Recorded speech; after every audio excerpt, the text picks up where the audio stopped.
Co, zastanawiam się, czy jeszcze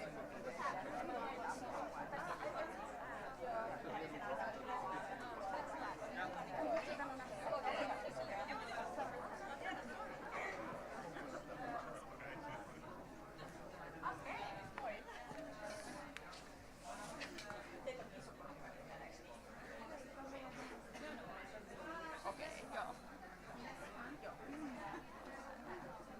You research that for me. Hikisenä juoksennella. Ihana kun aurinko paistaa. Niin, ja sitten mä sanoin just, että ei mua haittaa. Siis mä tykkään kyllä lumesta, mutta mua ei haittaisi lumetonkaan talvi. Kun olisi tämä ja kuiva. Helsingissä se sora ja kuran määrä on ihan siellä. Hei! Mulla on kaksi matalaa koiraa. Mulla on läsiöitä matkustakoiria, niin koko ajan mahaturaamassa. Onneksi mulla on ollut korkea kanssa ja onneksi niitä kaikilta nyt lähtee aika hyvin. Ei ole semmonen turkki, että se on siellä jossain syöreissä. Silti, niin luulen, että mä oon yhtä kyllästyneitä siihen tassupyyhintään koirat ja minä, niin kevättä odotellessa. Kotimaisen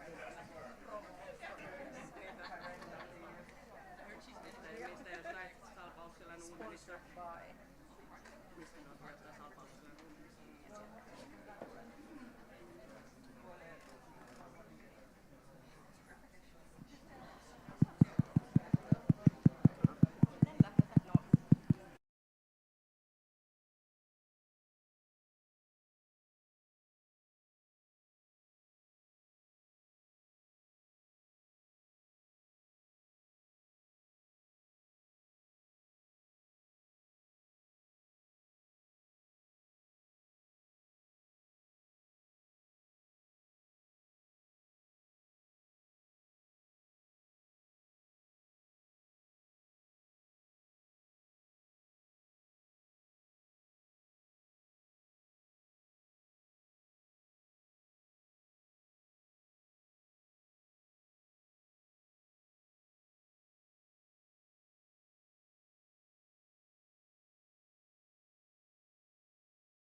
Ladies and gentlemen, please take your seats. Don't be standing at the back of the door. We're about to start. So, let me ask you one question before we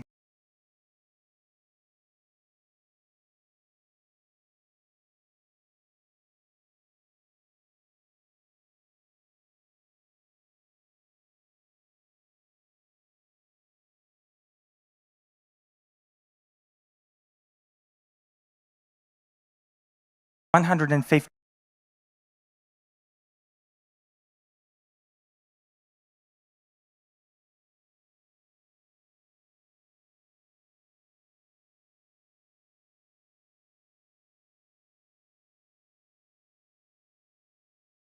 and incredible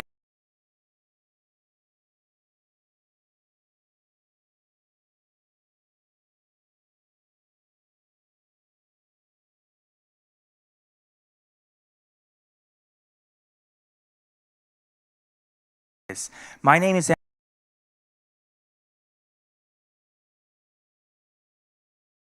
Policy Development and Management Consultancy based in the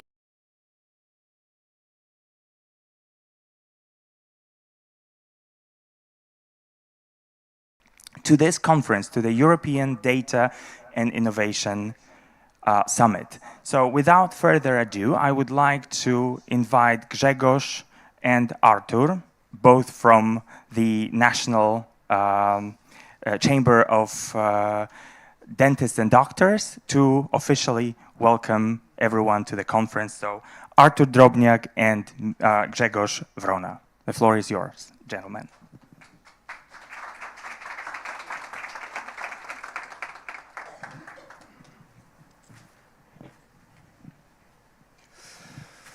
Pani minister, szanowni państwo, próbując nieudolnie zastąpić pana doktora Łukasza Jankowskiego, prezesa Naczelnej Rady Lekarskiej, serdecznie witam na konferencji, która jest współorganizowana przez lekarski, polski samorząd, Naczelną Izbę Lekarską. W styczniu 2025 roku samorząd chce się włączyć, wpisać w drugą już prezydencję Polski w Radzie Unii Europejskiej. Te przepiękne logo jest po naszej lewej stronie, po państwa prawej. Program konferencji to program, który nawiązuje do przyszłości medycyny. Twórzcie więc podwaliny tej przyszłości, rozmawiajcie o nowych technologiach. Życzę wszystkim uczestnikom ciekawych doznań i świetnych wykładów, a koleżankom i kolegom z zagranicy życzę spojrzenia na piękną i nowoczesną Polskę. It is a pleasure, of course, applause for Grzegorz.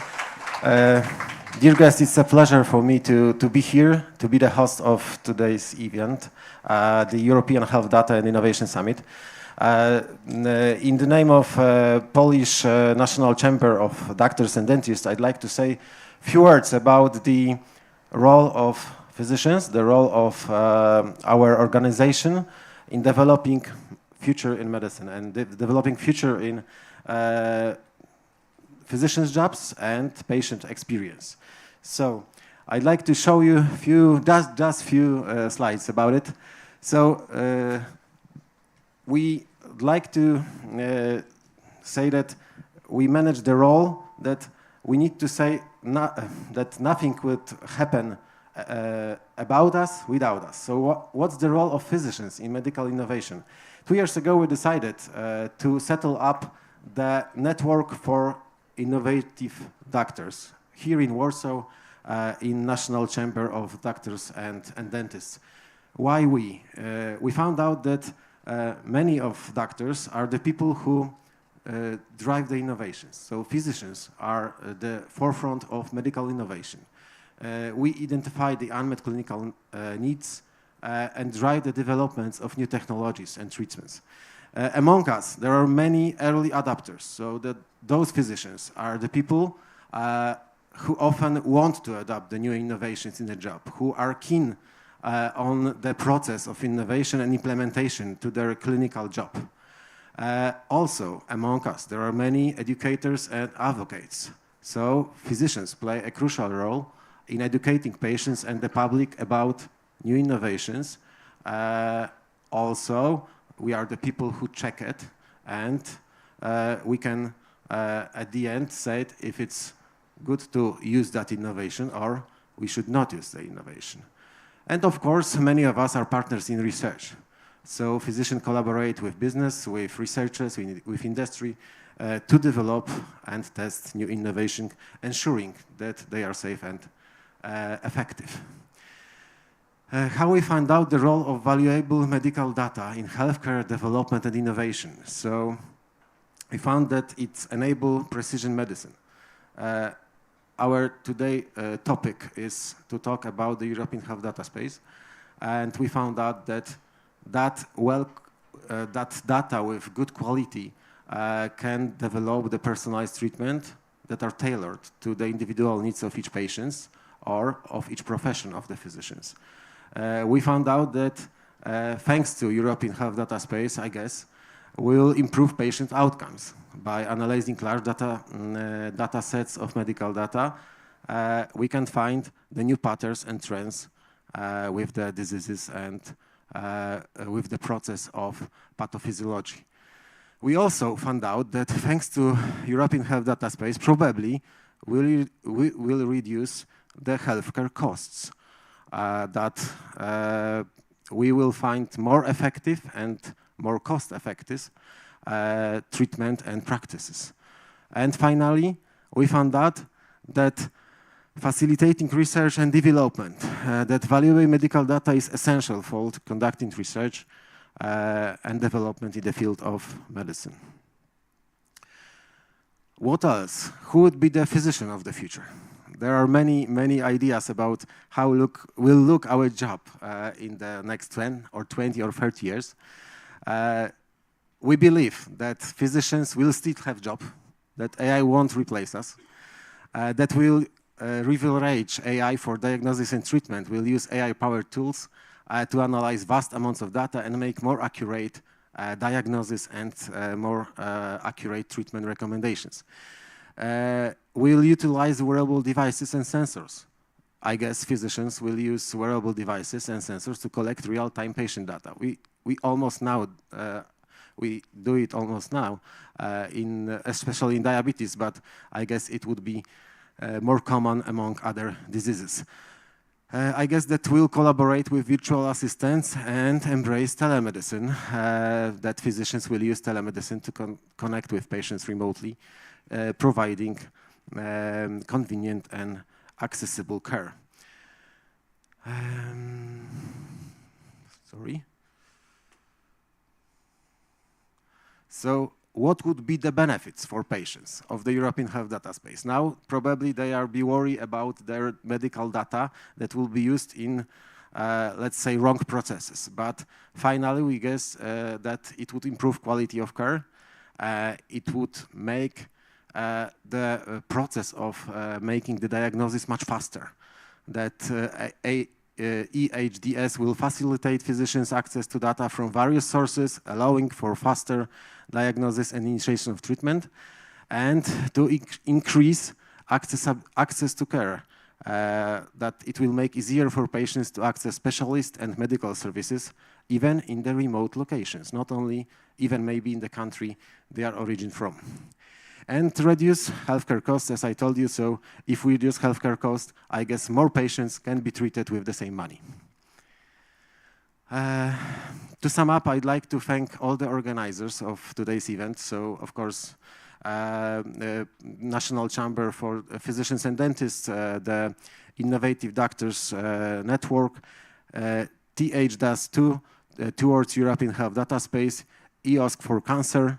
These are the main organizers of our event and co-organizers. The Ministry of Health of Republic of Poland, the Regional Chamber for Physicians and Dentists in Warsaw, AET Health, and our event is co-founded with the European Union resources. And our partners Amazon Web Services, Abbott, Asseco, HL7 Poland, and Łukasiewicz Port, and Contact Point of Industry.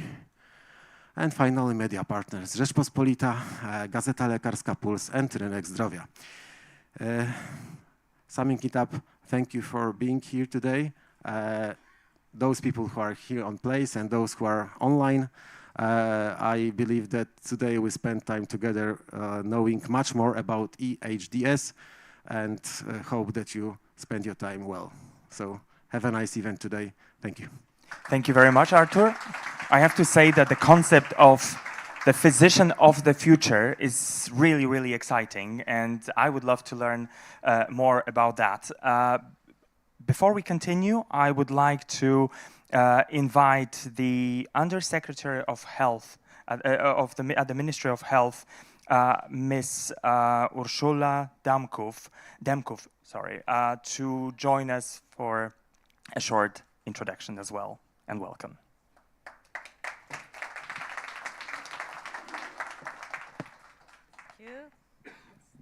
Thank you very much. Okay, I can. Sorry, all the infrastructure is there, so I'm really happy to be here on behalf of Polish Ministry of Health. And first, let me welcome our distinguished guests. We are very honored to co-chair this meeting and to have you here and to participate in the discussion. And then, under the Polish presidency, we have an opportunity to chair this meeting, helping to ensure continuity of the EU effort to implement digital transformation of the healthcare. However, to begin with, let me share a short film introducing main pillars of the Polish presidency. Can I have the film, please? And a brighter future. Small actions taken today persistently pave the way for a remarkable tomorrow. New technologies, carefully designed to meet people's needs, empower all citizens to benefit from them. A self-aware and resilient to external threats individual creates a healthy and safe world. Imagine the future we are creating today together. Security Europe. Polish Presidency 2025. Thank you very much. And can I have the, oh, okay, sorry. Green. Okay. Let me share the main pillars of the Polish presidency. It included prevention and health promotion, mental health of children and adolescents, medicine security, and of course, digital transformation of the healthcare. Data. Data is, in the nowadays word, is oil or is gold. Data is so crucial. Data is essential resource for economic growth, for competitiveness, innovation, and for healthy society. Therefore, we stress so much the importance of the data. European health data space ensures global competitiveness of Europe and developed to data processing infrastructure, data sharing tools, architecture, and governance mechanisms for thriving data sharing. Access to fair and trustworthy cloud infrastructure is also crucial. Moreover, GDPR protection regulation apply to enhance trust in sharing data.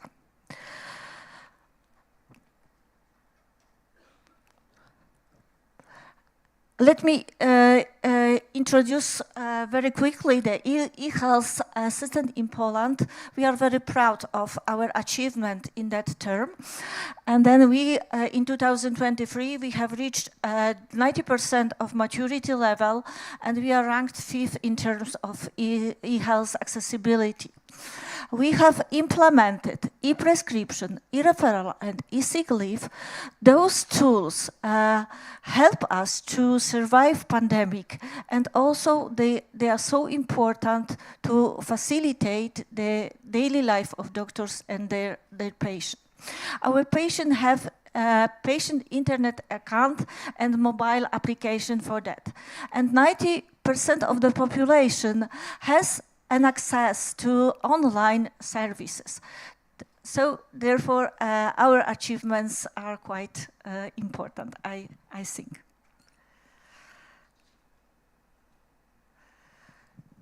Now coming back to the topic of today's conference, we have several topics to discuss today, and then I think the implementation of EHDS legislation and architecture is extremely important because EHDS ensure a lot of important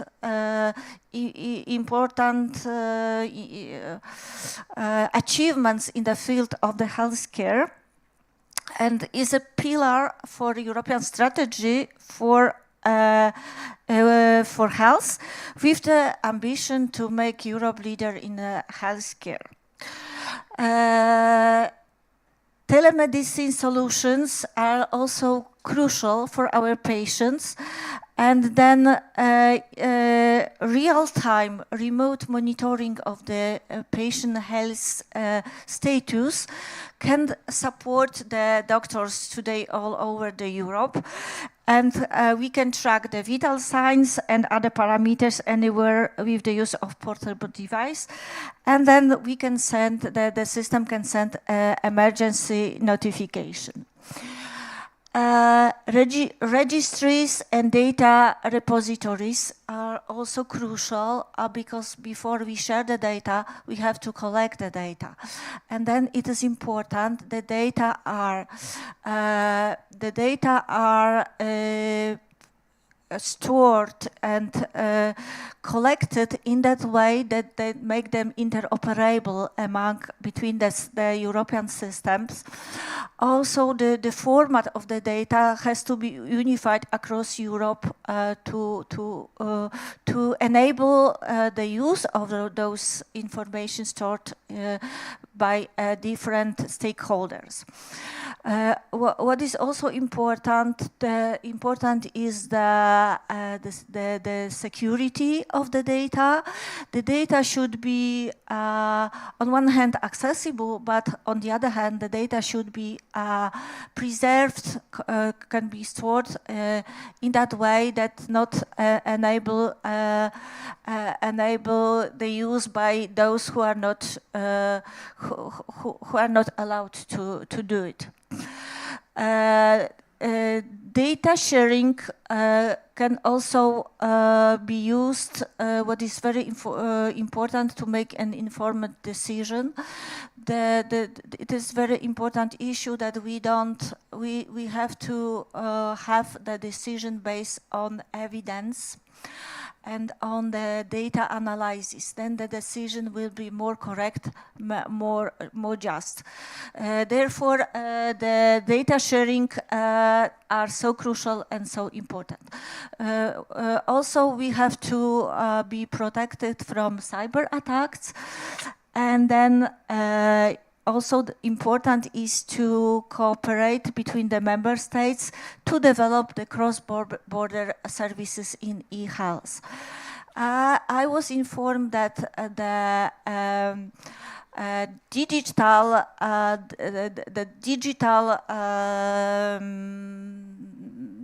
digital information is worth 2.5% of global GDP. So the value of those tools, of these products, is growing, and therefore we must be aware of the importance of these tools, infrastructure and facilities. And I would like to thank you very much for your attention, wishing you a fruitful discussion and a nice stay in Poland. Thank you very much.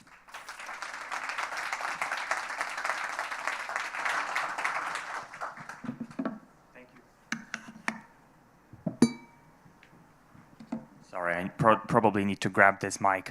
Thank you very much for joining us today. And now, we're supposed to connect with Brussels. And let's see if the guest that is joining us from Brussels is with us already. This is Ms. Fulvia Raffaelli, who is the head of the digital health unit, DigiSante, at the European Commission.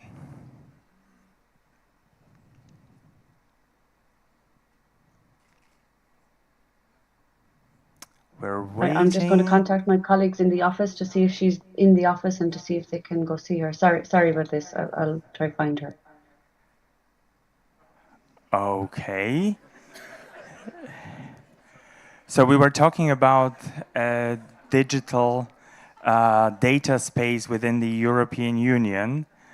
Hopefully that is not an issue, because we would definitely benefit from unified data across Europe.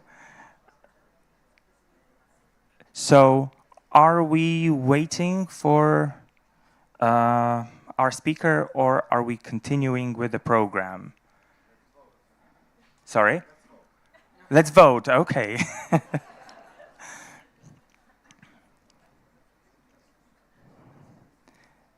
So I understand we're continuing. And if there's a change, we will have Ms.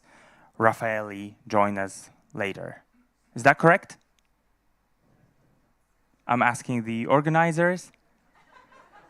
Okay, fantastic. So let's invite the next speaker, and that's Emily Passemart, who is the head of Regulatory and European Affairs Unit, Ministerial Delegation for Digital Health at the Ministry of Health of France. The floor is yours. Oh, you have. I'm going to give you the mic. Thank you very much, but there are two of us. So, Joni, I have to introduce you, I think. Please do. From the Ministry of Health of Finland, and we are going to share with you some expectations and the point of view from member states. We were supposed to talk about it after the European Commission point of view, but fine, we will improvise something. Thank you very much for inviting us. I'm Emily Passemart from the French Ministry of Health. And so maybe, Joni, you want to share with us some of the expectations of EHDS regulation implementation in Finland? Yeah, sure, I can do that. I was actually going to refer to what Fulvia's going to say, so that's going to be slightly difficult.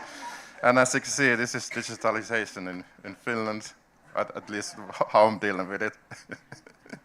So I'm Joni Kollman. I come from the Finnish Ministry of Social Affairs and Health, and I'm a senior minister advisor at the ministry, basically dealing with data protection legislation, anything to do with data.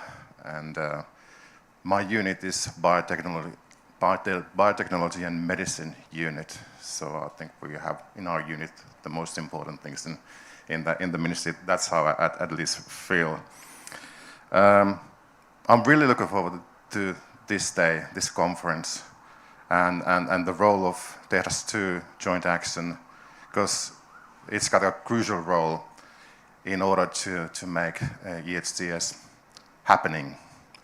Of course, especially the nitty-gritty details will be determined in the joint action. And the role of TEHDAS is crucial for the member states, and it's actually crucial for the Commission as well, in order to have the implementing acts. So sort of the details they need. I'm looking at the Commission members here. That they definitely need the work we're doing in this joint action. So it will be interesting for us, at least for me, to follow this work and try to influence on the details. Yeah, I was going to reflect next to what Fulvia said. Maybe I'm not going to, but the ESDS is definitely a huge opportunity for the member states. Not just the different stakeholders, and for example, not just the researchers, industry, or AI developers. It's for all of us as human beings. We're the ones who are benefiting. Of course, the industry is benefiting as well, but and many stakeholders. But we are in the center. The national person, the patient, is in the center. We're the ones really benefiting from all of that. So how are we going to benefit from all of that? We're going to have better healthcare, better medicine, better products, better processes, better governance, better legislation. And within a couple of years, hopefully in 4 years' time, this will all be happening. Some things happening in 6 years' time, but it's going to be a normal thing for us. Like at the moment, normal thing for us is, for example, reflecting to mobile phones. We have roaming in Europe. Cross-border healthcare and the benefits of EHDS will be a normal situation for us in the future.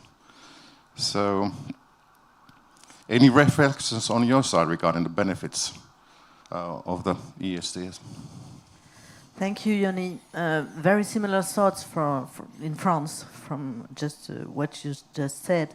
And maybe just to start with the citizen or patient point of view, let me share with you some example very recent we had in France. Because as you may all know, in France we love to talk about things a lot. So we thought it was really interesting to ask some people, some citizens, how do they feel about EHDS regulation implementation. So we chose 29 people chosen randomly in France, and we invite them to work for 3 weekends in order to make us some recommendation to answer that question, which is, when implementing EHDS regulation into French law, what rules and specific safeguards do we need to provide to ensure proper use of electronic health data with fostering public trust? And they made a huge work, really interesting. We, of course, provide some training, and we provide them also a European perspective from Finland and Estonia. It was really interesting. And they made us 52 recommendations, because we are in France, of course. But they are very inspiring. And they identified several risks and considering major risk for them, and provide some recommendation to mitigate those risks. And we can group this recommendation into 4 categories, which are data sovereignty, security and controls for citizens among their data, transparency and information, of course, and environmental responsibility, which was more surprising from our part. But let's stress their preoccupations are really in line with the European ethic principles for digital health that have been adopted by eHealth Network in 2022 and mentioned in EHDS regulation, even though it's only in a recital it's mentioned. So that's from the point of view of citizen. And maybe if I had to choose just one benefit for stakeholders, of course, with no surprise, it would be the expansion of health data available tomorrow with the EHDS regulation at European level and also at member state level, of course, which opens huge opportunities, and that already has been said, for better care, but also for economic value.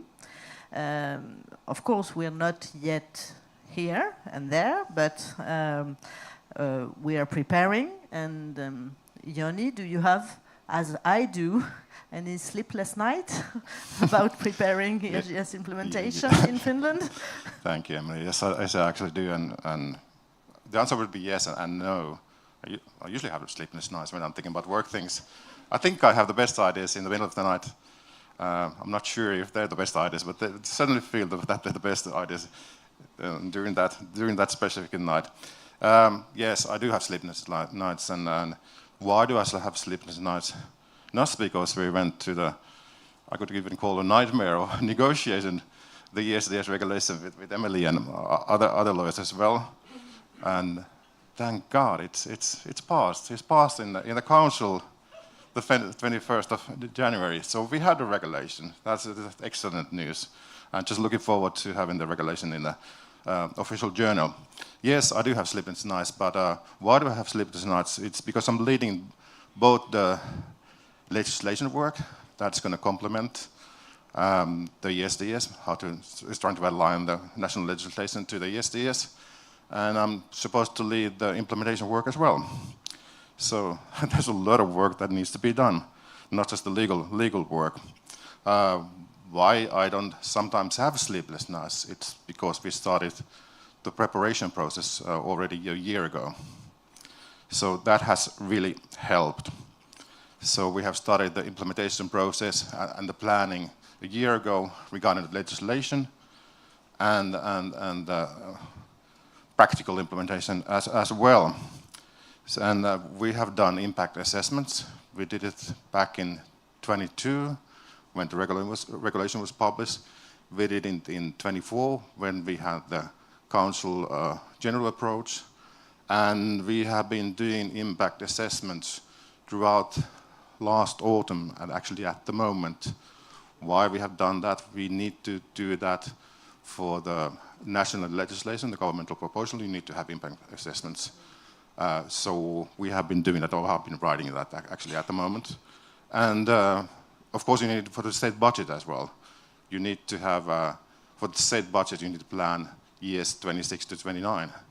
So we have calculation how much we will need for the investments.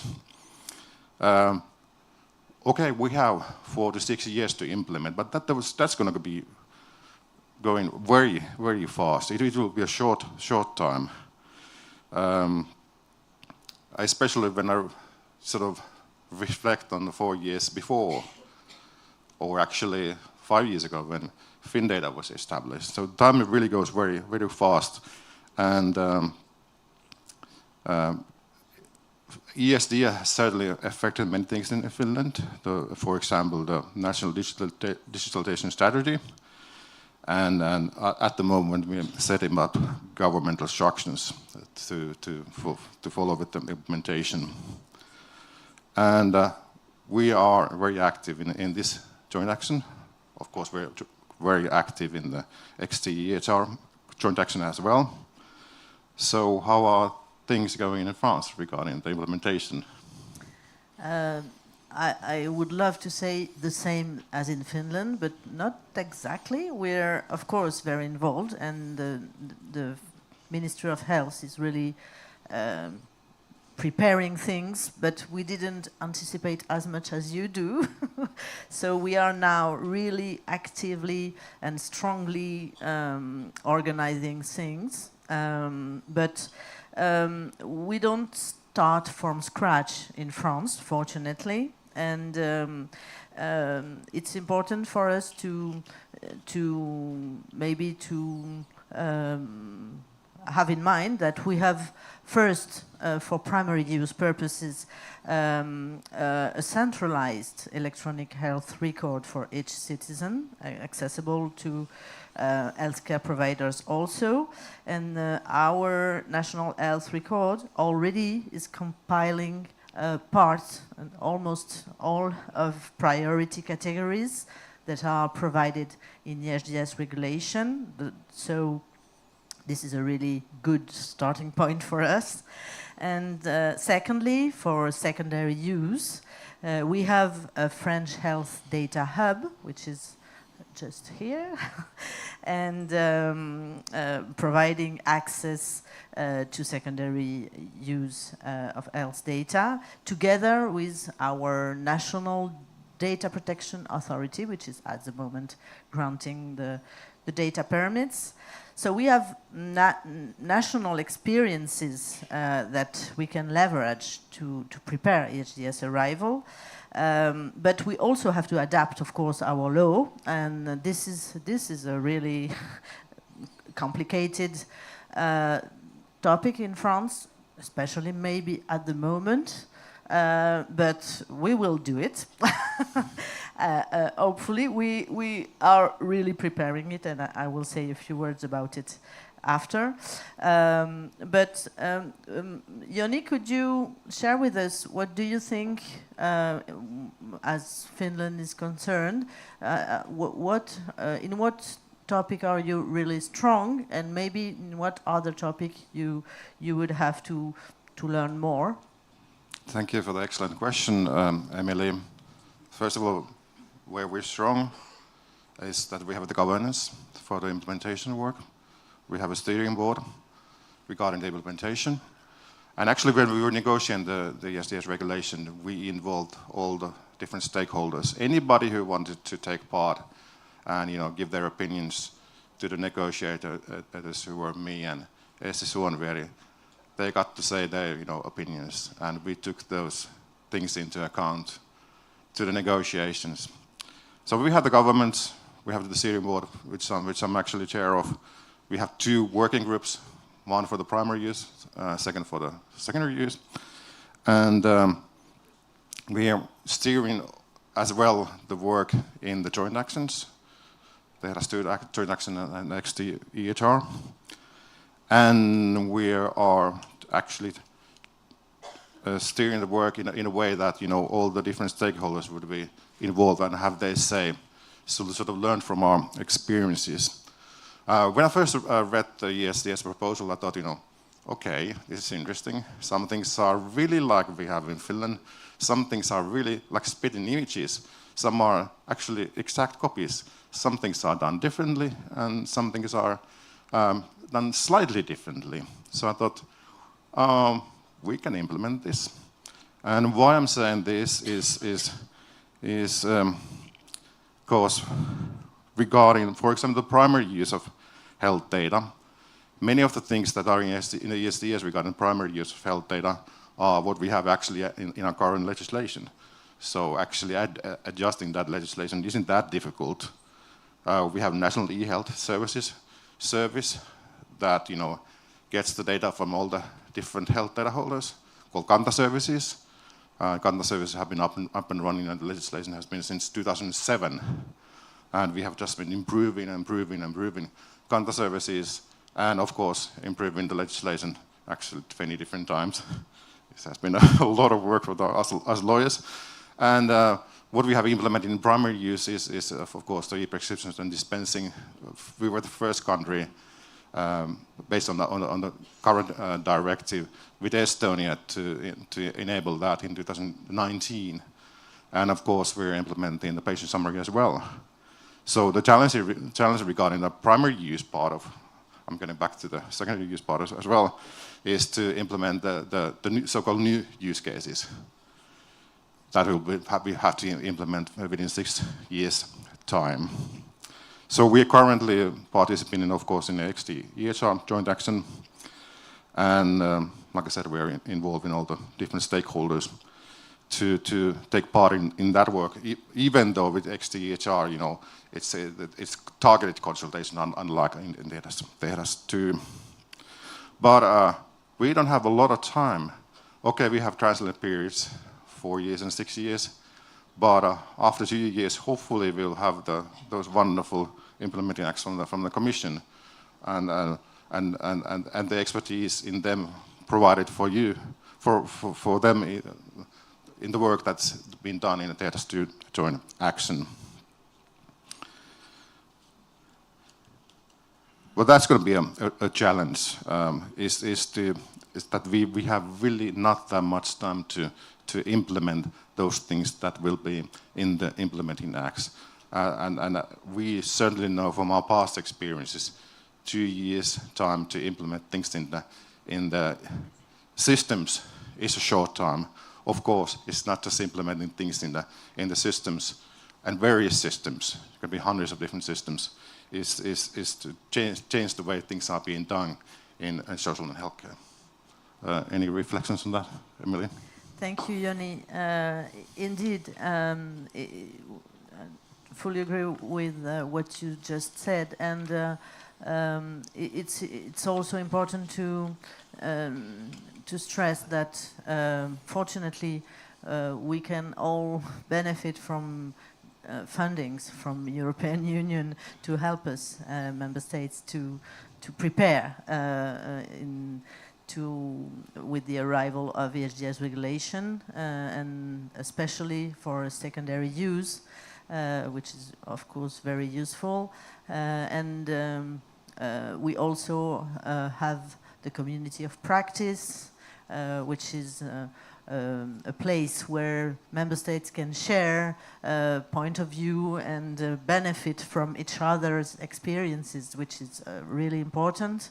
And also the cooperation with eHealth network, with the eHealth network for primary use, because of course both primary and secondary use are very linked together. So yes, you're right. 4 years, it's feasible, but it's quite complicated also. So there is still a challenge, and we are preparing it in France. But I'm sure we have a lot to learn from you and from Finland. Yes, we actually. Well, I was saying yes, of course. The thing is, I should be saying we can learn from each other. And that's why we have a joint actions. That's why we have eHealth network. That's why we have this cooperation. So not just boldly say, yes, you can learn from Finland. We need the cooperation in order to make the EHDS happen within these time frames. I've said it many times. It's the cooperation with different stakeholders. It's the people who are actually doing the things, who are implementing things. And of course, yes, we need help from the Commission as well. Their expertise, because they have a vast amount of expertise. We need the funding. So that's what we need. But yes, some countries can learn from Finland, especially regarding the first of all, the primary use, what we have done things in Finland, and of course the secondary use part as well. And we have been trying to learn to do the secondary use part for, I would say, decades. I won't start the speech from the 1950s and so on. But even with the current legislation we have regarding the Finnish aid staff, which is called FinData.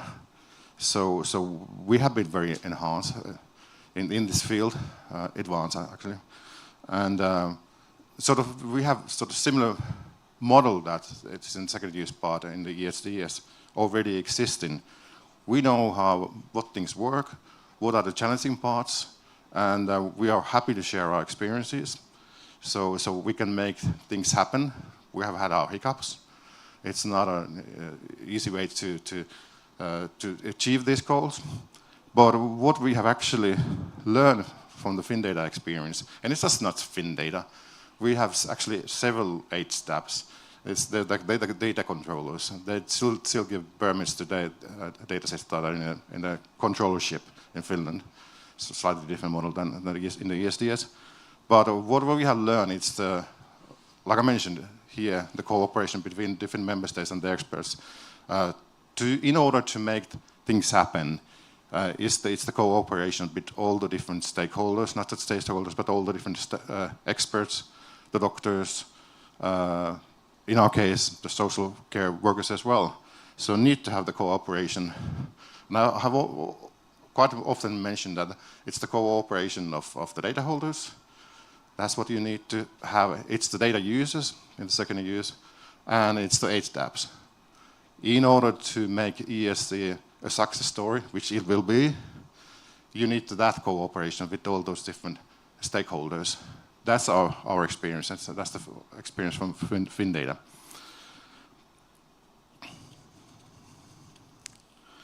So this 5 years, what we have had, the FinData, like I mentioned, it has been a slightly bumpy road. We have had hiccups, but we have learned a lot. and the communication is the key for success. And changes are easy in some countries, and in some other countries it may be more difficult. Like in Finland, we haven't really had much dialogue with the citizens, because in Finland citizens tend to trust the authorities. So it has been easy to do secondary use in Finland without consent. So there has been basically no debate regarding that. Whether it will change with the ESDS, we'll wait and see. But how are things in France regarding these topics? Thank you, Joni. Of course, in France there is also lots of debates. So I've already talked about citizens' point of view, and maybe for stakeholders' involvement, and of course it's really important they are totally involved in the implementation of the regulation. We are preparing and constructing with stakeholders in France a national strategy on secondary use of health data. So we already made public a draft of this strategy, and we consult lots of stakeholders, researchers, industrials, patient also, and it was really interesting to get their feedback, and we are hopefully publishing our strategy, which is an inter-ministerial strategy involving several ministries, finance minister and research and health, of course. So we are very confident that we can share this strategy, which is obviously and taking into account EHDS regulation, of course. And we think it's some of those practices and conclusions are very useful to share between us, between member states. So thank you for the tip and reminding us it's really important to involve and to inform stakeholders. And what are the next steps in Finland? I'm not going to say the next steps yet. I'm actually still going to refer to the primary use part as well, because we must forget that part as well, because huge things are happening in the primary use part as well, especially in the harmonized, EHR systems that we're going to have throughout Europe. And that's a huge achievement. Okay, the initial proposal was more ambitious, so we would really have harmonized EHR systems throughout Europe.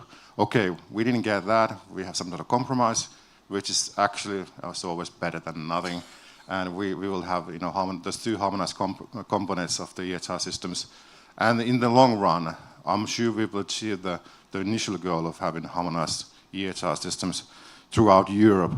And as we all know, the primary use part definitely benefits the secondary use part as well. So the benefits will come from having those harmonized EHR systems, and it's going to be a lot of challenge for the vendors, and of course a lot of challenges for the healthcare providers as well to change their system, to align their systems. There's 6 years of time to do that, but even 6 years is very short time. So it will be a challenge for all of us to do that. So I'm really looking forward to having those two components harmonized and having standardized interfaces as well, and really looking forward to and like I said, I'll be following the work in the XT-EHR joint action as well.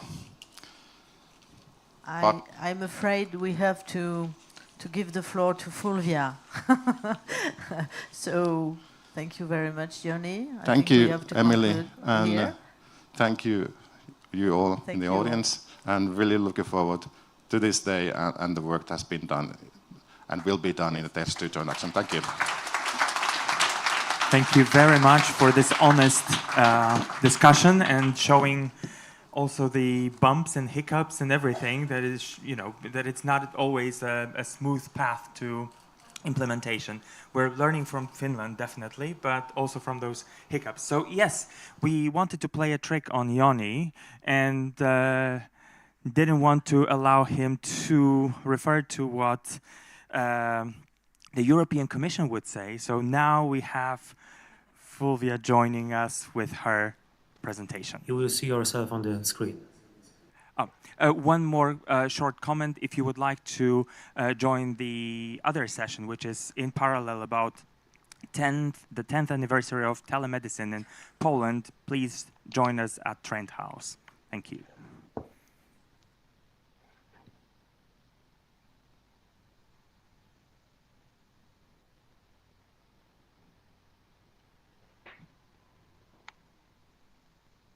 Should I go?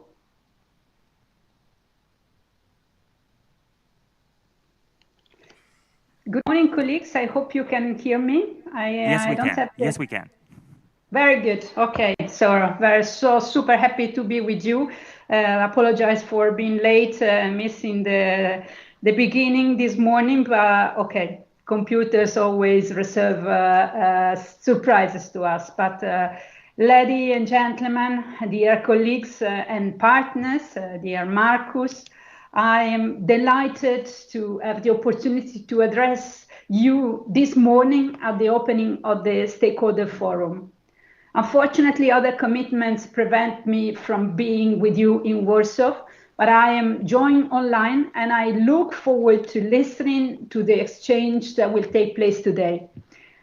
Today, we gather as a community, united by our shared commitment to shape the European health data space.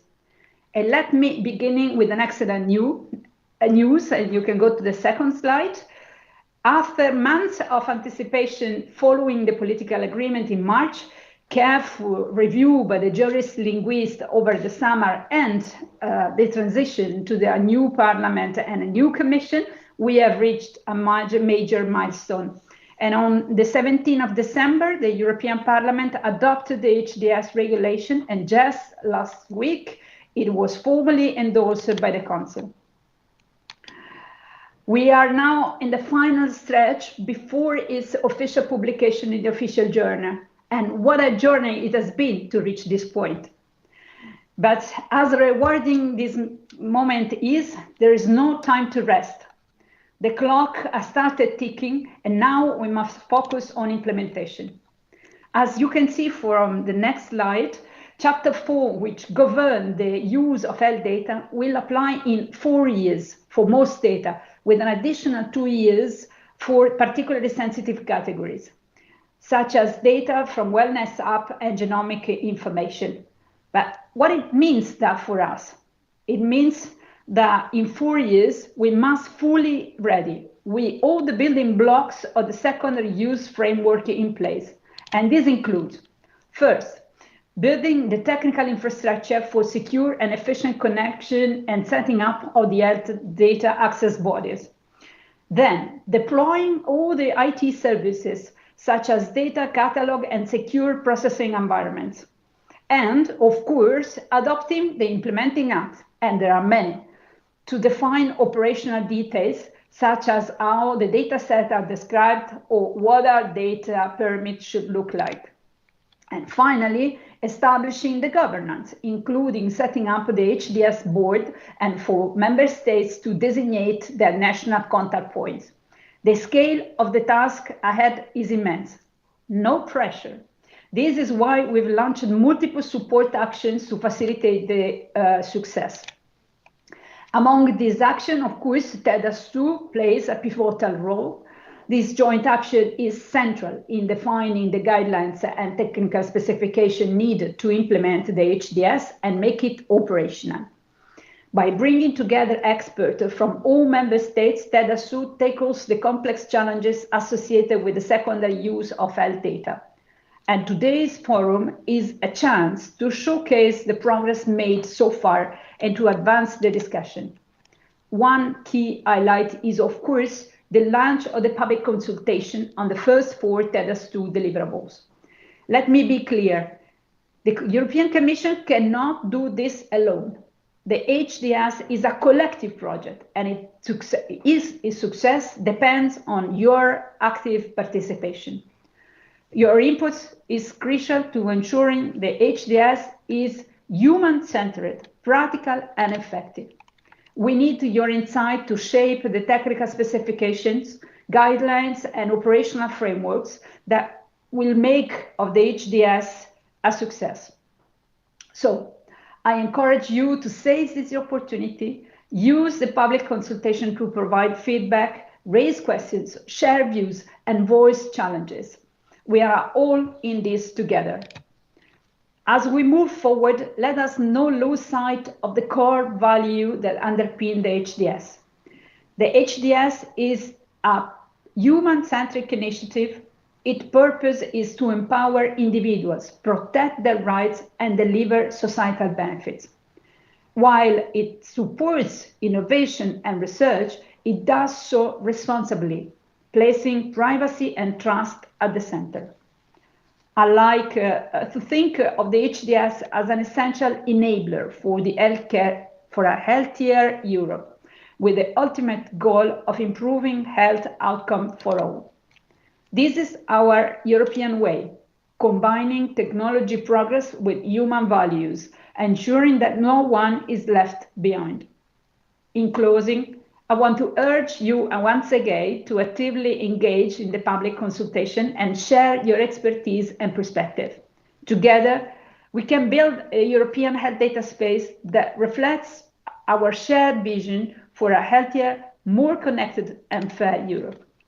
I extend my gratitude to the Polish Ministry of Health, the TEDx coordination team, and all our partners for organizing the forum. Let's make of the HDS a success. The journey ahead is challenging, but together we can achieve great things. Thank you very much. Thank you very much, Fulvia, for joining us. And like you said, nope, oh, she disappeared already, but maybe she hears us online. It seems that the plan is very ambitious, but as she said, no pressure. Right now, I would like to direct your attention to the next point in our program, and this is the main activities and current status of TechDAS. I'm going to show off my knowledge of Finnish here, which is fluent. For those who don't understand Finnish, TechDAS means factory, but we have Markus Kalliola, am I pronouncing with my Finnish accent, who is going to give you an outline of what the initiative is all about. The floor is yours, but I'm not going to give you my mic. Okay. Thank you, and good morning from my side as well. As said, my name is Markus Kalliola, and I work for the Finnish Innovation Fund, an organization. Okay, Fulvia. So thank you so much. Thanks, Fulvia. The Joint Action TechDAS. How does this work? Just the green button. Yeah, but nothing happens. Can you help me? Well, now it's... All right. Well, before I start my presentation, thanks for the Polish EU presidency for having us here, and special thanks for the co-organizers, Nilin, EOS for Cancer, and all the others. Special personal thanks to Thomas from Poland for the Ministry of Health, and Nilin. You've done a wonderful job making this event take place. Carola from EOS for Cancer, and for my team, Ella and Sofia. Huge work from all the way last summer making this event take place, so it has been a huge work. Thanks a lot. To reflect a bit on the previous speakers, fully aligned with what Joni and Emily had to say about the member state implementation. I think countries have started seriously the implementation already, and of course there will be a lot of work ahead of us. But a joint message from the Commission and the member state, this is a joint effort. So we are in this all together, and when we succeed, the benefits are huge for all stakeholders, but mostly us individuals. So we will all have better health services in our countries and cross-border. Let's go to Tehdas 2 joint action. Some of you have followed us a long way already. Tehdas 1 took place from 2021 to 2023. Tehdas 2 started last year. What are the expected results of the joint action? It's quite plain and simple. We are creating guidelines and technical specifications. So we are doing documents that help the implementation. We are doing those for data users, data holders, and health data access bodies. Those are the terms from the regulation. Data holders are the ones who have the data. Data users are the ones who use the data for secondary use purposes.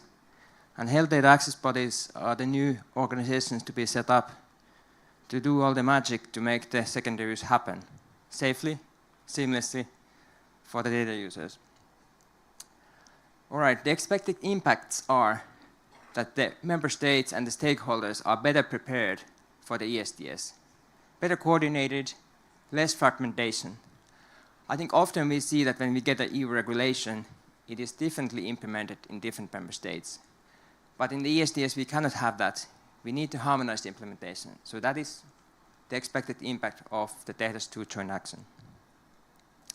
Who we are representatives from 29 European countries. The member states have nominated organizations, giving them the mandate to work for the secondary use of health data, creating these guidelines and technical specifications. We started to work last year. We will work 32 months until the end of 2026 to make these guidelines happen. The Finnish Innovation Fund is coordinating, but all the countries are participating. So if you want to know what's happening in Tehdas, you can always reach your national organizations participating in the joint action. Here is a short timeline. We started last year in May, 9 months behind of us, and now we have the first 4 documents for public consultation. It's a huge milestone for us, and we need your help to make these guidelines better. Once you give in your comments, we will improve the guidelines and then publish the official final versions before the next public consultation starts. That will be fall this year, and we will have a public stakeholder forum also then. We will have it in the next presidency in Denmark, in Copenhagen, and there will be 9 documents for public consultation then. And then we also then improve those, publish the official versions, and then we move on to the last public consultation with 8 documents and another event in Cyprus, in Nicosia. So hoping to see all of you also in those events. The Tehdas 2 joint action then ends in 2026, when actually the implementation period is then about to start. What is the secondary use of health data in the European health data space? There are 5 simple steps that you need to know. First of all, the data user, it starts from that they have some idea to use the secondary use of health data for some purpose. They need to find the data. There will be metadata catalogs all over Europe, and in the Commission one combined one, where the researchers can find the data. Then they need to access the data, so they complete a data application that is common all around Europe, and they submit it to the health data access body. If they are granted permission, the data will be prepared for those data users, pseudonymized, placed in a safe processing environment where the data user can use the data. They make their research, they create the algorithm, they do whatever they do with the data that they've been granted access to. And then they finalize the study and publish the results. That is the user journey for the secondary use. For each of these steps, the Tehdas joint action will provide guidelines. I think the small print might be too small for you to read, but all the same information is available on Tehdas.eu website. For the data discovery phase, we are providing guidelines for the metadata and for the catalogs. For the data access, there's of course the access form, there are the guidelines for filling in the access form, technical specifications for the health data access bodies to create the application management system. For the preparation, there are guidelines for health data access bodies on the procedures, making the personal health data available. There's technical specifications for the pseudonymization and so forth. for the users' data. There are guidelines for data users on how to use the data in the secure processing environments, technical specifications for health data access bodies on the IT infrastructure, and so on. And on the finalization, how to publish the research outcomes. The one on yellow are the ones that are currently under public consultation. And you find a link on Tehdas website to fill in the surveys and to give us the feedback about those documents. Of course, all the documents that we are creating, all the guidelines, they cannot be mapped into the user journey. So there are, for example, documents such as fees and penalties, or how to provide information on significant findings for the citizens. How to inform the citizens about the secondary use, so there's an information portal that needs to be built in the member states. How third countries such as US, UK can join the European Health Data Space. There will be guidelines for that as well. So those cannot be mapped directly into the user journey, but we are working on a lot of things also that are generic to the European Health Data Space. So a lot of documents flying into your way for asking your feedback, and we rely on you all. And looking at the number of people we have today, I can really see that it's really interests also many of you. I heard today that we have, I think, 480 people registered on site, more than 1,500 online. So 2,000 people are interested in the European Health Data Space and the Data Innovation Summit. So it's a huge success for us as a project, and also for, of course, the other partners that are organizing the event. So thanks a lot for joining. Summary, key takeaways from my presentation. Tehdas 2 is a project co-funded by the EU and the member states. I remembered to say that we are co-funded by the EU, otherwise somebody would come back to me by email saying, why didn't you say that we are co-funded? So we are. The focus is on the secondary use of health data. 29 member states involved. Results are tangible. There are guidelines and technical specifications for data users, data holders, and health data access bodies. And you can influence our work, and we want you to influence. Of course, those who are on site, you have better chances. You can talk to us directly. And those who are online, then it's the online consultation. So if you want to influence, next time we have a conference in Copenhagen, please come on site, talk to us directly. Looking forward for the discussions. Thanks. Thank you very much, Markus. It sounds really complicated, I have to say, and with each presentation it goes worse and worse. And I think my fluent Finnish is not going to help me with that, unfortunately. So I was saying earlier that there is a different event or a different session taking place in parallel. In fact, we are in 2 other rooms, Trent House and Garage.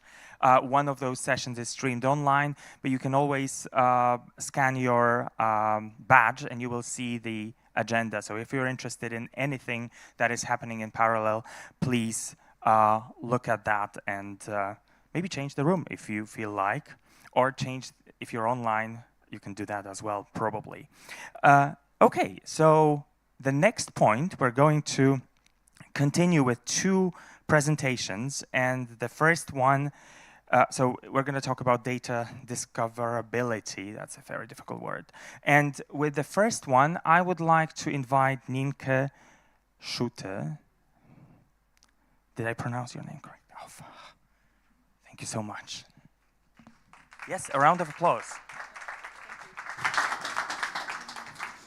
All right, thank you, Arthur. Okay, you Andrew. said... All right. I tried. All right, you said it was a bit complex, so let's make it a little simpler for you. Markus already gave you a lot of homework to do. There are 4 documents up for public consultation. There will be many, many more. So let's just break down a few of them to make sure that whatever you're reading you understand, and you provide us with the correct input for this. So I will take you through one of the first documents that has been published for public consultation, the draft guideline on data description. So what is the challenge here? The challenge is, how can health data holders fulfill all of their data set description duties according to the EHDS framework? Every health data holder who has data that falls under all these 17 categories that are mentioned in the regulation are obliged to provide a dataset description. And why? It will facilitate data discovery. The health data user can find this data more easily and judge it on its reliability, usability, etc. What is the value of this? So a single dataset description standard is really needed to enhance the data discovery, to make sure that all datasets are described in a consistent way and organized and shared in the same manner. This will really improve the interoperability and allows all the health data users to locate high-quality data. So who are we targeting with this guideline? So of course, the health data holders. This is an easy one because we can help them to describe their data set in the right manner. But there are more candidates. So we also have the HDAPs, which is the health data access bodies, which I've mentioned before, the health data users, and of course also the European Commission, because they have to set up on European level their EU dataset catalog. And in the end, the biggest value will be that the health data user can can benefit from enhanced dataset discovery throughout the European health data space. So what are the main elements? What can you find in this guideline? It explains how to use Health DKIT AP. Yes, I put a very complex word there, but I will explain. To describe data sets, this is a metadata model that has been developed in the Health Data at the EU pilot study, which has been mentioned before. And now we are putting this up for public consultation to hear your vision and your input on this standard to describe your data sets. To help you as a health data holder, it provides some practical steps to ensure metadata is the accurate, compliance with all the legal requirements, because of course EHDS is part of a constellation of European legislation when it comes to data. And of course it also highlights the benefits of data discovery and collaboration all across Europe. So how do we continue? Because of course this public consultation is not the end. We are currently organizing a lot of technical working groups, which you can join. You're very much invited to do so. There are still a couple of them left in February and March, trying to discuss, validate, and fine-tune this specific metadata standard for the European health data space. We are also creating workshops on health data categories to really see, okay, we now know how the data should be described, but which data? Does my data fall under the EHDS framework or not? This is an important question to address as well and will be addressed in these health category workshops. And finally, we'll include all this information coming from you, coming from the TEDAS technical working groups, the other workshops that we're organizing, the public consultations into one final deadline. And I think the deadline is around summer this year. So we would like to invite you to join, review, respond, and share this very important guideline that we have produced so far. And think about it. The most important question that you have to think about, how adequate is the standard to describe your data set? How clear is this deadline? And finally, what do you need to better adopt this specific standard? I think there's also a Menti. You can scan the QR code, and then you can help us answer these specific questions.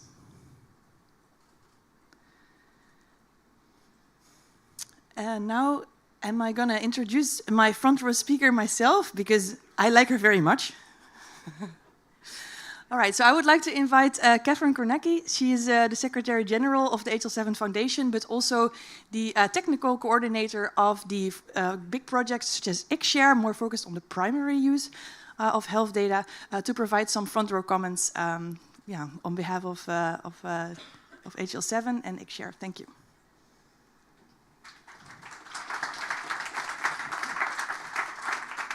Thank you, Nienke. And I guess, first of all, I'm very much delighted to work with you in ICShare, which allows people to press the button and get their data in computable format in the Health DS. So all of you probably, if we are successful, will be able to do that, get your data, and use them for the benefit of yourselves and the benefit of society. However, on that, I would like to welcome as HL7 Europe the work that you have done in TEDAS2 with the guideline, because besides XAIR, we work in a number of projects that have to do with multimodal data sets and specifically genomics included with imaging data and clinical data. And we are using the tools, we are testing them, and I like the can-do attitude that you are bringing forward, building on Piri as well, to test that. And of course, we have a lot of comments. We are actually working on a diversity index to see how we can express diversity in the data sets. So that would be the comments that will be coming your way. But again, with the tools you have, we have the ability to test our ideas before we bring them to you as adaptations of the guidelines. So for that, we are thankful.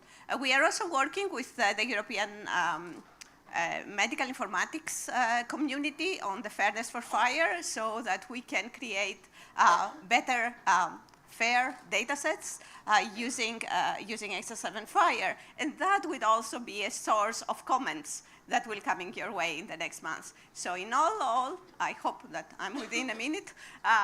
We are grateful, we are excited about the work, the technical groups you are doing, and it's hard, but there is a lot of strength in unity. Thank you.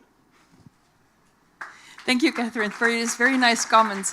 And I cannot wait to see your comments coming our way, and I would also like to invite the audience to do this very same thing. Thank you so much for your attention. Thank you very much, Nike. And now we have the second presentation by Anne Gustafsson, who is joining. Fantastic, thank you. And my name is Andrew, if you would like to. I'm joking. Thank you, Andrew. As Andrew said, my name is Anne Gustafsson, and I'm working at the Swedish eHealth Agency. In this context, I'm leading the work of the technical specification of for the health data access bodies of the National Metadata Catalog, together with a lot of technical and legal experts, both from major contributors in TEDAS and from the Swedish affiliated entities. Thank you. I managed to push the right button. I'm happy. A key challenge is defining the capabilities needed for the National Metadata Catalog to meet EHDS regulation and requirements.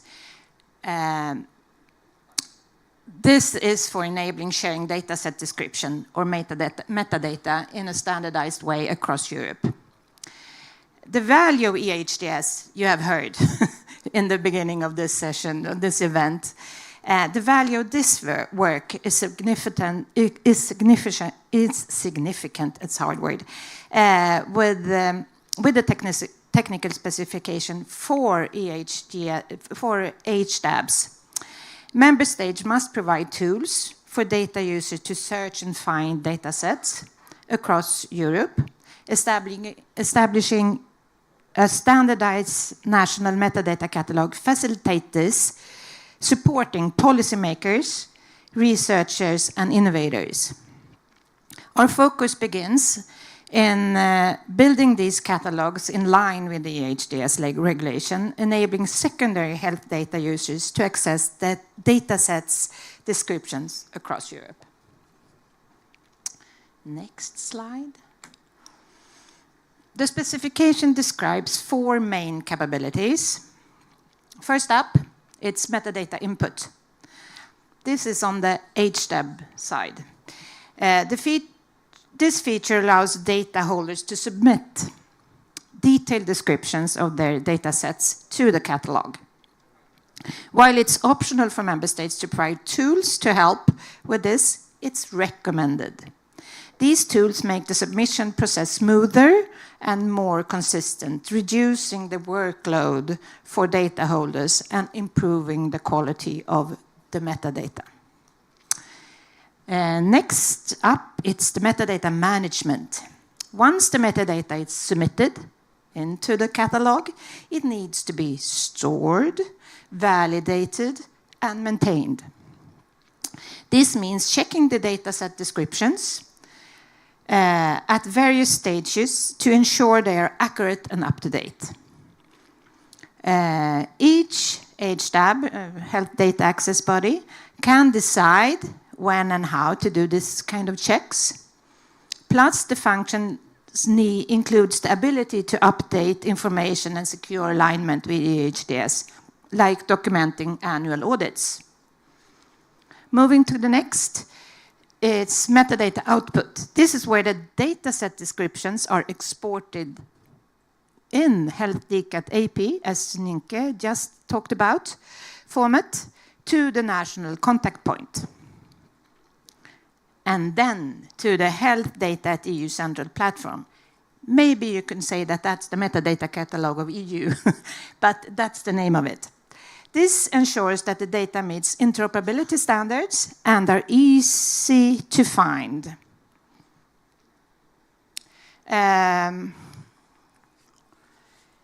Finally, it's metadata access. A user-friendly interface is a key here. It allows data users to easily find and access data sets through a national and EU-wide catalog integrated platform. The interface may include advanced search options. The specifications has as proposed a draft for requirement according to interpretation of the EHDS. The requirements are either mandatory, recommended, or optional. So in the specification, you can find them, the draft of the specification. And this is a way that we can, the way that we want to discuss.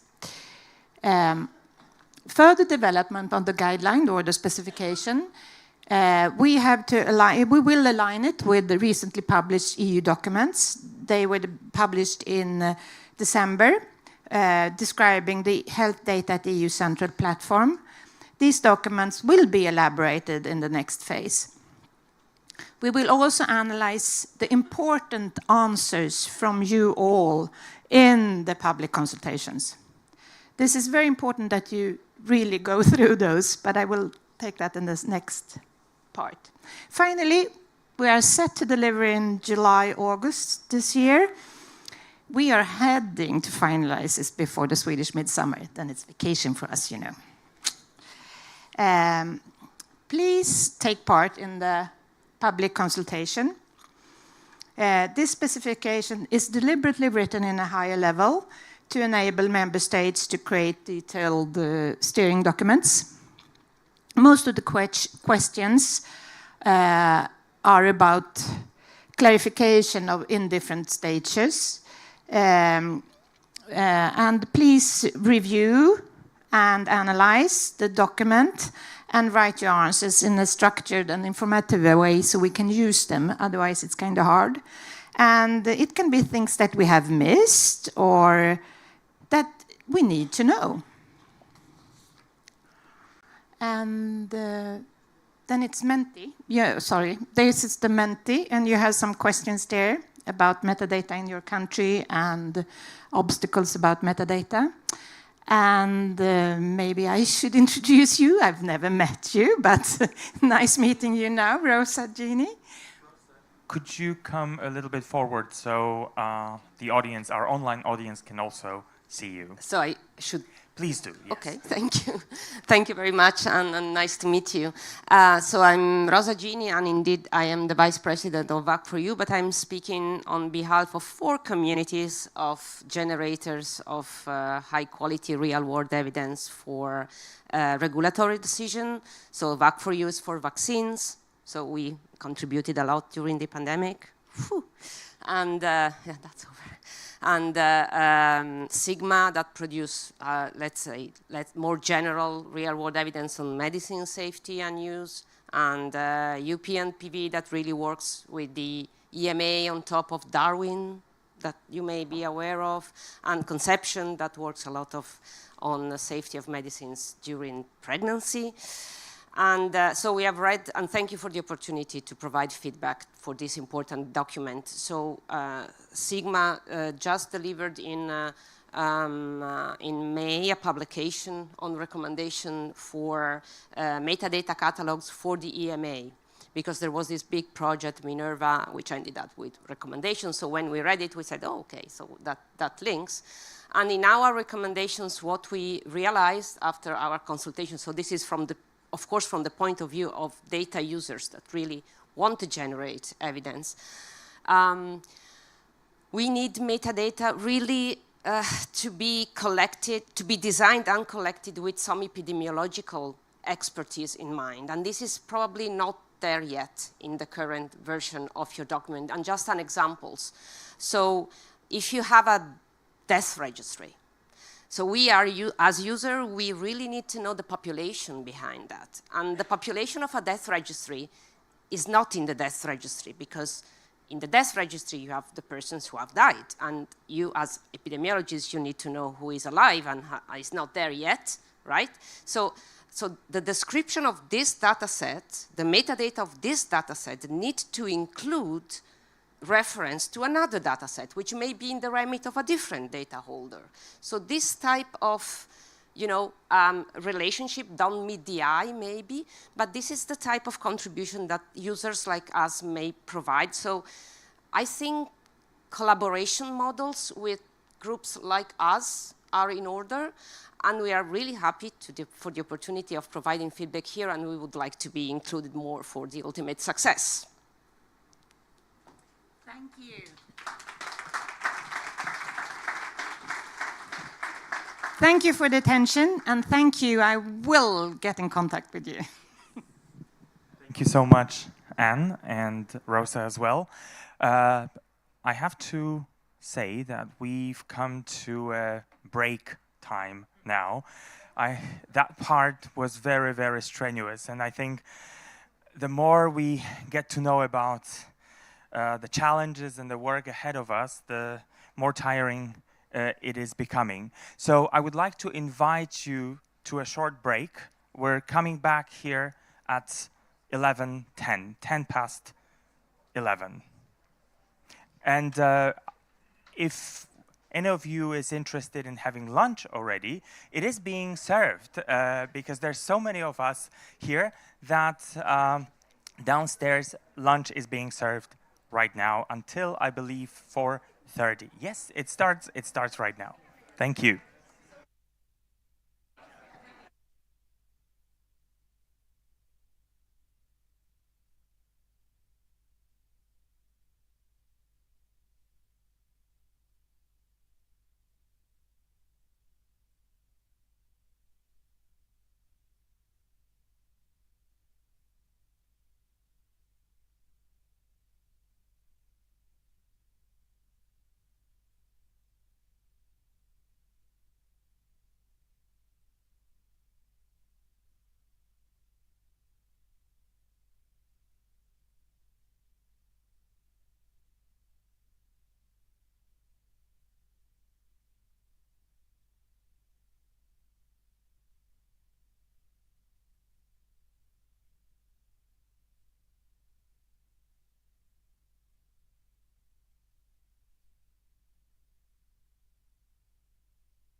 Ladies and gentlemen, I would like to ask you to take your seats, please, and we're going to start with the second part.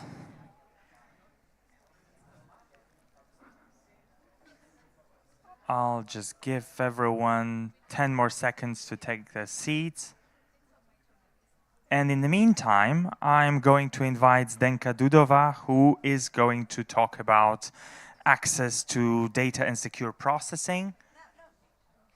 Oh, I made a mistake. Okay, so you will correct me. Okay, fantastic. Anyway, a round of applause to Zdenka. That's your mic. That's your clicker. Good morning, still morning, everyone. It's my pleasure to be here with you. Yes, and I have the slides, good. My name is Zdenka Dudova. I'm from the Czech Republic, Masaryk University, and I got really great opportunity to lead an international team full of experts who helped me, and all together we have written a guideline for data users on good application and access practice. I'm very happy that it was very collaborative work, and with this public consultation and our sharing within the partners, we continue with this nice collaboration. And when we put our heads and experience together, the result will be great, as Fulvia said already. So I will not speak about secure processing environments. It's too difficult for me. I will speak about the user perspective on the data access application and request.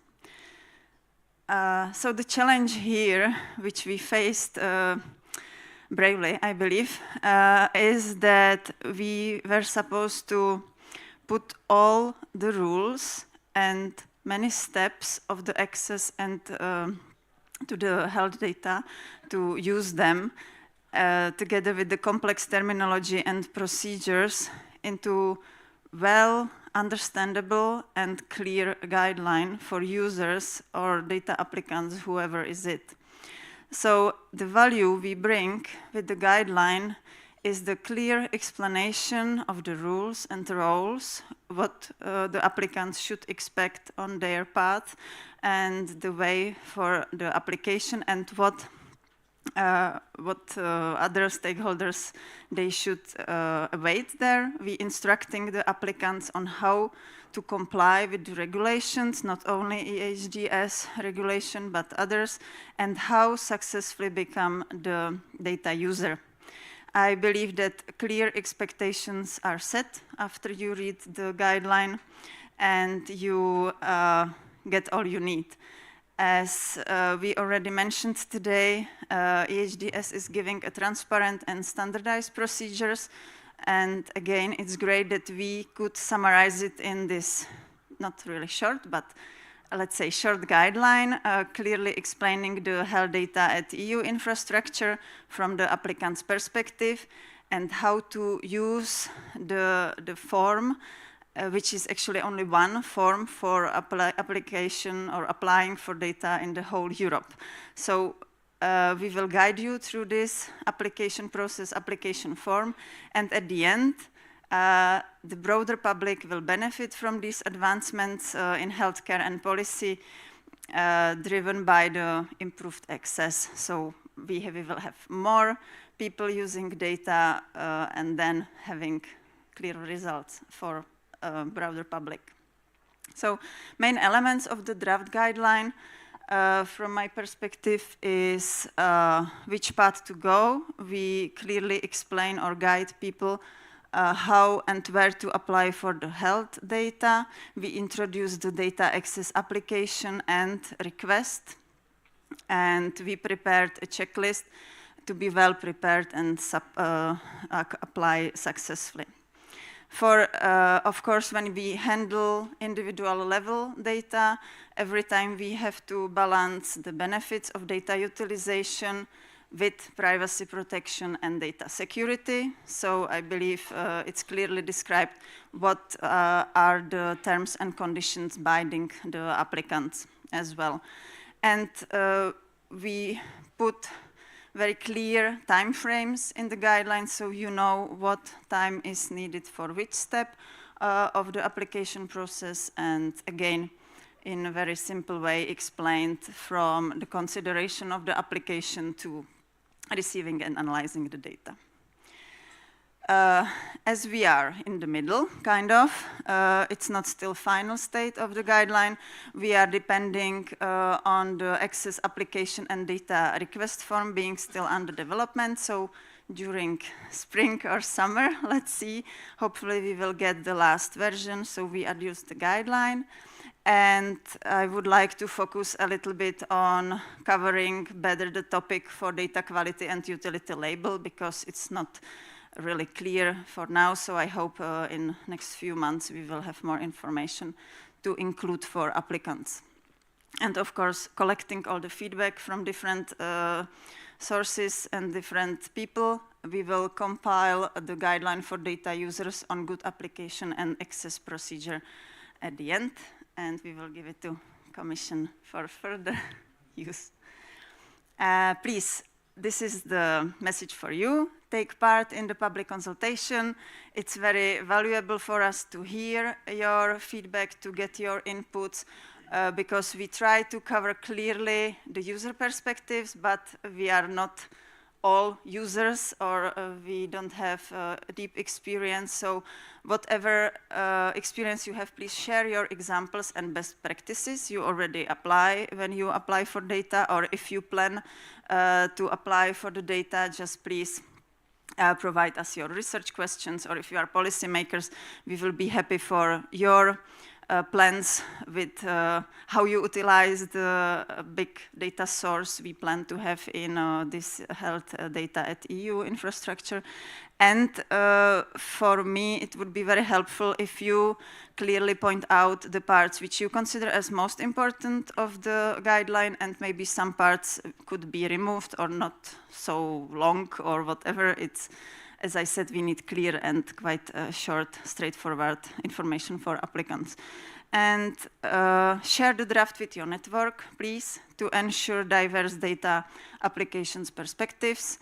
And if I think every second person in the room here would provide the feedback, we have a lot of work to do already, and quite a good input in your needs. So thank you very much for your attention, and give the floor further. Thank you very much, Zdenka. Please scan the QR code if you want to participate in the consultations. And in the meantime, I would like to invite two gentlemen to provide their feedback. And the first one is Chais and Evangelos. I will not pronounce your last names. This is too big a challenge. And I would like to invite you on the stage so the audience can also see you online. Thank you. So, thank you very much. I'm Gijs Gelijnse. Thank you very much of that. I'm with IKNL, and we manage the Netherlands Cancer Registry. And besides, I'm one of the chairs of the European Network of Cancer Registries. So we hold data, very important data, to understand the burden of cancer in this continent. We're very happy and pleased with this work, and we cannot stress the importance enough. So let's work together to really create impactful guidelines. My question or my remark is about data linkage, because what we know is many of the important insights for health, for healthcare, they will arrive when you link data, when you follow the patient across institutes, across data sets, across registries. And we would like to stress that data linkage is essential and should be an important part in almost all of these draft recommendations. Here we read that linkage is left to the data user. While if we look in the Netherlands, then typically we use trusted third parties to help data holders and data users to do this linkage. And we do that to enable trust and to enable the delivery of really minimal data sets to really reduce the chance of identification. So while building this health data space and the health data access body structure, let's take a close look if this implementation, leaving this responsibility to the user, giving them the data to do this learning is really the best choice, or if there are alternatives that would work as well. And with that, I would like to thank you and looking forward to this journey together. Thank you so much. Thank you so much. And now... I thank you as well. Just comment that we will elaborate on this. Maybe it's not clear yet from the guidelines, so thank you. Evangelos. Okay, thank you very much for the invitation. My name is Evangelos Markatos. It was not that difficult. No, it was easier. Yeah, I'm a professor of computer science at Fortune University of Crete, and I participate in the XShare project that facilitates the sharing of health data for secondary use. First, I would like to thank you for preparing those guidelines. They were it's very important to have them. Maybe I have a couple of comments. The first is, maybe you can include a few examples. I'm a researcher, so I apply for the data. I will apply for the data, and I have applied for the data in other circumstances. And it will be very helpful to have, say, applications already pre-filled. Like, this is what you write here, this is what you write there. I know that one size does not fit all, but having a few applications that could be, say, acceptable will be very useful for researchers. And another thing, having also mentioning some pitfalls, like what to avoid. When you do your application, you should avoid these things. If you do these things, your application will probably be rejected. So things like that, what to do and what not to do. And maybe a second comment deals with the minimization of data or anonymization of data. I noticed that in the guidelines, you have some examples of minimization of data, but maybe you need to include, say, not only examples, but real guidelines. You need to do these things, and if you do these things, the data will be minimized, will be anonymized, and your application will get accepted. So instead of giving, yeah, that's difficult. I know that is difficult. But, you know, instead of giving a few examples which are very useful, maybe you should give clear guidelines. Do these 10 things. So that's all my remarks. Thank you very much for the invitation. Thank you very much. Thank you very much. Can I comment a little bit? Because we have really a nice structure there where we give tips how you could be more successful, but probably you need better tips. And we have examples already, and this is why I ask you to provide your experience to have the examples more reliable, let's say, and maybe a bit longer. But I was, hesitant to put really long examples because I didn't know if it's useful or not. So please provide this feedback as well. It's very valuable. And then we can have 100 pages for the guideline, but we will feel covered. So thank you. Thank you so much, Zdenka. And we have, you can leave the mic right there. Thank you so much. And we have one more presentation. This presentation will be delivered by two people, and that's Pia Brinkman and Marianne Bandera, correct? There they are, fantastic. And they're going to be talking about how to use data in a secure processing environment. Is that correct? More or less, okay.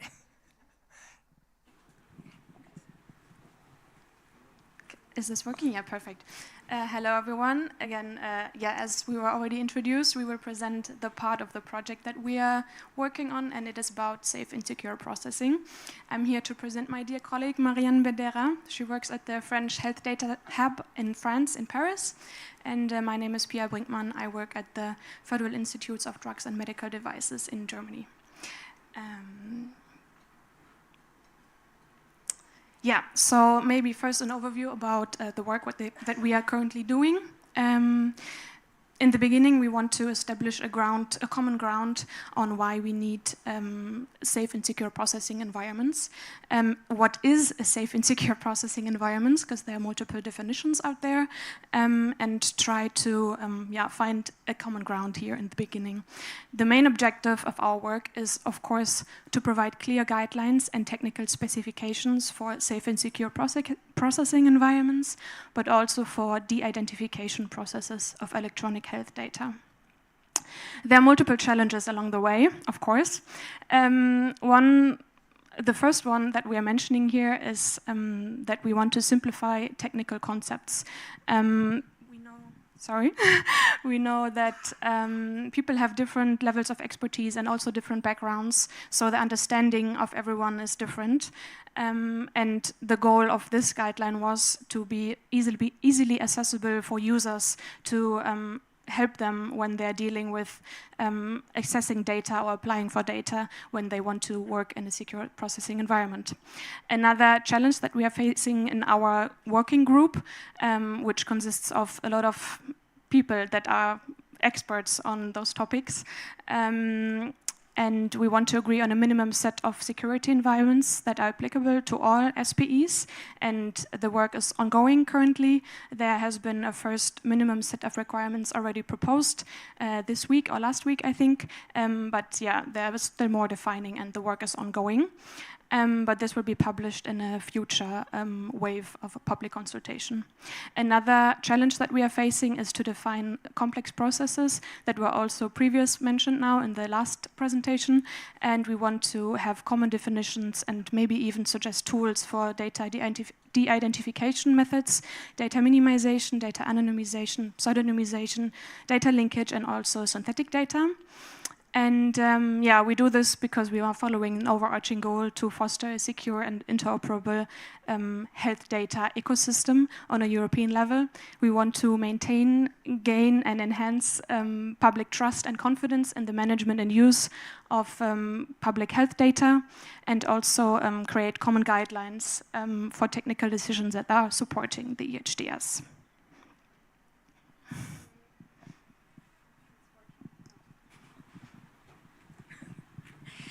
And now we would like to take you through the first input of our work. It was a common, collective work, of course, but we would like to mention that it was a work led by Irene Schlunder from the German TMF, which is the Technology and Methodological Platform for Medical Research. So our first input that is already available for public consultation is a guideline for data users also on how to use data in a safe, secure processing environment. So the objective here is to make sure that the data user, we might not be a specialist also and do not have expertise, because here we're talking about researcher, analyst, and all other kind of data users. We want to make sure also that they easily understand what processing personal health data means and what are the compliance and the things that they should do. One legal disclaimer first. So of course the basis of our work is the EHDS regulation, but one should not forget that the data users are also bound by the GDPR and the Data Governance Act. So when processing the data, they should always liaise with their data protection officer. Who is this guideline for? So for data users. It can be people that are considering applying for access to health data, but it can also be people that have already received a permit to process data and are just wondering what the next steps are. So our goal is to help them navigate these processes. So in the guidelines, we have decided to follow a data user journey for secondary use. So first step is even before accessing the data, it's really crucial for them to understand what is a secure processing environment, if they are bound to use it, because it depends on the nature of their data and nature of their research. Also know if they can select an SPE and what are the tips to select the right SPE for their analysis. The next step is, of course, to access the data. And here it's about communication with the SPE providers, how to initiate the access, and then what are the different steps. Then comes the current analysis. And here we wanted to emphasize the different role and responsibility, and also the rules that need to be followed regarding security, the various roles that are in the SPE, especially the role of data controller. We tried to make as understandable as possible, of course, but it was a huge work to define the different roles and responsibility, and we're still trying to refine it. And then the last step is, of course, the finalization of the study. And here there is, again, obligation regarding transparency. So we need to make sure that the data user exports results that are authorized and anonymized, and also that they delete the health data, the personal health data in the RSP once the research is finished. So quickly, the next step, so it's basically the same for all the milestones.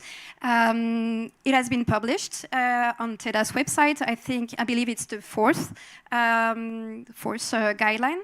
Then we will have a few months to refine them, building on the comments that we receive.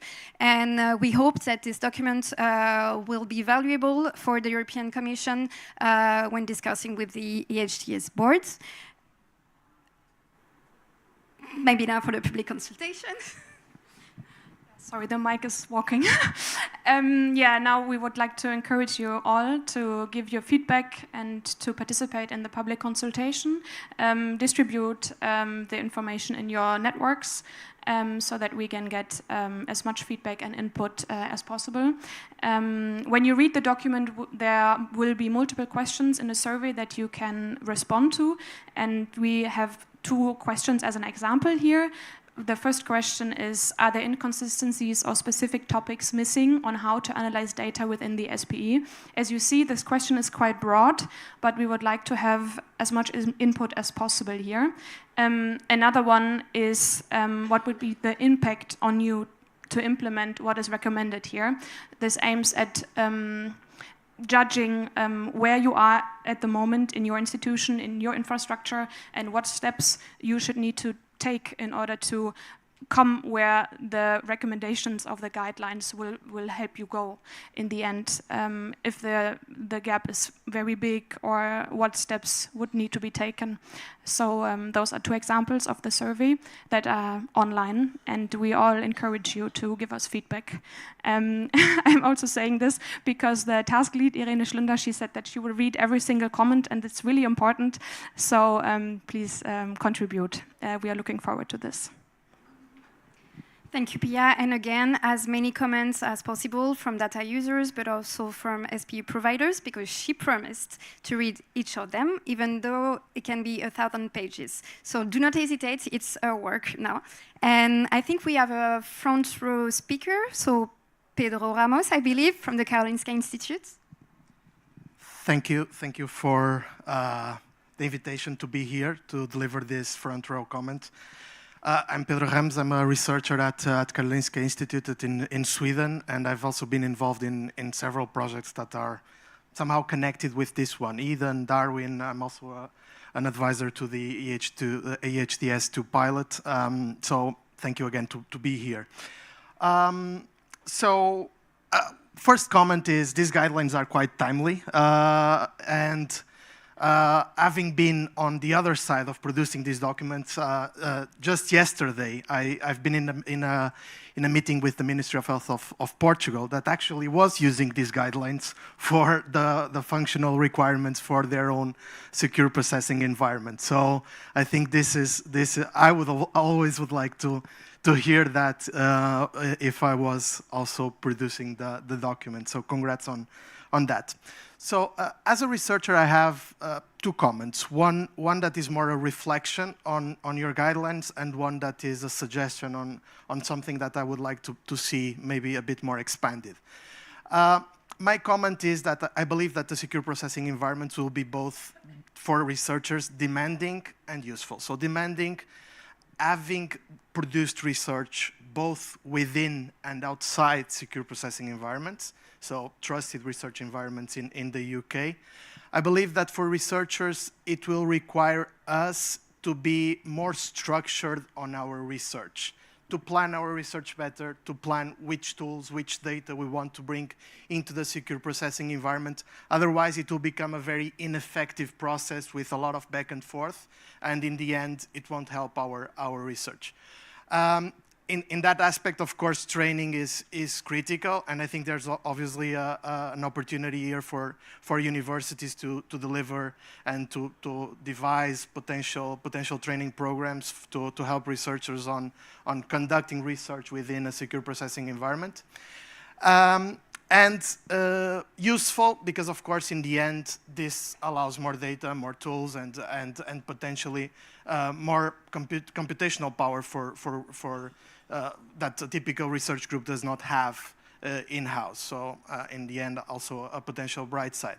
Something that I would like to see more expanded, and last point is, so you mentioned the auditability of the secure processing environment, and you mentioned like the secure part of the processing environment as something that, well, we cannot take data out, we cannot take data in, and let's say the 5 safes that are involved in the secure processing environment.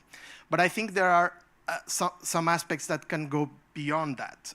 I'll give a few examples. So even yesterday with the Ministry of Health, they were giving this example of a quarantine zone, almost like a scrubbing area that the surgeon goes through to wash his hands before going to the operating room. I think a scrubbing area or a quarantine zone is something that would be useful within a secure processing environment, not only to vet data sets, but also for something that is, for instance, making sure that there is no bad research practices like plagiarism that is happening in the research that is happening within the secure processing environment. Another example is potentially tokenizing the data sets, validating that the data sets, or in this case, the outputs that are taken out of the secure processing environment are immutable, have an immutable token. And with that, you can, for instance, take care of any dispute in terms of IP. That, I think, is quite critical for some discussions that are around use of innovation in the European health data space. There is a call that is coming out by the IHI specifically on this topic, and we at KI are thinking on a proposal for that. So if everyone in the audience is interested in this topic and would like to discuss that with us after this session, please feel free to approach me. Thank you, and congratulations. Thank you so much, Mia, Marianne, and Pedro. Thank you. So one small announcement: if you would like to participate in the public consultations, do so. You have some information here on the slide and probably on the website of TechDAS. All the information is available and you will be able to access that. We're changing the format of the next session a little bit, and there's going to be a bigger crowd on the stage now. Before we do that, I would like to invite Artur Oleś, who is going to moderate the next session, a panel discussion, which is going to be about the future outlook of EHDS and also digital health in Europe. A question to you before you start asking your questions, and I'm quite sure you have quite a few of them. What do you want to hear from your panelists? What would be the key message that you would like them to deliver to the audience today? And what are your thoughts from the nitty-gritties that we've been discussing since the morning? Does it work? Yeah. Well, I have to say I have prepared very hard questions for our panelists. So we will touch upon not only HDS, but also topics like Draghi report, like, for example, the latest project Stargate announced by the President Donald Trump.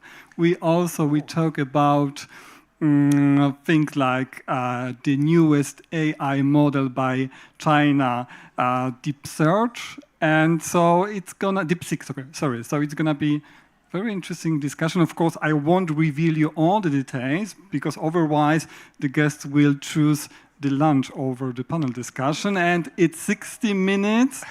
I can promise one thing: it's gonna be very interesting. Sometimes maybe a little bit controversial, very dynamic. I will ask very honest questions, very direct questions. We have heard many good things about EHDS, so now it's over. Now we have to touch upon the problems and the challenges.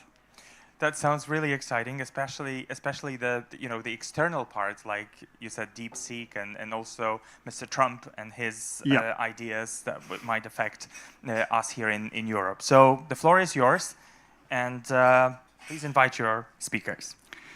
Yeah, thank you very much. Before I invite the speakers, I would like to comment on what has been said already and what you should expect from the discussion. So.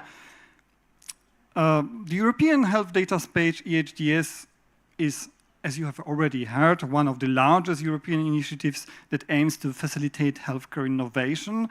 It's not another regulation, so don't miss it. It's kind of an enabler of data-driven medicine. So if all goes well, European innovators and scientists will gain access to the world's largest data repository, and this should or will accelerate research on new drugs and help medtech companies develop AI algorithms for medicine. Of course, we hope also that political decisions will be based on data and evidence rather than intuition, biased emotions, or sometimes even political agenda, what's too often the case, I think, in all of the member states. Individuals will have easier access to their health data, and doctors will be able to make better clinical decisions by having access to cross-border electronic health record, I mean patient summary. Data will travel across Europe together with patients so that every diagnosis and treatment made abroad will become a part of the medical history continuum. However, the successful implementation of EHDS requires the engagement of all stakeholders, and from policymakers in member states to industry leaders, academia, and healthcare professionals. EHDS is a project that will impact all aspects of healthcare. We do not have doubt it's going to be like this. And it will speed up the digitalization of healthcare in member states, improve interoperability, and stimulate the development of artificial intelligence solutions for healthcare. So last week, you have already heard it, EHDS was adopted by the Council of the European Union, and the regulation will come into force within weeks.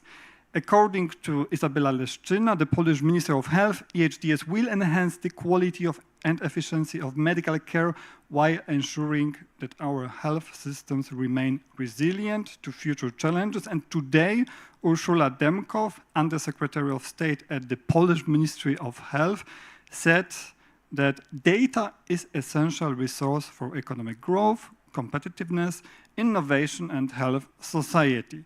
The hopes regarding EHDS are very high, and I have an impression that they are getting even higher today after all this great presentation on stage.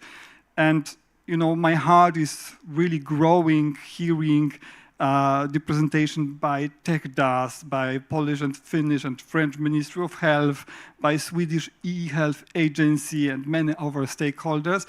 So thank you very much for pushing the EHDS project forward. But now the question is, what must be done to turn these promises into reality? The challenge is very big. Can EHDS be successful enough for Europe to show it can innovate, not just regulate? Is the 5.3 billion euro budget of the EU4Health program sufficient or not? Can EHDS be a success story when so far scientists and healthcare professionals in Europe are often paralyzed by the complexity of regulations like GDPR? And can Europe become a serious player rather than just a passive observer in the artificial intelligence race between the USA and China? We will touch upon, as I mentioned already, on Drug Report, this target project announced by President Donald Trump, and even the newest Chinese AI model, DeepSeek. They all have to do something with EHDS, since EHDS is not a project that grows in silo. It's a project that touches the digitalization of healthcare, and also, therefore, it touches artificial intelligence and all the things connected around. So yeah, so let's start the debate. I will take my place and make myself comfortable already.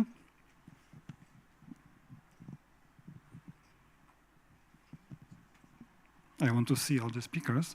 So please join me on stage, Artur Drobniak, President of the Regional Medical Chamber in Warsaw.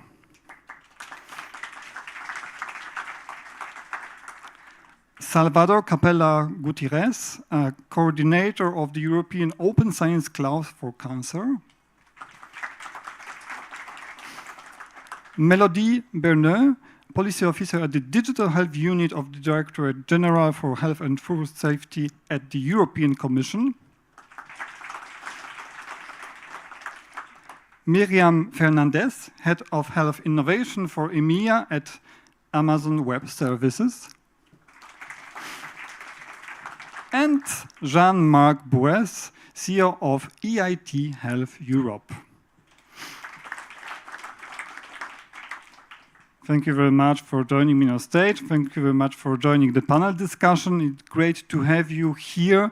In this setting, also, I think it's very important to have representatives of different stakeholders, from doctors to industry, academia, science, and also accelerators like EIT Health. The first question regards European health data space. Last week, as I said already, the Council of the European Union adopted a new regulation of the European health data space, and EHDS will come into force within weeks. And now I would like to know, how are you preparing for this significant change, and what actions will you take from day one? And then day one will happen probably already in February. The first question is for Artur. How will the doctors' associations, the Polish Chamber of Physicians and Dentists, which you represent, ensure that every doctor understands really the project? On one hand, doctors are the ones collecting data in electronic patient records, meaning they determine the quality of the data. And on the other hand, they will also have access to patient summaries. So what to do that doctors know exactly what is EHDS and why is it so important?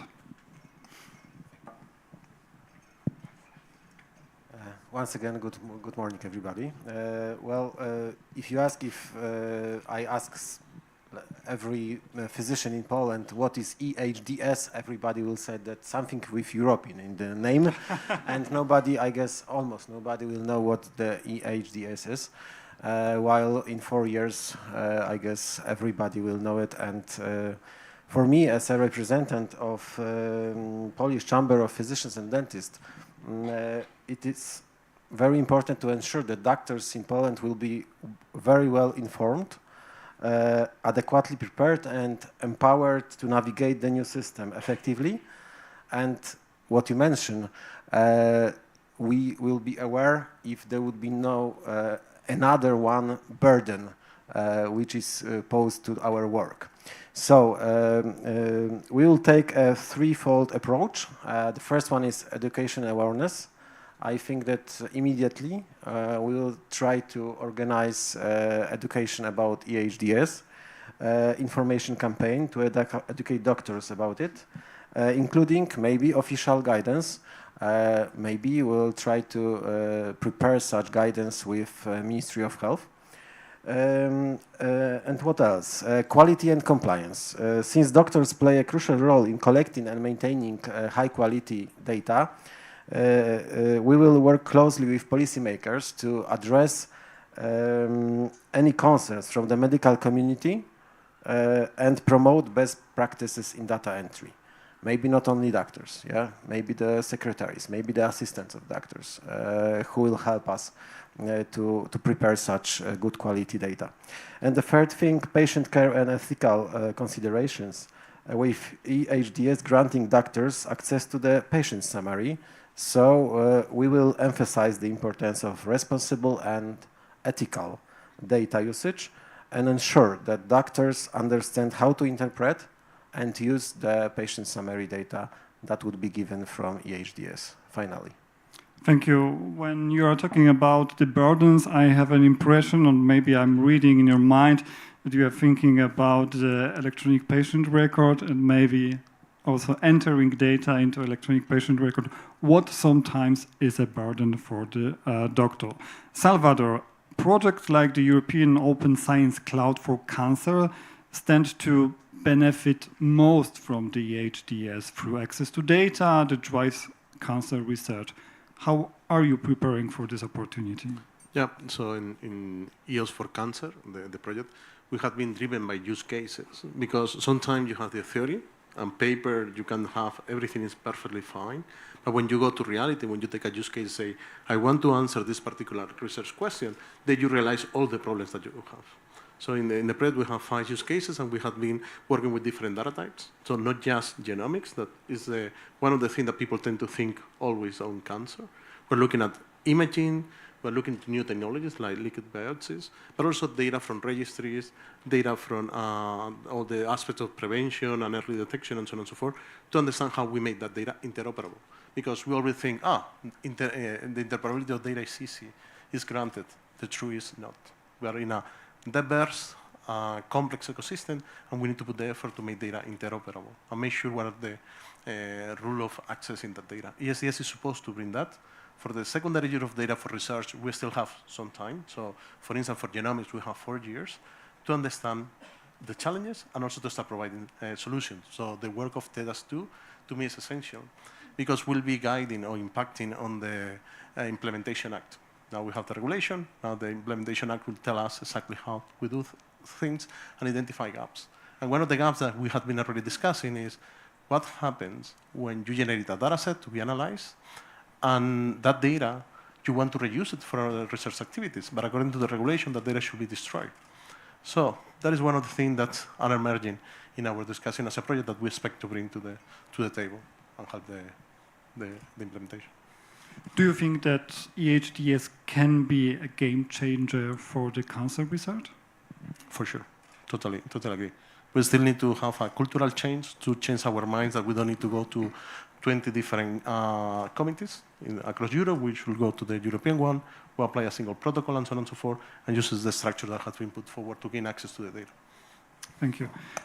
Melody, it's basically coincidence that you are sitting in the middle representing European Commission, but it's perfect setting because European Commission is, of course, in the middle of the project, is the author of the project. So EHDS has arrived and the hopes are high, as I said before, and after the conference, I guess that the hopes will be even higher. However, EHDS is more than just a data exchange initiative. It's also a test of whether Europe can successfully implement a large-scale project of this magnitude. What is the European Commission doing to ensure that EHDS is fully operational within 4 years, I mean in 2029? Thank you for this question. Of course, you mentioned at the beginning of your intervention, what will you start doing from day one? We will not start from day one. We have been working very hard already during the negotiation of the regulation to get ready, indeed, because the timeline is very short. We adopted the regulation in a very short time because of the political pressure. So you can imagine that the political pressure and the political ambition to deliver in 4 years is also very, very high. And now we are raising expectations from the community of the researchers and the citizens. So first, of course, we will have to adopt the secondary legislations, the Implementing Act. And for this, as Fulvia said earlier, we cannot do this alone. So we have been preparing funding projects for the past, let's say, 4 years almost, if we take all of them into account, to engage stakeholders, to collect the expertise of the member states, and to guide and to inform the work of the Commission on the implementing acts. TEDAS2 is the key initiative for this, and it is not starting after the adoption of the regulation. It started already in May 2024. So we're also building the common infrastructure. And for this, there's a part delivered to member states, and there's a part for the Commission. Similarly, we started the work on the IT central services more than 1 year ago. And for this, we need to deliver the European dataset catalog, the central application form, and all that goes with this. And from the member states, we have already finished with them a pilot project which lasted for 2 years and a half. So all of this is very concrete actions that we take to get ready. We are continuing the funding of the member states to get ready. For example, we have direct grants to member states to set up health data access bodies. And now we also need to engage the community. As Arthur said, we need everyone to understand what is EHDS and what are the benefits expected. So we have a huge challenge of communication.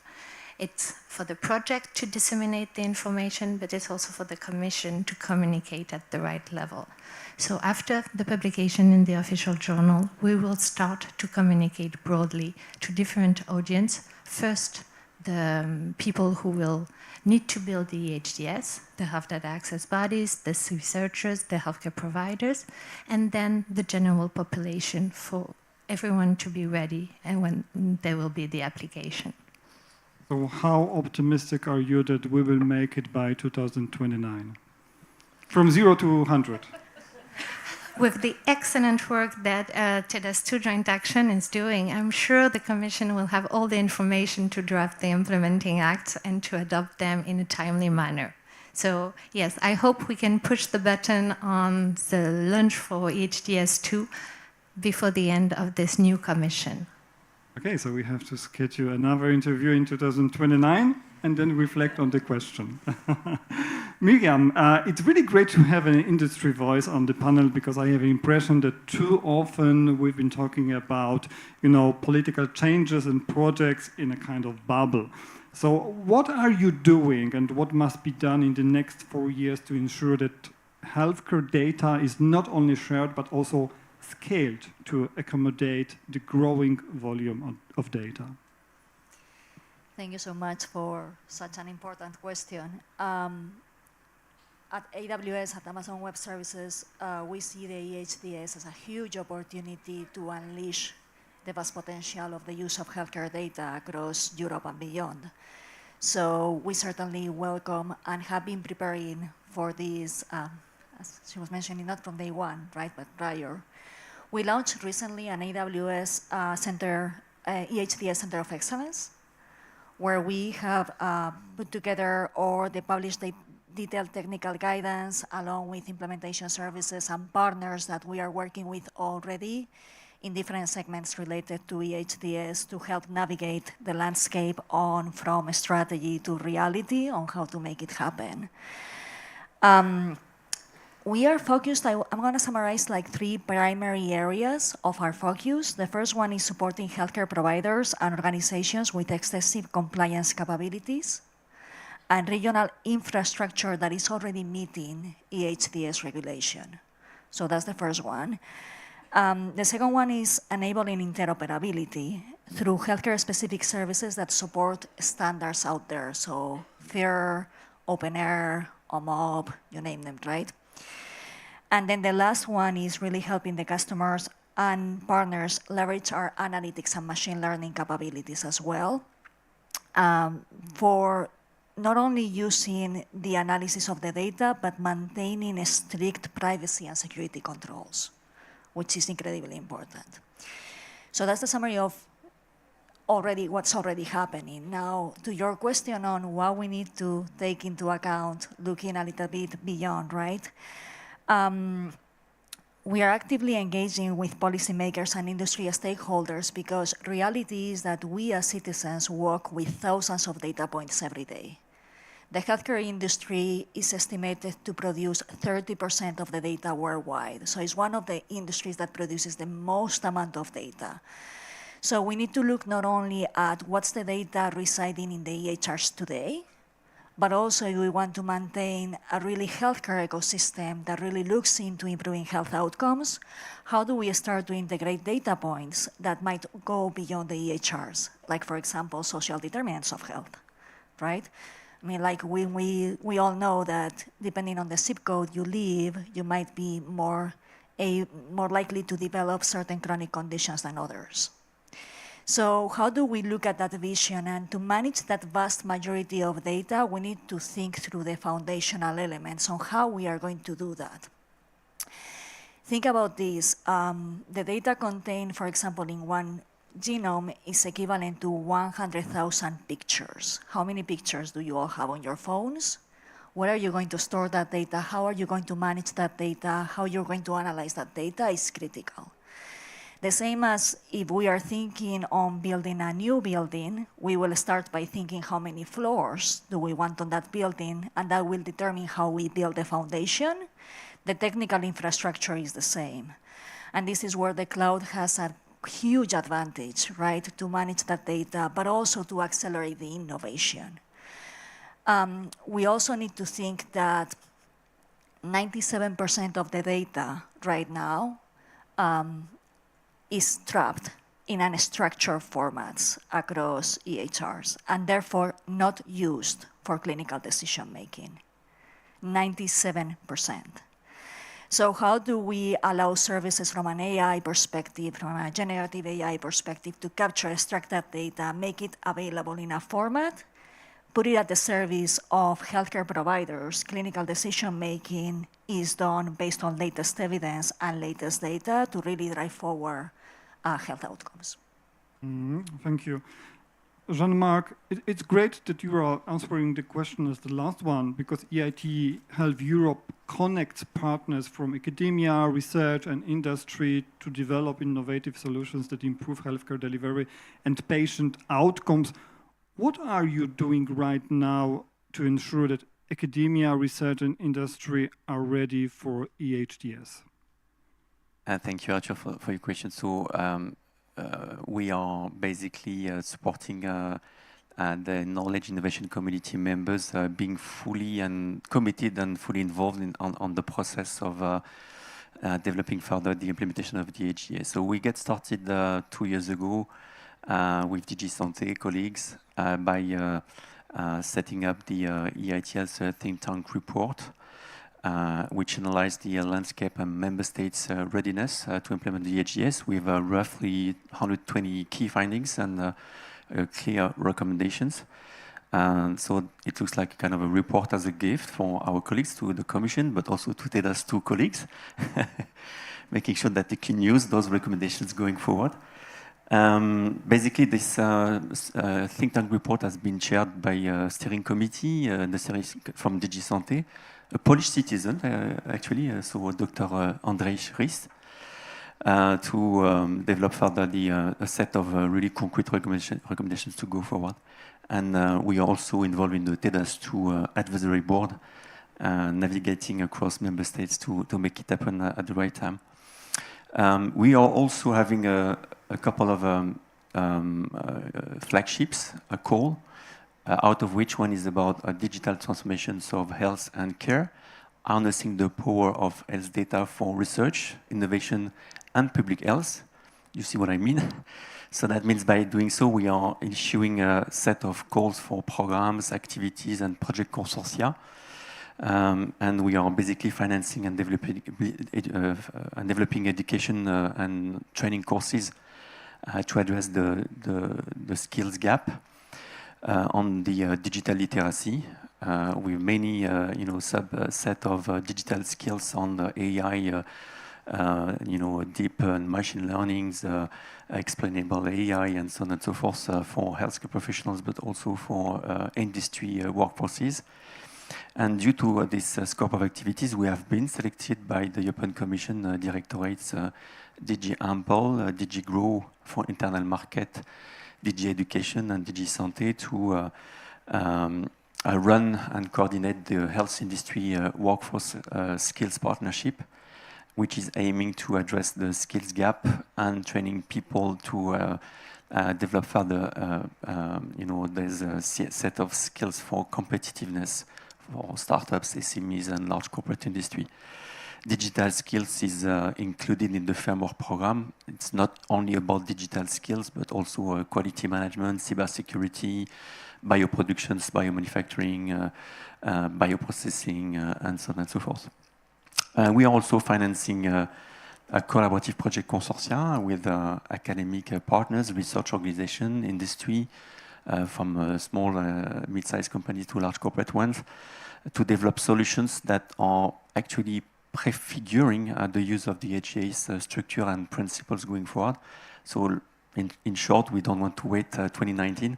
We are still starting right now to, as an example, make sure that within the selection criteria, we are having project proposals that are integrating HL7 techno solutions that are guaranteeing the interoperability of data, but also data ontology approach by securing that the structured data will be developed within the project that we are financing going forward. Thank you very much. Now with every question, it will get even harder. You know, it's almost symbolic from my perspective. The HDS was adopted by the Council of the European Union on January 21st. The same day, President Donald Trump announced this target AI project aimed at accelerating research for better diagnosis and treatment, while EHDS and Target are two completely different initiatives. Don't you think that EHDS sounds less exciting than Target? You know, why didn't we name the project something like European Data Odyssey 2029? Maybe Melody, it's a question for you. What do you prefer, EHDS or European Data Odyssey 2029? EHDS will not stop in 2029. It's only the beginning. Yeah, but you know, the first phase of the project will be completed by 2029. But so maybe European Data Odyssey without 2029. We will have a high-level conference to celebrate the adoption of the regulation, and the name of the conference is EHDS, Healthier in Future for Europe. So. Okay, so it's a good compromise. Okay, we don't go this way like in the US, naming big projects with the names of the movies. I guess it's not a good way. But seriously, are Europe's ambitions to improve healthcare through AI sufficient? I mean, for example, EU for Health, the largest EU health programs, has a budget of 5.3 billion euros, whereas Target's budget is 500 billion US dollars, nearly 100 times more. And Molody, I would like to start with you. Could we do more to introduce healthcare into the AI age in Europe? Thank you for this very good question, because it will give me the opportunity to remind that the application of AI in healthcare is not only EU for Health question. And first, I like to take a step back and look at what has been achieved with the President Commission. On AI, on a general horizontal way, there's been the AI Act, of course, but there's been massive investments in TEF, so testing facilities for AI in real life. There's been the AI factories that are just starting, and supercomputing capacities. So enormous amount of money has been put in there. And when it comes to health specifically, the HDS is not a small thing. It's the enabler for AI in health, because it will provide access. Data is fueling AI. So this is what has been done. And now we have a new commission, and we are starting to think of what, well, we're not starting to think, we are starting to say what we are going to do. And we will have a strategy to apply AI, because the question is no more about research or development. We know it works, we need to scale it up. And what will we do to scale it up? And for this, we will have a number of action, and we will have a number of funding opportunities. But this is coming. Thank you.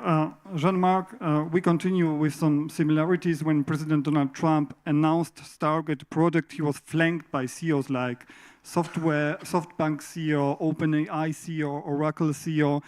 Is this kind of public-private partnership Europe should aspire to?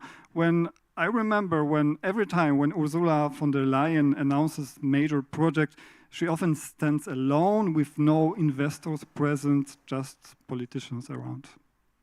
Yeah, so it's not a Trump question, it looks like a trap.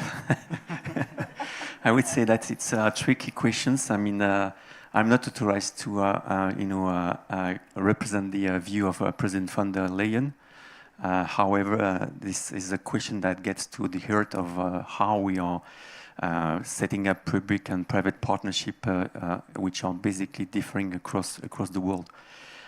So Europe's approach, I would say, is distinct because it's rooted on the way to build partnership that are focusing on inclusivity, openness, alignment with our shared values, such as sustainability, social equity, and democratic accountability. That's the reason why we are not putting on the front end people that are bringing the money, but a group of key stakeholders within the entire value chain that are making this joint effort to make it happen. So while the presence of, let's say, high-profile investors alongside the government announcement in other parts of the world may generate headlines that are, food for journalists, let's say, it doesn't reflect necessarily the depth or the breadth of collaborations behind the scenes. And we are, by culture, used to develop a different approach in Europe. So that's why it's hard to make a comparison with such a kind of announcement.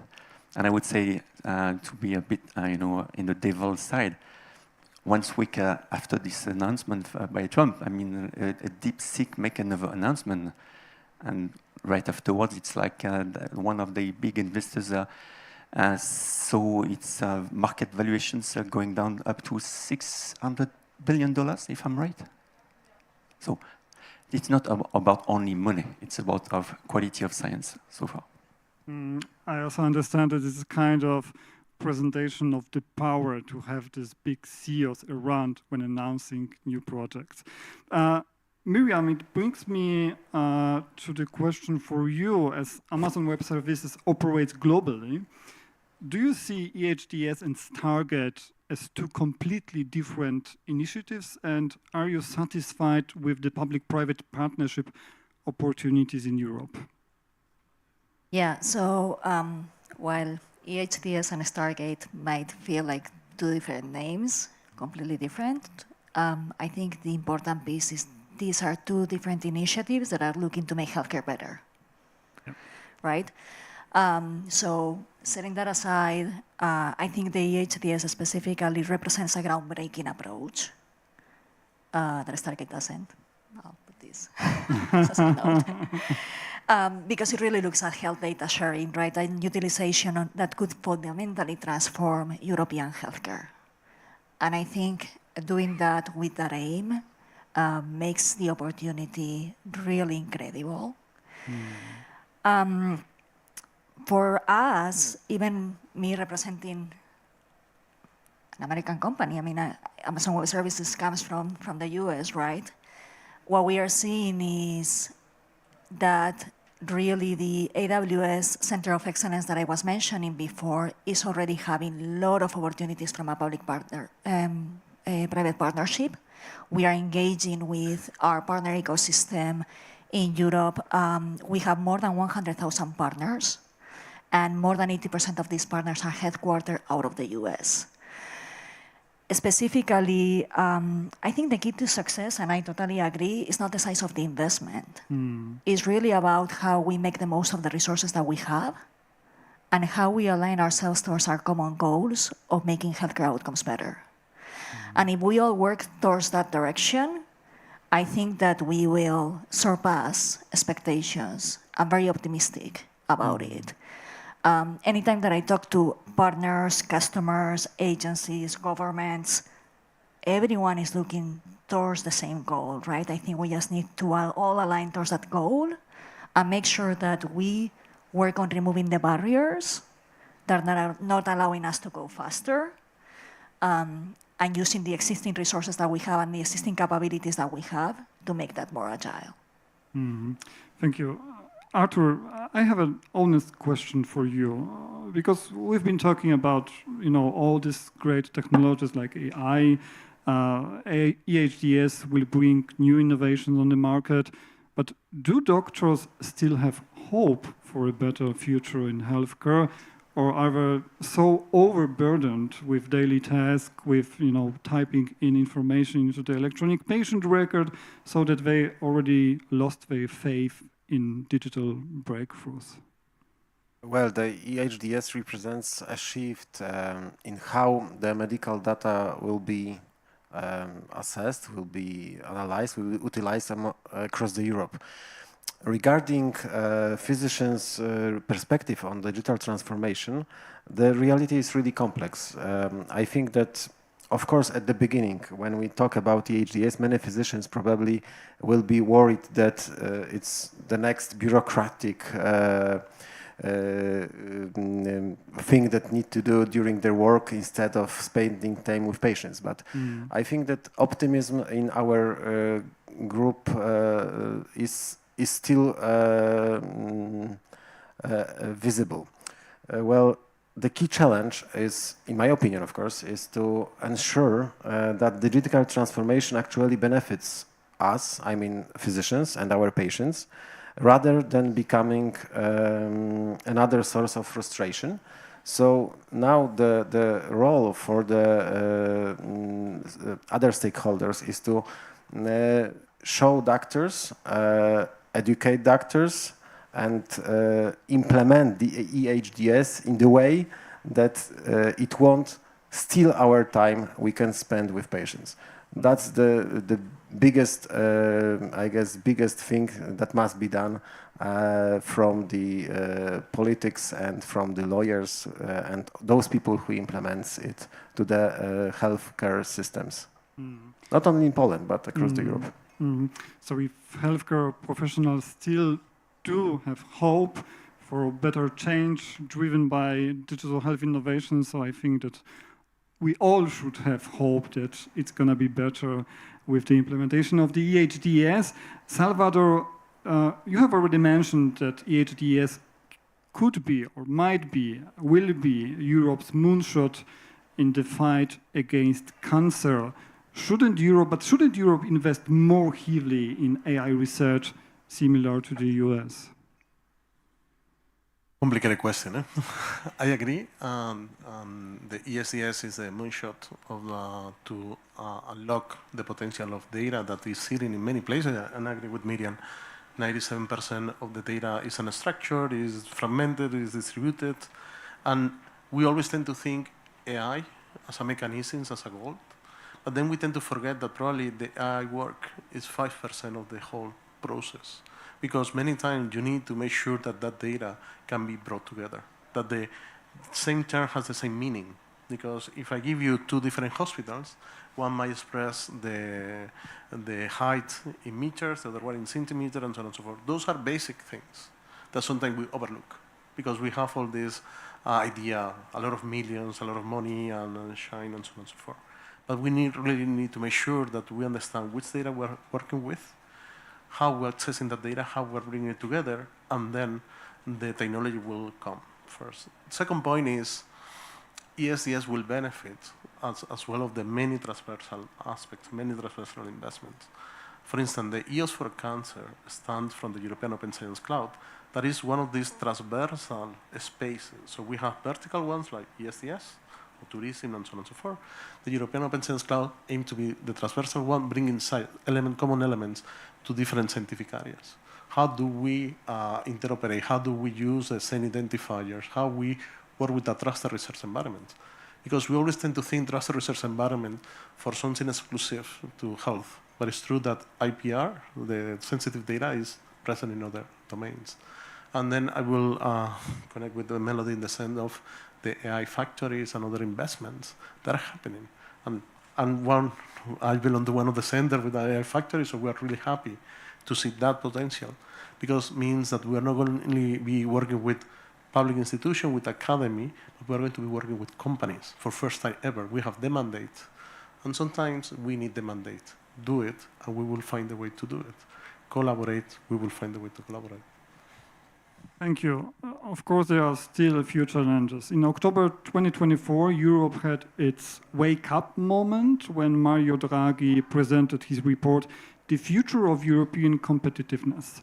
Draghi called on the EU to raise annual investments by an additional 800 billion euros to strengthen Euro's competitiveness and resilience. The section on computing and AI is particularly alarming. Here are just 3 key warnings from the report. I will read them through. The EU is losing ground in R&D and in creating globally competitive tech companies. The EU's weak position in AI development risks undermining its competitive advantage across several industrial sectors, with the possibility of EU companies losing market and value share to non-EU players. While the EU's GDPR and AI Act are commendable, their complexity and potential overlaps may hinder AI developments by EU industry across. So what are the most worrying takeaways from Draghi report, and what must Europe do now to remain competitive in the AI-driven global? So who would like to answer the question? Now it's, free round. Yeah. I won't I direct can take a anybody. first step. Please go ahead. So it's true that the Draghi report highlights challenges, but also points solutions where we could focus on, right? And personally, I believe the cloud can play an important role in all of this. The Strong Partners report referenced that the increased adoption of AI by the European business could also add 600 billion of euros to the European economy by 2030. And most importantly for me, as a clinician, which I didn't mention this, but I am a nurse by background, a PhD nurse, AI can mean improvements in health outcomes of 30 to 40% and 50% reduction on patient costs. So I think what we are seeing here is not only the technical opportunity of innovation, but also the opportunity to bring back to healthcare outcomes and results. So I'm seeing 3 key elements in which we should focus on. The first one is the infrastructure modernization. So at AWS, we have a very unique way to build our infrastructure. We build what we call high availability zones, which are composed by 1 or more data centers. And wherever we have 3 availability zones, we form a region. We have 34 geographical regions in the globe, 108 availability centers. This is twice availability centers and 3 times as many data centers as the next largest cloud provider. So a modernization of the infrastructures I was mentioning before as a foundational element to anything that we can do to not only bring that data together, be able to process that data, be able to manage that data, analyze that data, but also build on top of that data is critical. Generative AI needs cloud to scale. There's no way that we can scale generative AI without a cloud strategy. The second one is the skills development. So 61% of the business in the EU, and this is a recent report as well, said not being able to find the staff with the right digital skills, and this is slowing down the business performance, 61%. And over 25% says preventing them from adopting AI. So what are we doing to build that bridge with the digital skills gap? As a clinician, I don't know how much are we doing with the universities, right, to make sure that we are able to train our doctors or nurses in digital competency skills. I know we are doing some of that. Is it enough? I don't know. For me, it will be ideal our doctors, our nurses are able to finish their studies, right, understanding what AI means, the same, and how they can use it, the same as they can use a phone endoscope. I don't know if we will see that. We are actively investing in upskilling the digital health competencies. We released a university and academy with more of 80 online free courses for AI in healthcare that are readily available for anyone who wants to take them. And lastly, the third element, I would say the regulatory balance. So wherever EHDS obviously provides a very clear framework for innovation while protecting privacy, how do we ensure that we are allowing that innovation in a secure and private way? And this is where, for example, the startups come in play, right? 85% of the healthcare unicorns work on cloud, for example, on AWS. But research institutions, right? Salvador was mentioning, So how do we align the whole healthcare ecosystem to really take advantage of that, taking into account those regulatory needs, but also allowing for that quick innovation? Thank you. I think that this answer was already so complete. Would you like to? Yeah, I would like to join the question and be a little bit controversial. One thing that I have learned about DeepSeek is that you can get really good results with much less power and so on, just by making a clever use of the infrastructure and so on and so forth. And there is a lesson that we can learn that, because doesn't necessarily more money means bigger, means better. Something that we need to reflect is what we can do with what we have. And actually, this morning I was reviewing the Draghi report, so I should be doing my homework. And the report was outlining that for many businesses, you don't need super massive AI models. So what we already have can be done and can be used. I agree, we need to partner with industry, so alone we cannot do it together, but we have that competitive advantage. The second point, and I agree again with the regulatory element, I'm happy to be in Europe because it's inclusive space, and we shouldn't forget that. That is really important, because in other regions, if you are in the lucky side of the people, the target population, you are fine. If not, probably you're going to have a problem. Europe is slower because we tend to discuss and try to agree on everything, but have also a value because we have a rich data generation, we have different languages, we have different systems that, of course, complexity, but at the end of the day, reflect all the different ways that things are happening. And then we shouldn't forget that we have, complementing the cloud capabilities, the Euro HPC network. That is something that is not present in other places, this capacity to connect supercomputing networks across Europe.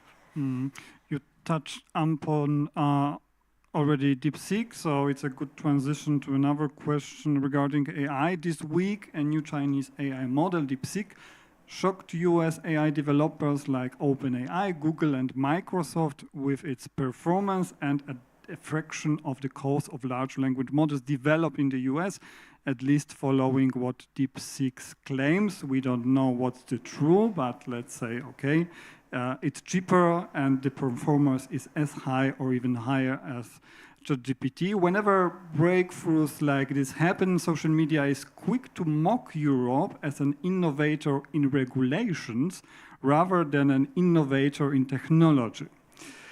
Startups struggle with the medical device regulation, MDR, hospitals struggle with GDPR, and the industry fears to lose the competitiveness due to the EU AI Act, especially since President Trump cancelled executive order on safety AI.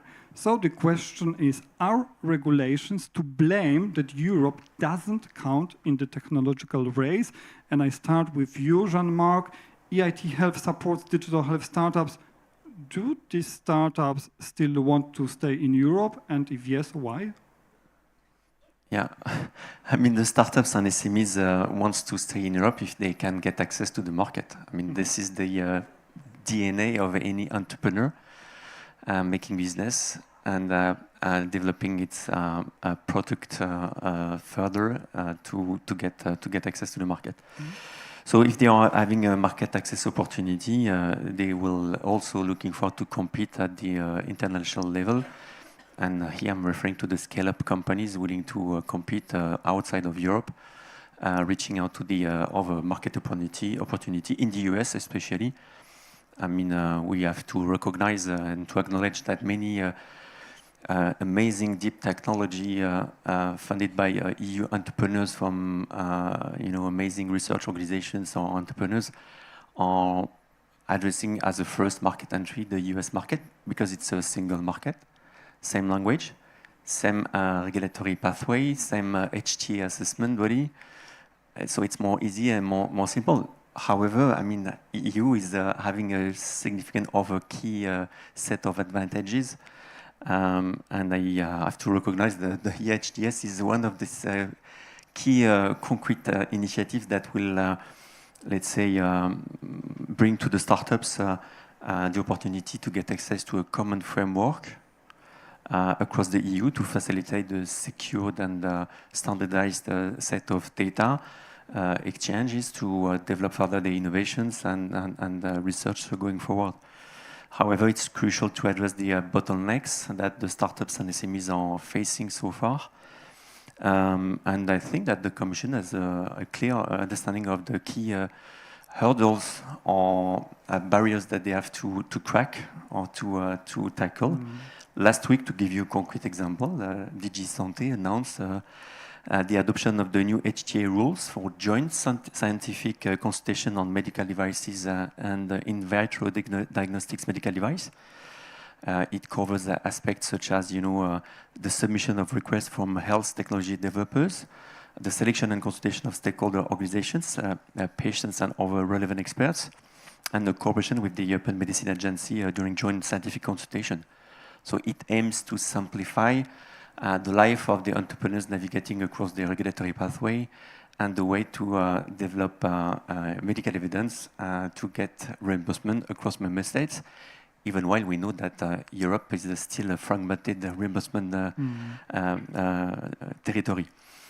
However, some of all the existing key initiatives, like simplification of regulations for companies that can enhance their economic attractiveness and market access, a pathway for digital medical devices and digital health are already going forward, like the DIGA model in Germany. I mean, it's really an amazing opportunity and a concrete initiative. So it aims to support startups and SMEs that are looking for to get, already having a CE mark, but developing medical evidence, and they are pre-reimbursed so far to finance the clinical trial that is aiming to generate medical evidence.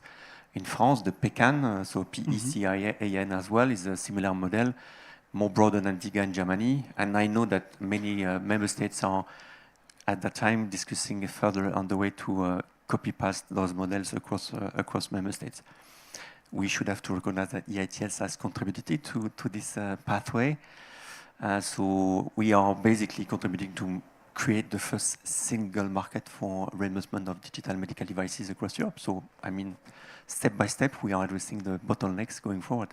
Thank you very much.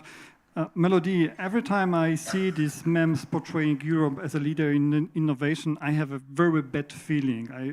It's not fair, yeah, because I know what European Commission is doing, how much it's doing. It's a hard work. So where's the problem? Maybe communication of what European Commission is doing, bringing the projects closer to the citizens. Where is the problem? That sometimes we have this, gap between what European Commission is doing and how the public opinion is taking it into reality. So where is the problem? What do you think? Yes, thank you. You're referring to the quote you made earlier that we are a leader in regulation, but... yeah, exactly. Yeah.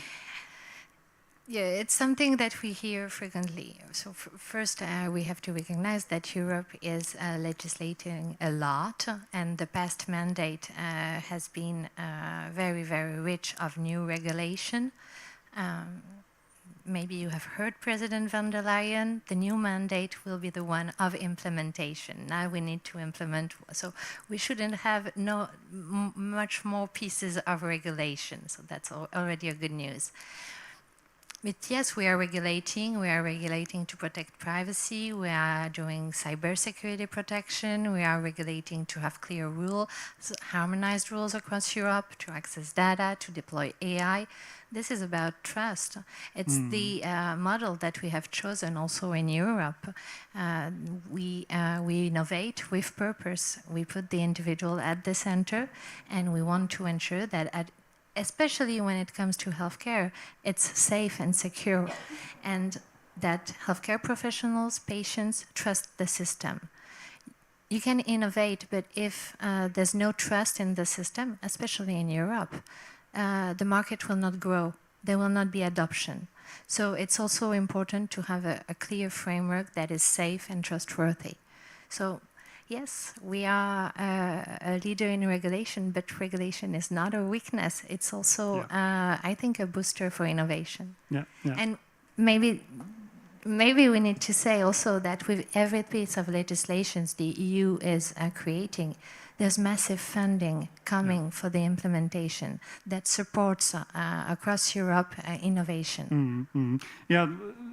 that is something that I wanted to say, that maybe there is a problem in communication.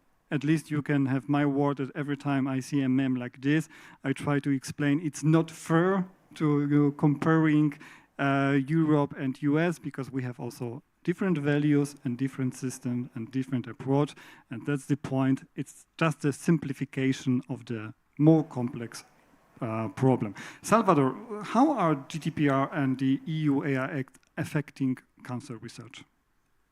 Well, the GDPR set the different legal basis to access data. Until now has been based mostly in the patient consent to use the data for secondary use and so on and so forth. We're expecting ESDS to open up and to offer a different legal basis to access that data, to speed up the whole process, they have to access the data, not only accessing the data, but also finding the data, because sometimes the problem is not a question of requesting access to the data, to find it. Because if you don't know the data exists, how you are going to request access to it, right?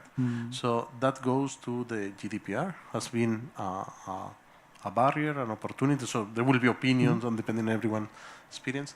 The AI Act is putting in the center, as Melody was saying, people, so you make sure that you understand what is the data, how it's being used to train the models and so on and so forth. Last week we were discussing in Barcelona in a workshop the implication of AI Act for research. And for instance, for biomedical AI model training, you don't need to look into the AI Act. There is a section there, but it's saying you should follow the in vitro diagnostics and the medical device regulations and the national law. At that point, I was asking myself, what is the European regulation that avoids me to go to national law? Because usually when we go to national law, every country has generated their own regulation, and sometimes you have very strange situations like GDPR for certain areas. So having a European framework, I think, is good. And coming back to the question, AI Act will guarantee that we understand how models are trained, are used, and so on and so on, so to reduce or at least understand the biases that might be present in the model. Thank you. Before we wrap up, also one question to Artur. GDPR, known in Poland as RODO, has gained a very bad reputation among doctors. Healthcare professionals have become so cautious with data sharing that many follow the principle that the safest way to share data is not to share it at all. Is GDPR blocking healthcare innovation? Well, GDPR was designed to protect patients' privacy and ensure ethical data use, which is crucial in healthcare. However, its complexity and strict enforcement have unintentionally created barriers to innovation and data sharing. As you told, I don't know how it works in other countries, but in our country, usually doctors don't want to share data at all because they are worried about RODO, about GDPR legally process. So to unlock GDPR full potential, we need, in my opinion, clearer guidance, especially for healthcare professionals, what they can share and what they could not, and with who could they share the data and with who could they not. And here in Poland, there are so many guidance which are opposite of each other. So we are not sure which is the real implementation of the GDPR. Pro-innovation regulatory frameworks, I mean, ensuring that EHDS and GDPR work together to create a secure but accessible European health data ecosystem, and most important thing, a shift in mindset. I mean, moving from a compliance first to culture to responsible use culture, where patients' data is protected but also is utilized effectively for better healthcare outcomes. It's a time for wrap up. Let's conclude by looking ahead to the future. The HDS implementation is complete. All EU countries are sharing data. Companies can apply for data sets from national repositories. Health policies are evidence-based, and the patient summary is operational across Europe. What must happen in the next 4 years to make this vision a reality, and what should be Europe's next flagship project in digital health?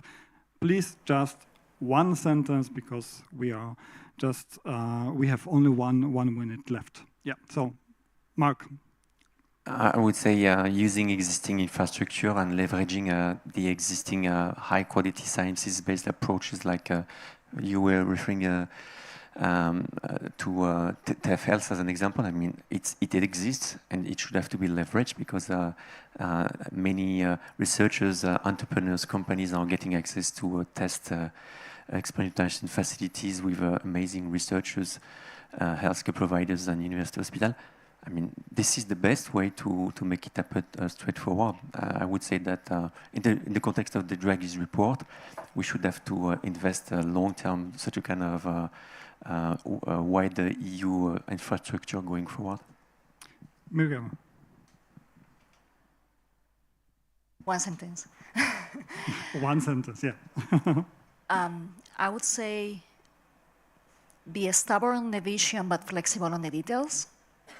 So if I put the vision, and I was having this conversation with my parents the other day, my 87-year-old parent was asking me the question on why can I go with my credit card anywhere in the world and get money out of any bank, see movements, etc. Why cannot I do the same with my health card? So I think that's the vision, right?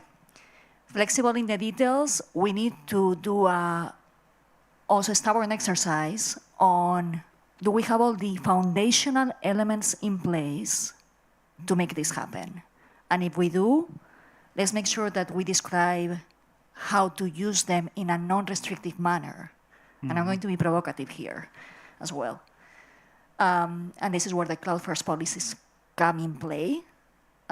Instead of, why not put it in the cloud? Put it in the cloud because you're going to need it to manage a vast amount of data. This is already happening in some countries. It's already happening because it's a demand, right? And to be able to scale. And let's put the patient at the center on all of this. It's not about, regulators. It's not about industry. It's not about policymakers. It's about the patient being able to have that vision that I was mentioning. Melody. For me, in the next 4 years, we need to continue working together, keep the conversation going with all the stakeholders. If we want to make EHDS a reality, everyone needs to put their hands on. It's super important. So participate in the public consultation on TEDAS 2 deliverables. And maybe a future outlook, in 4 years, we should be able to leverage EHDS, AI factories, TEF, and all those capacities to create a platform for personalized medicine and making the shift from reactive healthcare to preventive healthcare, because I think in the end it's the challenge. That's why we are here to push forward the EHDS. Salvador. Yeah, so I will say ESDS need to be implemented now, and we're going to realize the tiny detail that we need to be flexible. But I will argue that we can take cancer as a space, a subspace of the ESDS, to put forward and to start trying many of those aspects that we want to see broadly implemented, because we have a broad community with investment, with infrastructure, and so on and so forth. So probably we can use this opportunity to say what are going to be the challenges that we need to tackle. Arthur, the last word is... Well, to make EHDS reality in 2029, I guess we must focus on interoperability, on trust, and adoption. And 3 key priorities should be reliable infrastructure, also the physicians, doctors' engagement, and patient trust. Patient trust in first position. Arthur, Salvador, Melody, Miriam, Jean-Marc, thank you very much.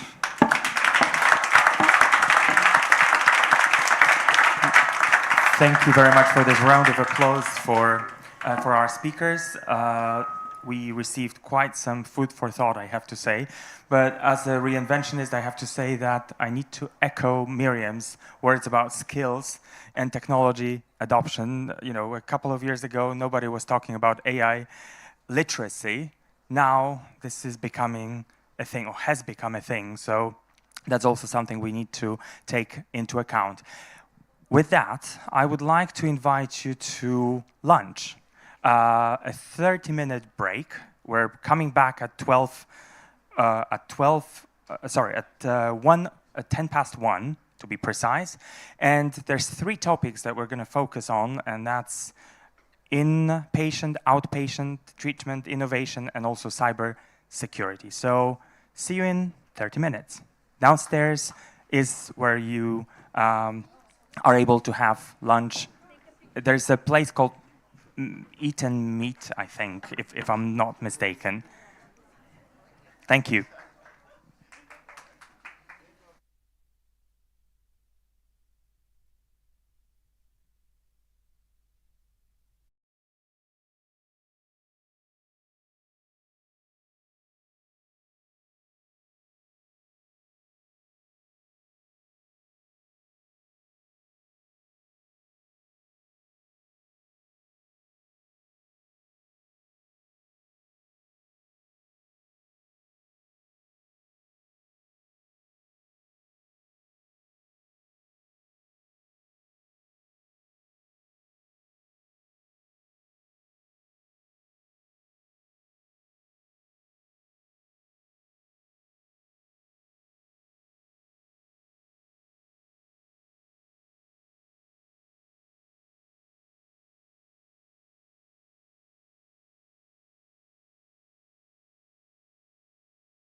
Ladies and gentlemen, please take your seats. We're about to start.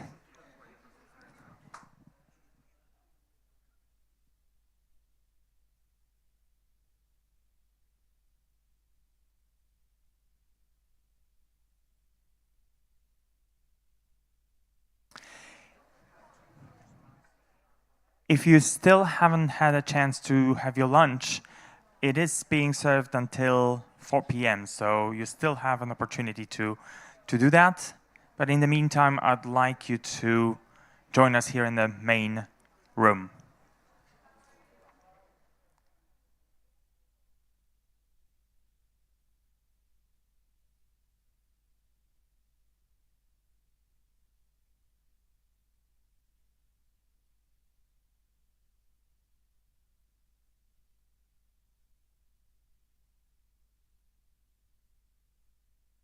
Okay, so I think it's time to start. If someone wants to join us, they will. So, as I said before the break, we are continuing with 3 sessions. The first one being about the innovation in hospitals. The second one, outpatient treatment innovation, and finally, cyber security. To start with the first session, I would like to invite Tomasz Maciejewski, who is going to continue in Polish, right? Fantastic. So,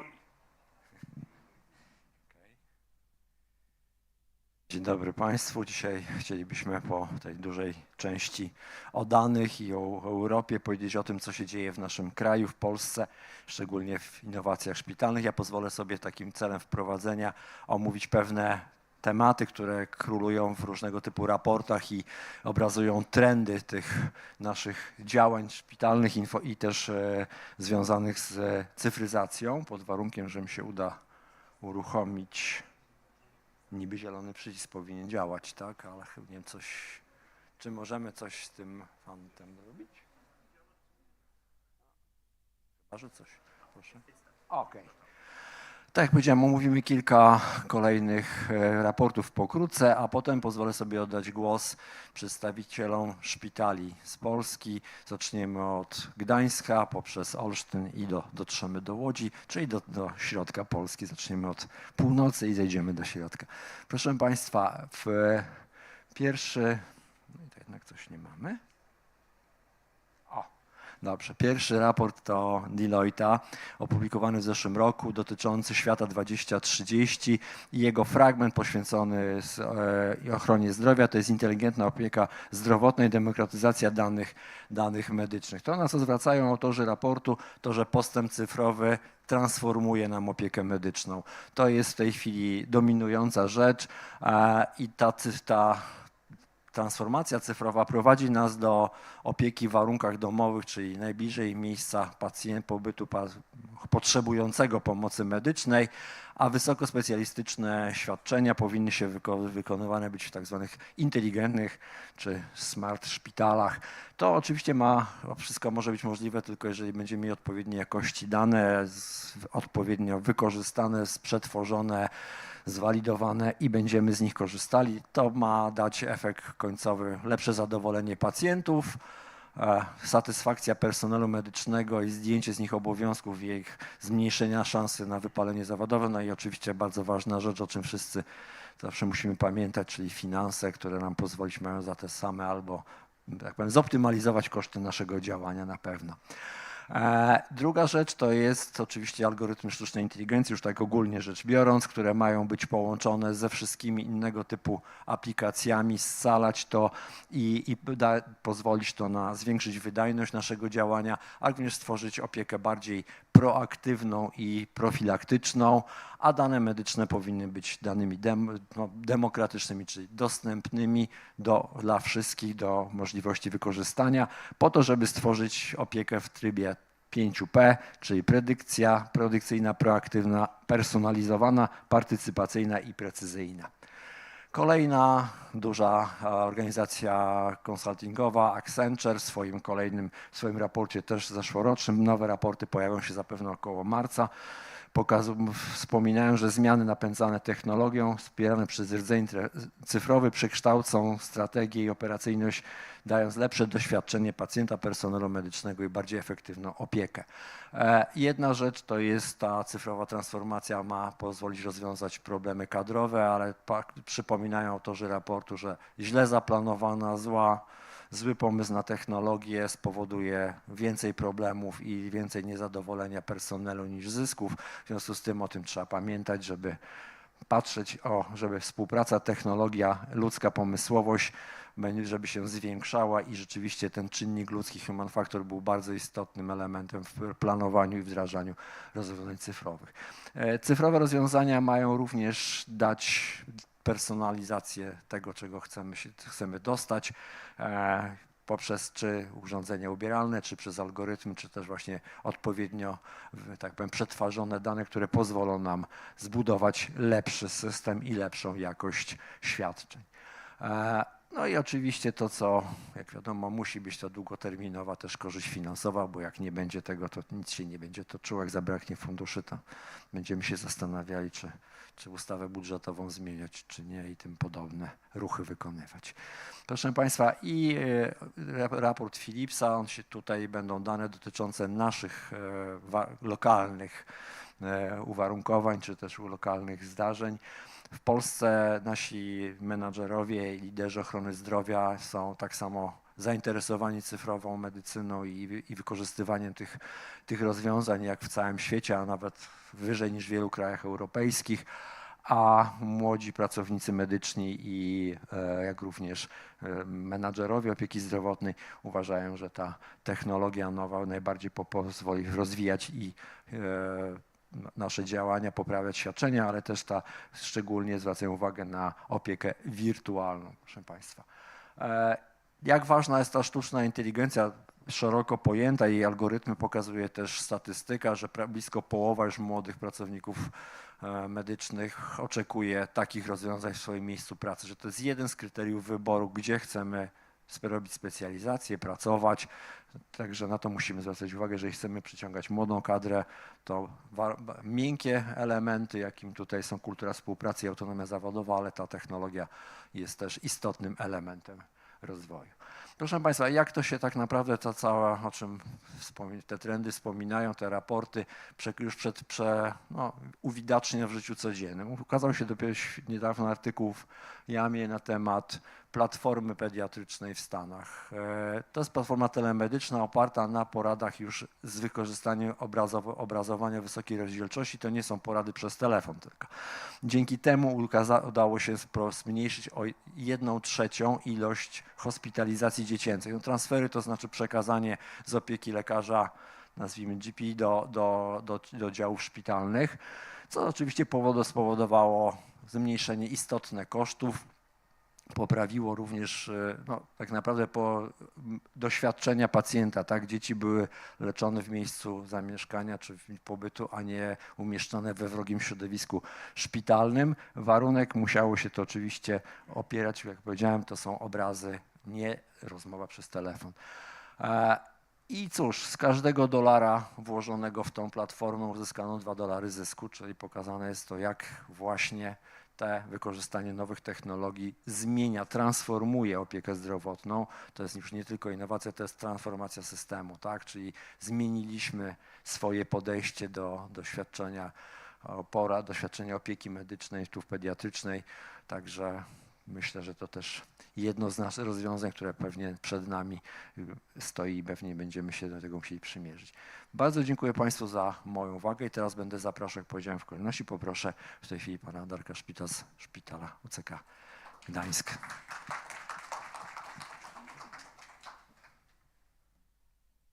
Dziękuję pięknie. Tutaj dyrektor Maciejewski też to takie szacowne grono i dyrektor Ptaszyński, pani dyrektor z Łodzi, także się bardzo cieszę, że zostaliśmy tutaj też zaproszeni. No i menadżer roku z ubiegłego roku, także jeszcze raz gratulacje, wczoraj nagroda, super. Macie Państwo okazję posłuchać troszkę o rzeczywiście bardzo fajnych szpitalach. Na sali część osób oczywiście znam. Ja troszkę przyjąłem taką formułę, żeby troszeczkę powiedzieć o tym, jak my to robimy, kim jesteśmy, jak my to robimy, bo nie wiem, co Państwo wiedzą o UCK, nie wiem, jak Państwo, którzy w online mają okazję nas słuchać, co wiedzą o Uniwersyteckim Centrum Klinicznym. My obok właśnie tak szacownych szpitali też chcemy się nazywać innowacyjnym szpitalem i bardzo staramy się to robić. No, nasza misja, szpital, filar zarządzania, to jest to, o czym troszkę chciałbym powiedzieć, czyli coś, jak my podchodzimy do tych innowacji, bo to jest szerszy temat. To nie są tylko technologie, ale to jest w ogóle organizacja pracy. I oczywiście przekładająca się na to, żeby efektywnie leczyć, dobrze uczyć i służyć nauce. Czemu nasze projekty też mają służyć? No i tutaj na przykład Regionalne Centra Medycyny Cyfrowej to jest taka bardzo silna emanacja tego tematu.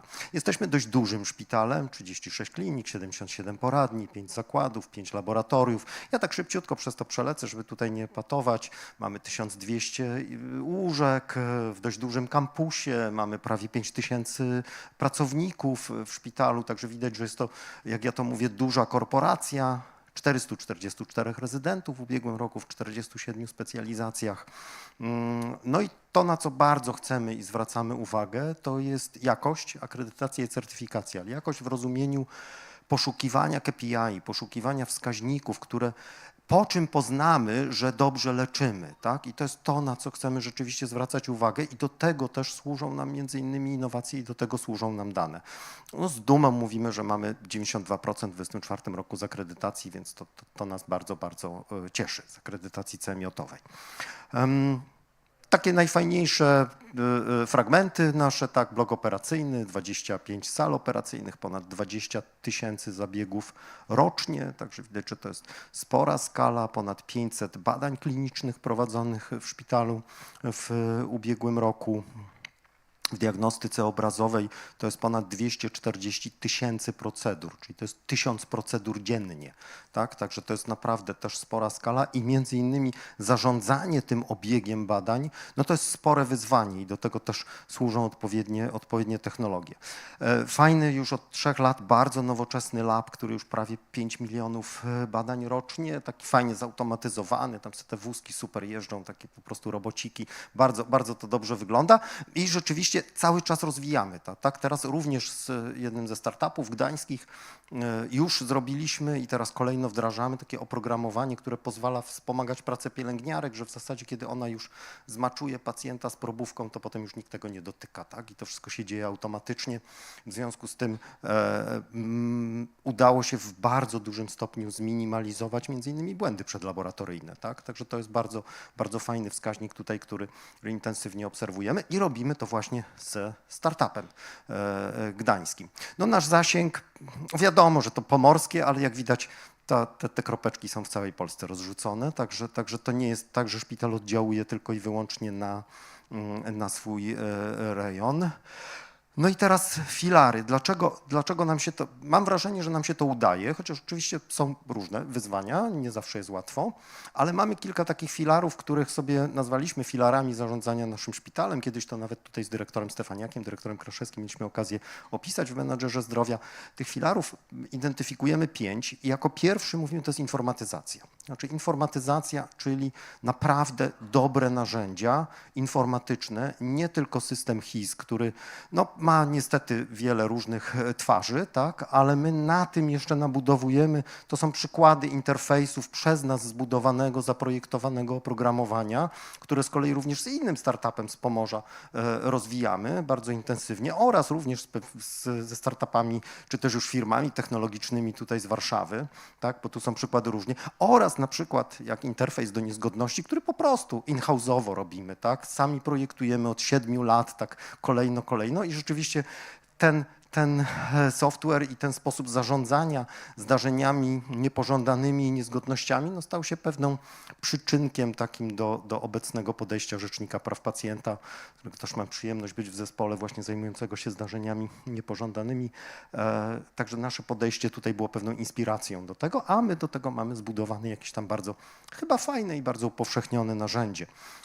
Udało nam się dzięki takim właśnie narzędziom między innymi również tego przekonać te 5000 pracowników, że napisać, że coś mi nie pasuje, że coś nie zadziałało i tak dalej, to nie jest, że ja na kogoś skarżę albo że ja donoszę, tylko że to jest chęć poprawy, że to jest chęć doskonalenia, że to jest organizacja, która się potrafi doskonalić i do tego właśnie między innymi mogą służyć fajne narzędzia. Drugi ważny filar, o którym wcześniej wspominałem, to akredytacja. Znowu wspierana KPI-ami, tu znowu te niezgodności, bo one mają bardzo ważne znaczenie, elementy tego systemu mają bardzo ważne znaczenie w kontekście właśnie między innymi spełniania wymogów akredytacyjnych, a jednocześnie właśnie KPI procesu, tak? Czyli obserwowanie, w jaki sposób nam się tam rozwija proces i po czym poznamy, że leczymy dobrze. Bardzo ważne kwestie organizacyjne, to też jest innowacja w tym sensie, tak? Wynagrodzenie za wynik i rynki wewnętrzne, tak? Czyli rozliczenia pomiędzy jednostkami, cenniki pomiędzy jednostkami. To musi być wsparte oczywiście procedurami operacyjnymi, dlatego że no, nie można powiedzieć, nie, ja tego nie zrobię, bo to za drogo kosztuje. Nie, ja to zrobię, bo to jest konieczne w procesie leczenia, tak? Ale wiem, że muszę za to zapłacić. Muszę wykorzystać psychologa, fizjoterapeutę, dietetyka, określony rodzaj badań i tak dalej, i tak dalej. I się rozliczam, tak? Za to.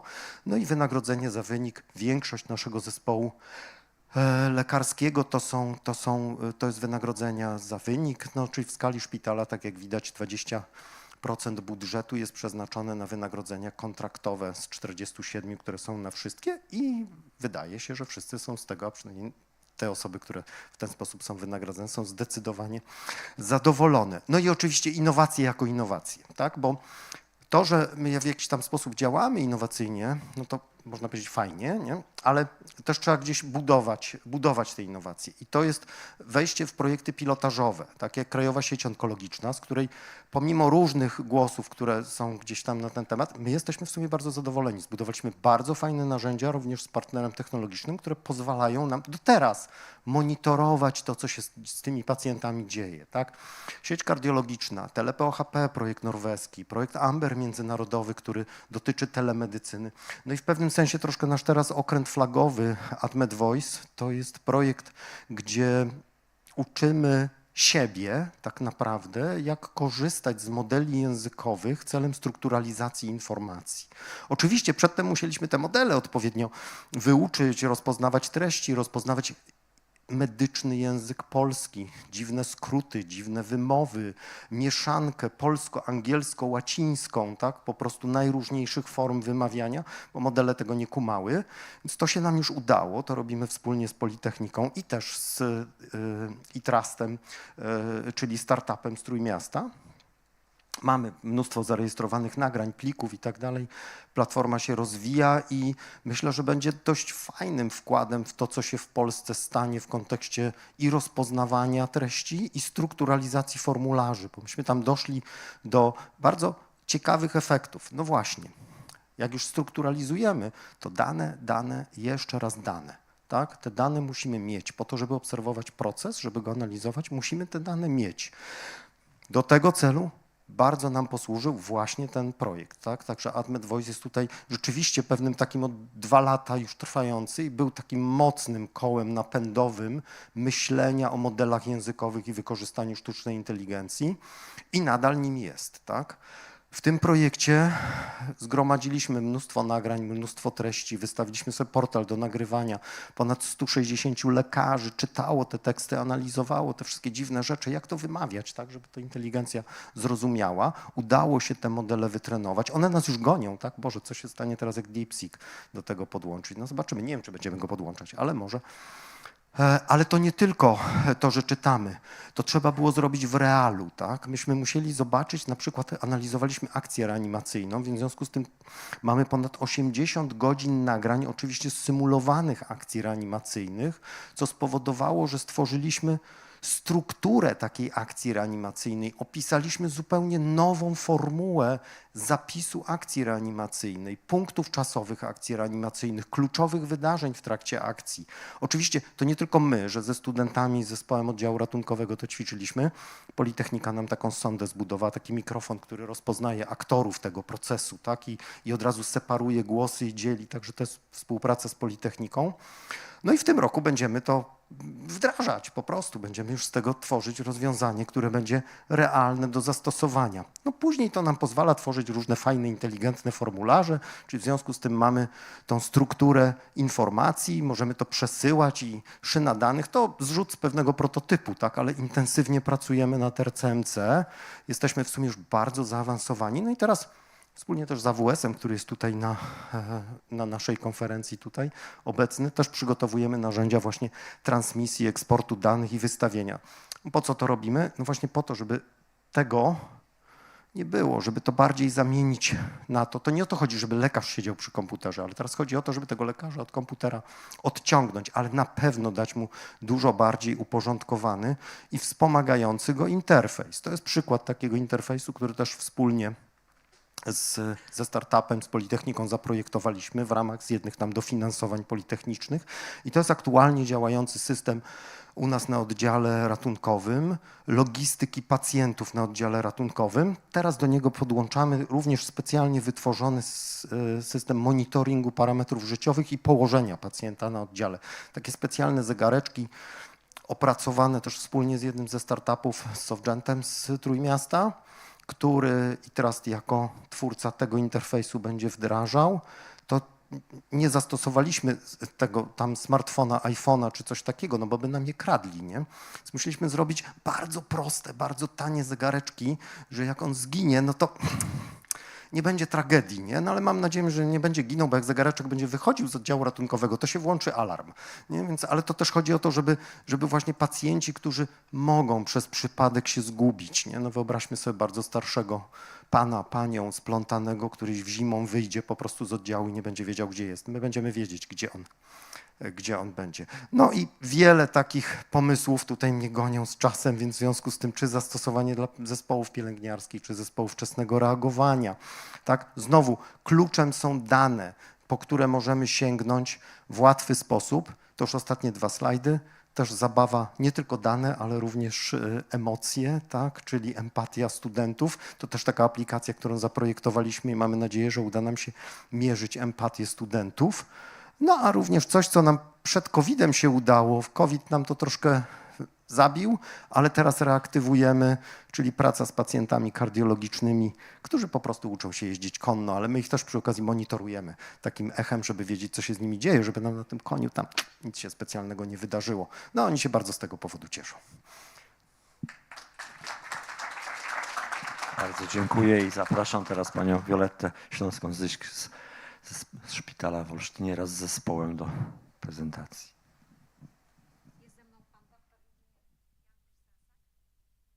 Dzień dobry, witam serdecznie. Jest ze mną doktor inżynier Janusz Sasak z Uniwersytetu Jagiellońskiego, bo będziemy mówić o czymś, czego by się u nas w szpitalu nie zadziało, gdyby nie pan profesor.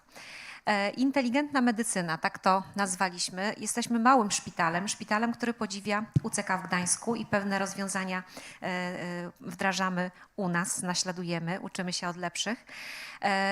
Jesteśmy szpitalem monospecjalistycznym. Warmińsko-Mazurskie Centrum Chorób Płuc w Olsztynie. Od 3 lat mamy też, rozszerzyliśmy działalność o torakochirurgię. No i zaczęły się prośby pracowników. Mamy więcej kontraktu. Wiadomo, że oddziały zabiegowe to są większe pieniądze, sale operacyjne. No i oczywiście wzrost zatrudnienia. Dział analiz i rozliczeń pracy miał więcej, pracownicy merytoryczni również, a w związku z tym, że szpital po tej całej reorganizacji musiał się zmagać z ujemnym wynikiem finansowym, pojawił się pomysł na automatyzację procesów. Pan profesor Sasak zaprosił mnie na konferencję, w której uczestniczyłam zdalnie. Okazuje się, że w trakcie konferencji już dostałam zaświadczenie, które wysłał robot, że uczestniczyłam w takim spotkaniu i zaprosiłam pana profesora ze studentami do współpracy. No, automatyzacja, robotyzacja, dlaczego? Ograniczone zasoby, bo też roboty pomagają pracownikom medycznym, nie tylko administracyjnym. No i oczywiście ta redukcja kosztów, którą myślę, że która jest ważna dla każdego menadżera placówki medycznej. No i teraz jak to u nas działa? Kluczowe procesy, bo można je jeszcze rozczłonkować, ale to jest obszar medyczny, bo roboty chirurgiczne wszyscy znamy. My jeszcze nie mamy, mam nadzieję, że torakochirurdzy za jakiś czas się wzbogacą o tą pomoc. Natomiast wspomaganie diagnozy, analiza danych, tworzenie raportów, prognozowanie, rejestracja, informacja. Tutaj z przyjemnością chętnie bym się podzieliła z Państwem szczegółami, jak to wygląda, albo Panu Profesorowi oddam głos.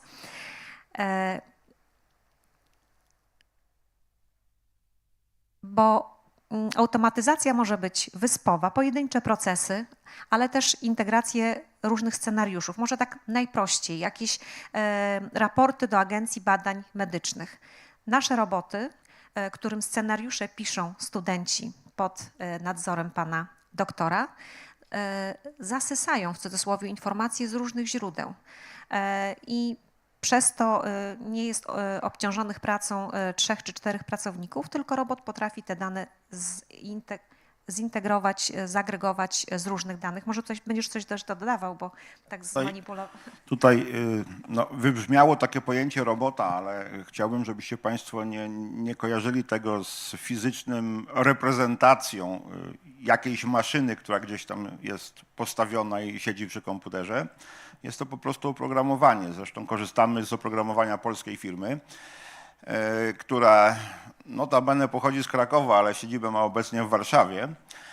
I to jest oprogramowanie, które symuluje pracę człowieka na komputerze, krótko mówiąc. Naszym zadaniem jako tego zespołu, który wdraża te rozwiązania, jest przygotowanie scenariusza, według którego pracuje robot.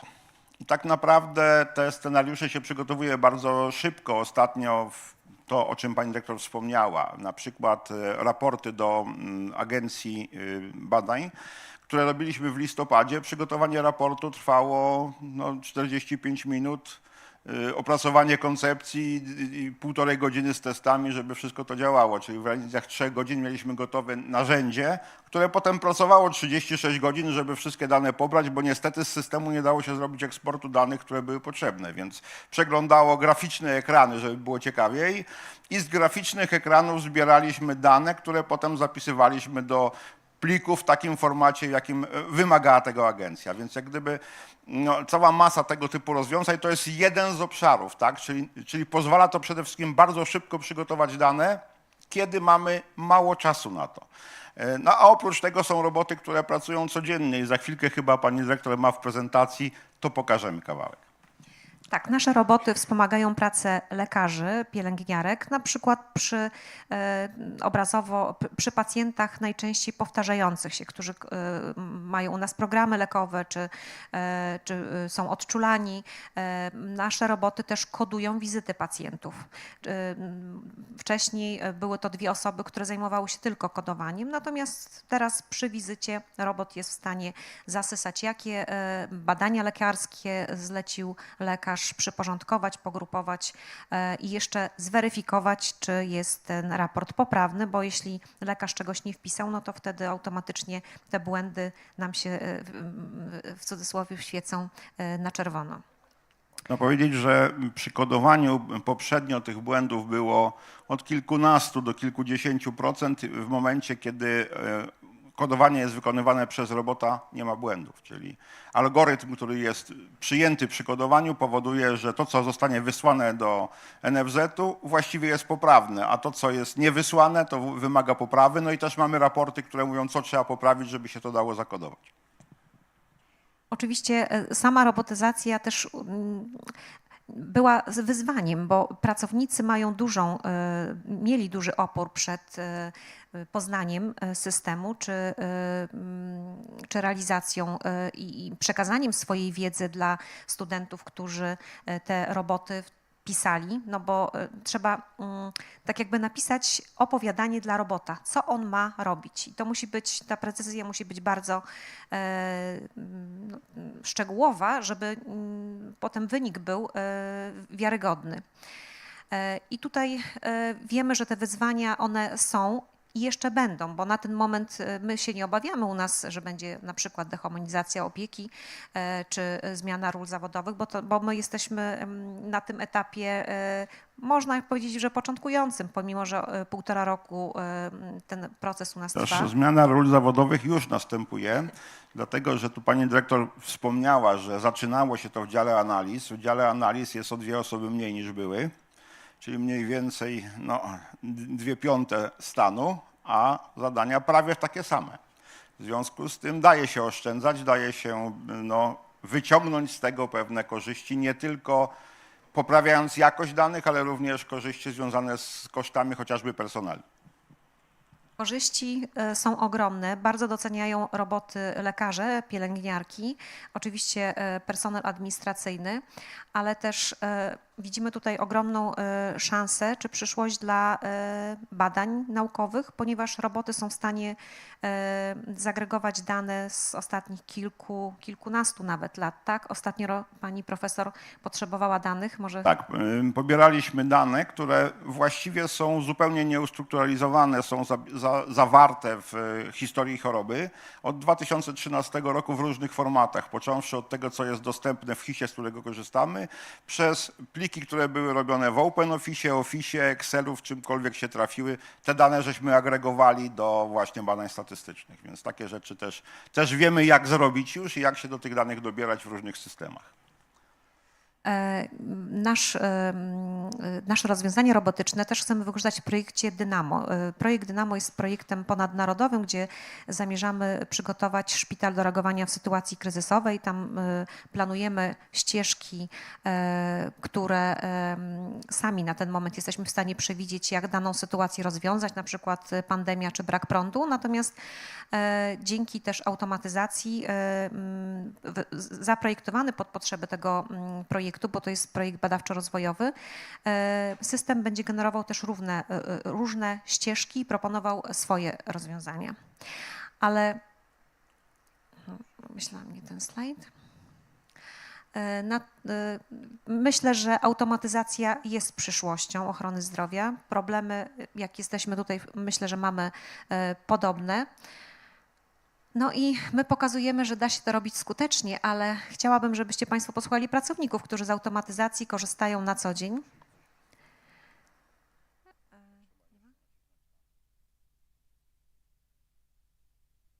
Ojej. Pani doktor Zakrzewska, koordynator oddziału, która jako jedna z koordynatorów na szeroką skalę nas w tej pracy pisemnej, wyręczają nas w wypełnianiu odczulanie, ale też na przykład roboty monitorują parametry krytyczne wskazane przez roboty w szpitalu. Kierownik działu analiz i rozliczeń, przepraszam, no nie jestem w stanie głosu włączyć. Sprzęt niestety nie transmituje dźwięku. Wykorzystujemy obecnie roboty w administracji w szpitalu. Jest to podejście bardzo nowatorskie i przełomowe w całej jak gdyby dziedzinie używania robotyki i robotów. Roboty dbają w dzisiejszych czasach w naszym szpitalu o sprawne funkcjonowanie szpitala pod kątem administracyjnym. Uczestniczą w naliczaniu wynagrodzeń, w rozliczeniach z NFZ-u, w przygotowaniu wszelkiej maści analiz i zestawień niezbędnych dla kadry zarządzającej. Robot pomaga nam w kodowaniu wizyt pacjenta, w rozliczaniu tych wizyt do NFZ-u. W tym czasie pracownicy rejestracji poradni mogą lepiej poświęcić swój czas w obsłudze pacjenta. Automatyzacja pozwoliła mi odzyskać czas, który poświęcałam na kodowanie świadczeń. W tej chwili mogę w pełni skupić się na zarządzaniu zespołem i działać na rzecz poprawy jakości dla pacjentów. Roboty odciążają nas od codziennej, ciężkiej, czasochłonnej pracy z dokumentacją i kodowaniem porad do NFZ-u. W ten sposób pielęgniarki i lekarze mają więcej czasu, żeby poświęcić go pacjentowi. My możemy w ten sposób rozwijać strategiczne myślenie i kreatywność na co dzień. zadowolenie pracowników jest na tyle duże, że w tej chwili jak studenci przyjeżdżają do naszego szpitala, to wyrywają sobie z rąk i coraz nowe zadania przekazują do realizacji, gdzie na początku rzeczywiście jest to duże wyzwanie, żeby przekonać zespół, że warto wejść, że robot pracy nie zabierze, ułatwi, bo te powtarzalne czynności myślę, że dla wszystkich nas są żmudne i demotywujące.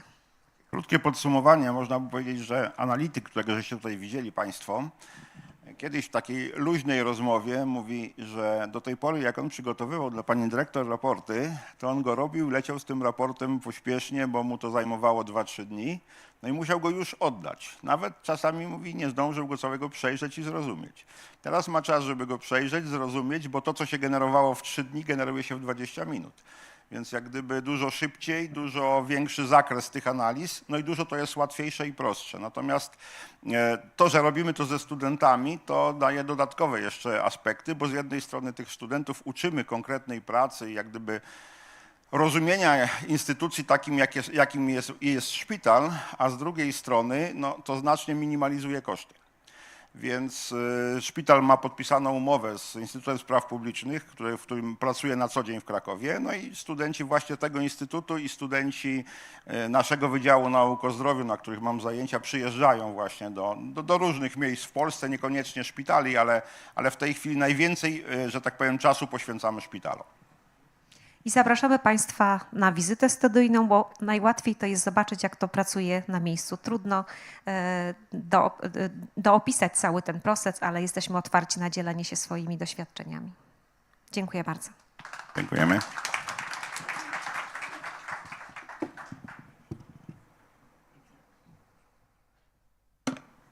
Dziękuję bardzo za pokazanie tego, jak właśnie można połączyć białko z krzemem, czyli informatycy i personel medyczny.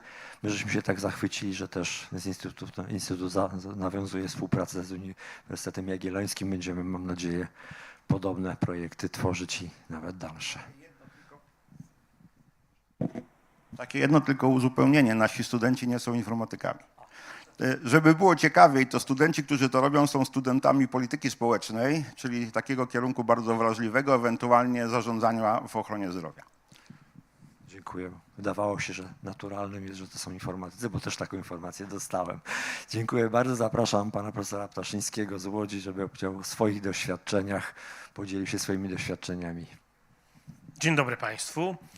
Mieliśmy małe problemy z prezentacją, żeby ją przesłać, ale może się uda. Uda się? To pokazuje, że są problemy informatyczne, ale my możemy je przezwyciężyć. Paweł Ptaszyński, ja reprezentuję Centralny Szpital Kliniczny w Łodzi. My mamy specyficzną sytuację, bo w Łodzi są jeszcze 2 szpitale kliniczne. Szpital kliniczny numer 2 imienia Norberta Barlickiego i szpital numer 2, dawniej to był szpital imienia Wojskowej Akademii Medycznej. W tej chwili wszystkie szpitale są połączone w jeden szpital z jednym zarządem. I to jest jeden rzeczywiście z dużych szpitali łącznie, bo to jest ponad 10 000 pracowników. Oczywiście perłą w koronie jest Centralny Szpital Kliniczny. Jak się uda puścić filmik, to pokażę. Szpital stosunkowo nowy, chociaż budowany bardzo długo, bo prawie 40 lat, bo budowa była rozpoczęta jeszcze za poprzedniego ekipu, ja nie wiem jak to powiedzieć, która poprzednia, no, paleo rządu i bardzo długo trwała z różnych przyczyn. No i została rzeczywiście ukończona. Jest to szpital, który ma 17 pięter i ma ponad 1000 łóżek, tylko w budynku wysokim. Więc rzeczywiście my tu sobie współpracujemy i w jakiś sposób motywujemy z Gdańskiem, tutaj z kolegą. Bardzo lubimy spotkania, gdzie właśnie wzajemnie próbujemy sobie znajdować różne rzeczy. Ja bym chciał powiedzieć od razu na początku, że to wcale nie wygląda tak pięknie, często jakbyśmy sobie opowiadali, jeśli chodzi o wszystkie wdrożenia, bo to nie jest tak, że idzie łatwo. Wszelkie innowacje idą trudno. Jeśli chodzi o opór personelu, o pewne zmiany, to one oczywiście są i żebyście Państwo też jasno wiedzieli, że to jest ciężka praca etapowa, stopniowa, gdzie musi być zaangażowany cały zespół, żeby dojść do jakichś końcowych efektów. Trzeba liczyć się na porażki, czasami trzeba zrobić krok w tył, żeby zrobić 2 do przodu i rzeczywiście dążyć do tego, żeby uzyskać takie, a nie inne wdrożenia w szpitalu. W szpitalu bardzo dużym oczywiście te procesy są procesem skali, tak? Natomiast proces jest procesem, tak? Więc jeżeli go wdrożymy, no to możemy go skalować oczywiście. My jesteśmy szpitalem, gdzie pierwsze rzeczy zaczynaliśmy od poradni. W tej chwili szpital posiada całkowicie poradnię cyfrową, nie mamy w ogóle papieru w obiegu. To jest ponad 2000 wizyt na dobę, więc rzeczywiście jest to duże. I to była chyba pierwsza taka grupa, ten obszar, gdzie próbowaliśmy przekonać naszych pracowników do tego, żeby iść do przodu. Potem poszło troszeczkę łatwiej, natomiast nadal oczywiście takie problemy jak zlecenia elektroniczne, jak pewne zlecenia badań dla części personelu są kłopotliwe, a jak jest jakaś awaria, no to rzeczywiście wszyscy do mnie przychodzą i mówią, no Paweł, a nie mówiłem, że to nie działa. Więc i wróćmy do papieru. Więc jest to oczywiście bardzo duży kłopot i to nie idzie łatwo.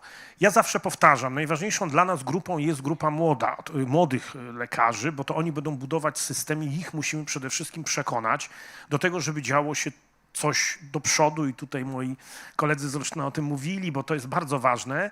Działamy z kółkami wszystkimi, ze zdrowiem publicznym, ale również z innymi, którzy z nami działają, mają własne startupy, własne projekty, choćby projekty dotyczące, nie wiem, odwoływania wizyt w poradni, które przedstawiliśmy na Web Summit, czy na jednym z największych kongresów technologicznych, europejskich, światowych, jako zwyczajna firma studencka. Dla nas ważne jest również to, żeby współpracować z otoczeniem. To jest troszeczkę, co pokazywali koledzy z Gdańska z Politechniką, czy tutaj z Olsztyna, a więc poszukiwanie partnerów. Czasami ten partner jest bardzo blisko, jest obok, tylko trzeba się z nim spotkać. Ja tutaj też chciałem podziękować, bo udało się bardzo nawiązać współpracę z Urzędem Miasta Łodzi. Mamy zresztą panią Renatę, tak? Powołany zespół Tech for Life. My gromadzimy na tej platformie wszystkie łódzkie uczelnie oraz, jeżeli tylko się da, wszystkich związanych z life science z województwa łódzkiego i obok. I my tam się wspieramy, my tworzymy konferencje, my wymieniamy się doświadczeniami, my bierzemy ich na pokład i tak mniej więcej jak to w Gdańsku, program za programem, wdrożenie za wdrożeniem, konkurs za konkursem próbujemy iść do przodu i to wzmacniać. Jeśli się uda, to bym prosił o taki filmik zamiast prezentacji, która nam utknęła.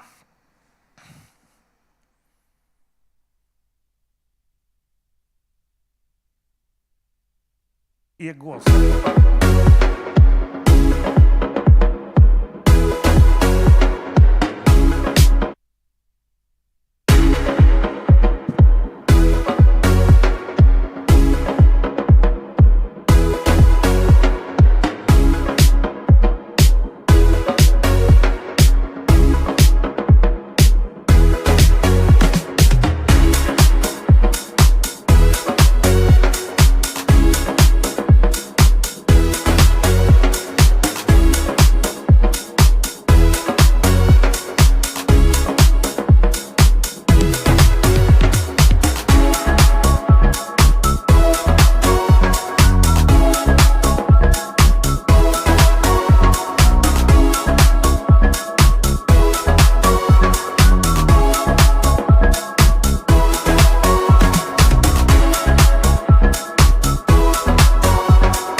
Bardzo dziękuję kolegom, że udało nam się połączyć. Proszę Państwa, tak, my mamy ambitne cele. Chcielibyśmy w ciągu najbliższych 3 lat całkowicie ucyfrowić szpital, jeśli chodzi o procesy główne, czyli te procesy lecznicze, tak, żeby pozbyć się maksymalnie papieru. Ten program, który robimy od dłuższego czasu, Paperless Hospital, jest to duży projekt, który jest realizowany już ponad 3 lata. on właśnie dąży do tego, żebyśmy się tych papierów pozbywali. To nie tylko dlatego, bo pamiętajcie, cyfryzacja nie jest sama procesem samym dla siebie, że go po prostu robimy dlatego, że chcemy zrobić, tylko to, co mówiliśmy przed chwilą. Przede wszystkim jest to system procesowy. My chcemy wdrożyć procesy, które ułatwią nam życie, a przy okazji chcemy zlikwidować coś, co jest tym papierem, z którym musimy coś zrobić. Czasami jest kłopot, bo jak opowiadałem o poradni, gdzie próbowaliśmy pozbyć się tego papieru, to nagle się okazało, że jest jeden, którego trudno się pozbyć, jakim jest zgoda pacjenta i upoważnienia. No i tylko z tego powodu trzeba było otworzyć tą kopertę, gdzie włożymy te dokumenty. Długi proces wdrożenia podpisu biometrycznego, ciężki, bo nie ukrywam, bo różne firmy były na pokładzie, które to z nami robiły, również w dużych projektach z ministerstwem. No koniec końców udało się to w znacznym stopniu zakończyć, chociaż ten proces pilotażowy jeszcze trwa, ale to pozwala właśnie likwidować nam obieg dokumentów papierowych, gromadzenie ich, wysyłanie do archiwów i tak dalej.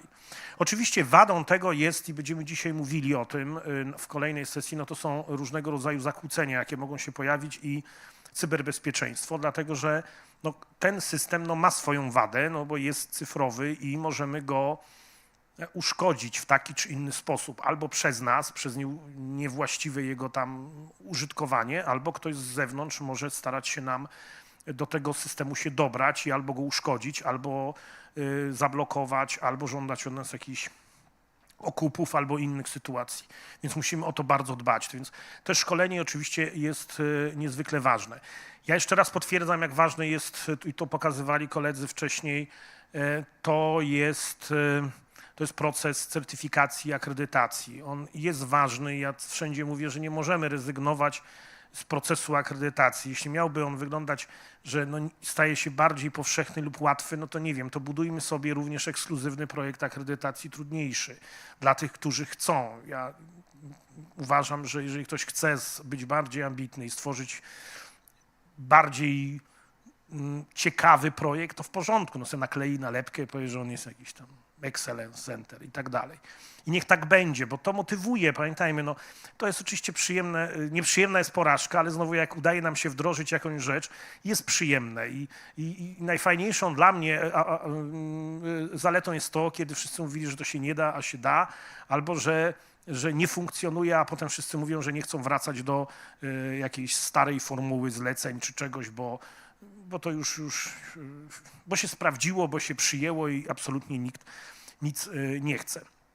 Ja oczywiście, myślę, to samo mogę powiedzieć w imieniu wszystkich tych szpitali, które tu się pokazały, że my oczywiście zapraszamy i chętnie dzielimy się naszym doświadczeniem i tym, co robiliśmy. To jest bardzo ważne, pamiętajcie Państwo, żeby pytać, bo często jest tak, że chcemy wyważać drzwi, gdzie ktoś już je wyważył i je zrobił i ma na to gotowe rozwiązanie i nie musimy od nowa siadać i wymyślać jakiejś niezwykłej rzeczy, bo ona po prostu jest, tylko trzeba po nią się pochylić, sięgnąć. Oczywiście często tak bywa, że musimy tam agile'owo to poprawić, udoskonalić i stworzyć jakiś kolejny sprint, tak, do którego musimy dojść, ale generalnie ta współpraca jest niezwykle ważna. Także ja się bardzo cieszę, że jesteśmy tutaj wszyscy razem, a szczególnie, że zostałem wyróżniony w tej grupie takich ośrodków, które mogą powiedzieć, że tak, tworzymy bardzo dużo.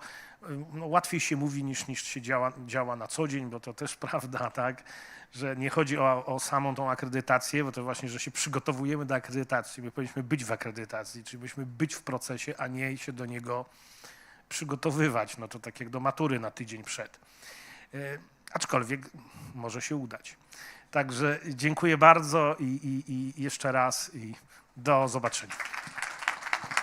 Bardzo dziękuję. Bardzo dziękuję wszystkim Państwu za podzielenie się swoimi doświadczeniami. To, co powiedział Pan Profesor, spotykajmy się i dzielimy się swoimi doświadczeniami, żeby nie wyważać tych otwartych drzwi. Takimi miejscami są dzisiejsze spotkanie w ramach naszego NIL-IN-u. Zapraszamy również do współpracy w ramach naszego konkursu startupowego, który w tym roku dla odmiany rozszerzymy nie tylko o część pediatryczną, położniczą, ale otworzymy się dla wszelkie, tak powiem, specjalności medyczne, czyli szeroko na całą Polskę. Tak zapraszamy, bo to jest oprócz tego, że to jest konkurs, możliwość spotkania się ze startupami to jest właśnie możliwość podzielenia się swoimi doświadczeniami, tym, kto ma, co robi. Tak naprawdę bardzo mało o tym mówimy, po to dzisiejsza sesja, żeby pokazać, co się dzieje, po to też był konkurs w ramach Nilinu, żebyśmy pokazali, pochwalili się, co każdy z nas robi, bo mówię, jest o tym bardzo mało wiemy, tak?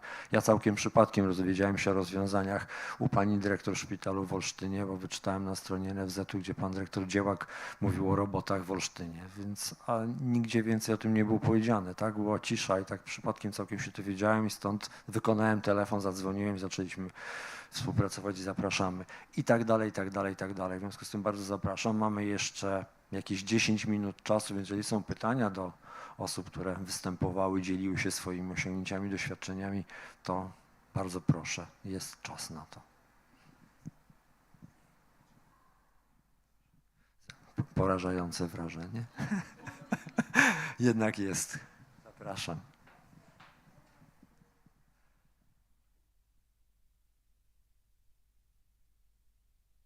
Dzień dobry, Grzegorz Hołody, Fundacja LeanMedic.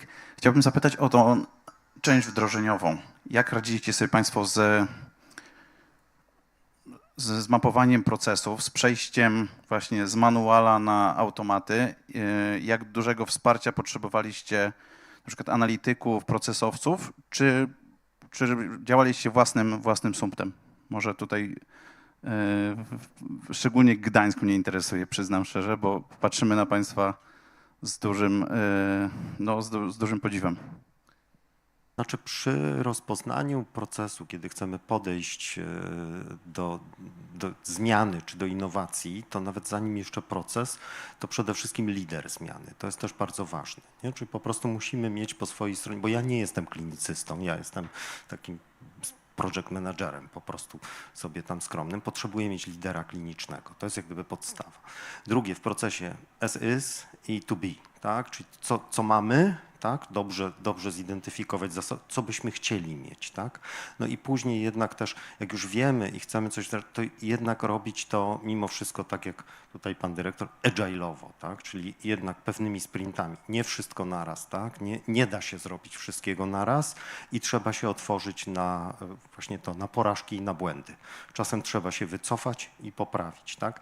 Ale i też raczej nie staramy się iść w pełnej skali od razu, tylko najpierw wypróbować to na pewnym fragmencie, przetestować, działa, zyskujemy w ten sposób właśnie takich innowatorów, ambasadorów czy liderów takiej zmiany i to takie czasem takie stosowaliśmy chwyty, o działa, ale nie, my już musimy to oddać i wyłączyć, nie?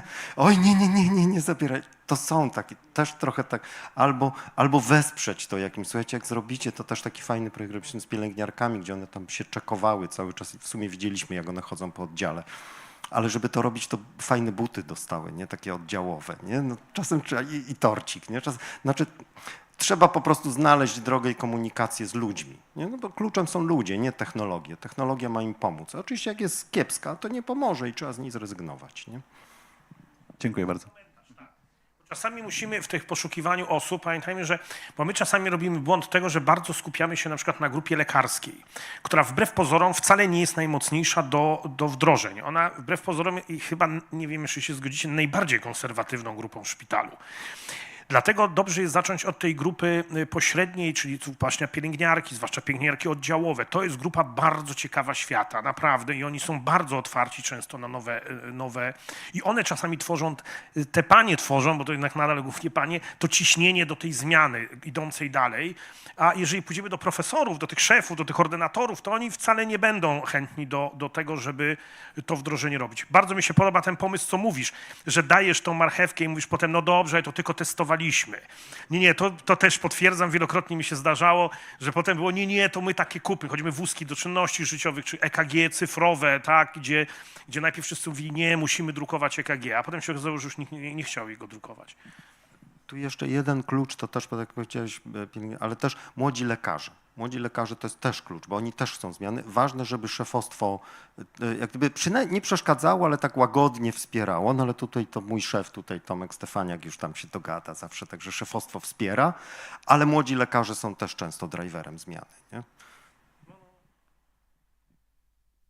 Zresztą to też w biznesie, jak pokazują badania, niestety często firmy, które tworzą rozwiązania technologiczne, opierają się na zdaniu key opinion liderów, a nie end userów i to nie wychodzi oczywiście. To ponad 50% tak się dzieje, w ponad 50% rozwiązań technologicznych. W związku z powyższym to, co powiedzieli panowie przede mną, właśnie znajdźmy tych, którzy z tej aplikacji będą korzystali najczęściej i to oni nam dalej będą siali wirusa innowacyjnego, innowacji. Czy ktoś jeszcze chciałby się podzielić swoimi uwagami, doświadczeniem? Jeśli nie, to bardzo serdecznie dziękuję i oddamy głos. No tutaj może w zasadzie dobrze zejdziemy w piramidzie świadczeń do POZ-u, do podstawowej opieki zdrowotnej w takim razie i ambulatoryjnej opieki zdrowotnej. Dziękuję bardzo. Oddaję głos pani doktor Małgorzacie Kiliańskiej. Dziękuję. Małgorzata Kiliańska, jestem lekarką rodzinną, na co dzień pracuję w przychodni NFZ-owej, POZ-owej i chciałam Państwu, i współpracuję z siecią lekarzy innowatorów od ponad 2 lat. I chciałam Państwu przedstawić innowacje z punktu widzenia opieki ambulatoryjnej. Poprosiłabym o prezentację.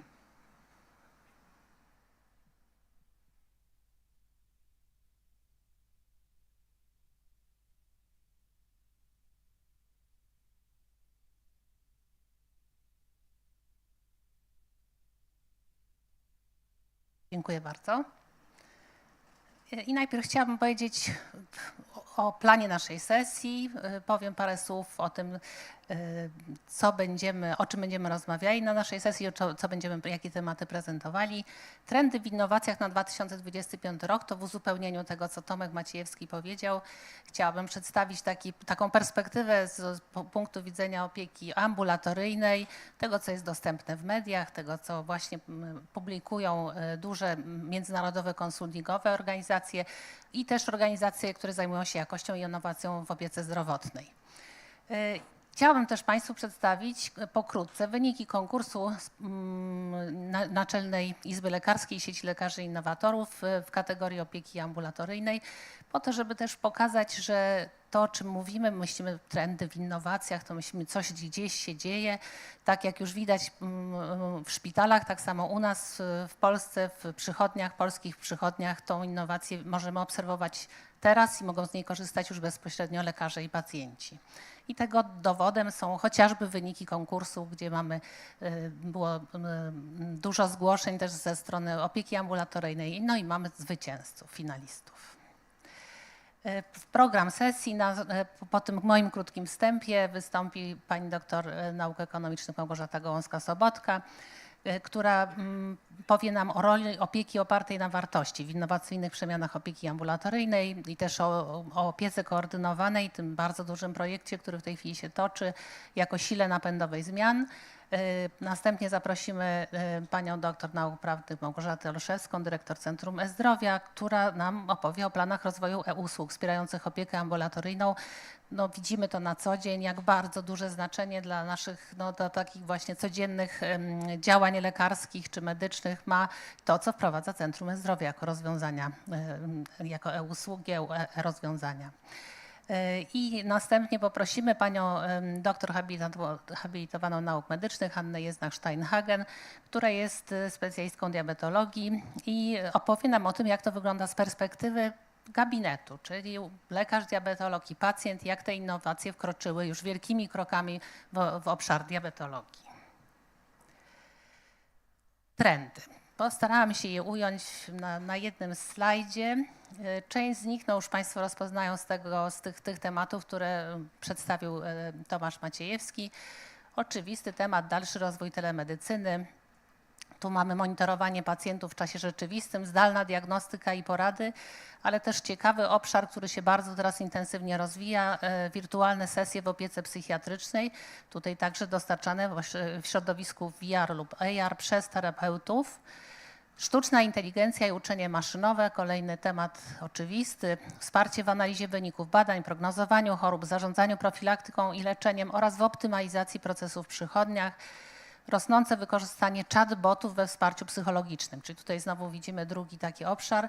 No i to oczywiście te tematy, o których mówię, to nie są jedyne tematy, ale to jest ten 2025 rok rzeczywiście będzie przede wszystkim ten nacisk będzie kładziony na te obszary, o których tutaj mówię.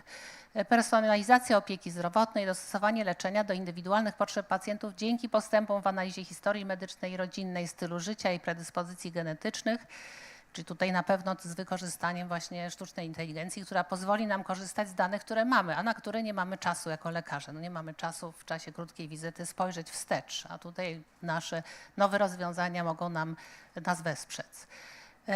Wearables, czyli urządzenia ubieralne, no coraz bardziej zaawansowane i popularne w monitorowaniu stanu zdrowia. Łączenie tych ubieralnych urządzeń, które pacjenci noszą z wyboru dla swoich własnych potrzeb, łączenie z tymi potrzebami i też podsumowaniem ze strony lekarskiej, tak, potrzebami medycznymi. W tym rozwój urządzeń wszczepialnych, takich jak sensory czy nawet interfejsy mózg-komputer w leczeniu różnych chorób przewlekłych. Usługi opieki w domu. Dalszy rozwój usług medycznych oraz diagnostyki świadczonej bezpośrednio w domu pacjenta. Zwiększona i samodzielna rola pielęgniarek i innych zawodów medycznych. To temat też toczący się i dosyć oczywisty i wiemy, że w odpowiedzi na rosnące zapotrzebowanie na usługi zdrowotne, też bardzo duże ograniczenie dostępu do lekarzy, wzrost zaangażowania medyków, nie lekarzy, pielęgniarek, położnych, fizjoterapeutów, dietetyków, także edukatorów zdrowotnych w diagnostykę, leczenie i edukację zdrowotną. Rozwój mobilnych aplikacji zdrowotnych, wsparcie pacjentów w zarządzaniu zdrowiem na co dzień, na przykład monitorowanie diety, aktywności fizycznej, leczenia i przewlekłych chorób. I zwiększenie integracji usług zdrowotnych, diagnostyka, szpital, ambulatorium, rehabilitacja. I za chwilę Państwo zobaczą, że te przykłady z naszego konkursu świadczą o tym, że te rzeczy się dzieją, tak? Że to nie jest jakaś odległa przyszłość, to jest tu i teraz. Nasz konkurs to była druga edycja. W tym roku miał 3 kategorie: szpitalnictwo, opieka ambulatoryjna i innowator, innowatorka. Jego celem jest przede wszystkim promowanie tych rozwiązań innowacyjnych, ale także wyróżnienie tych ośrodków, tych placówek, tych szpitali, tych przychodni i tych konkretnych osób, które promują swoje, które są w stanie wdrażać innowacje w sposób, który udowadnia, że te innowacje już w tej chwili przynoszą korzyść pacjentom, systemowi i medykom, personelowi medycznemu.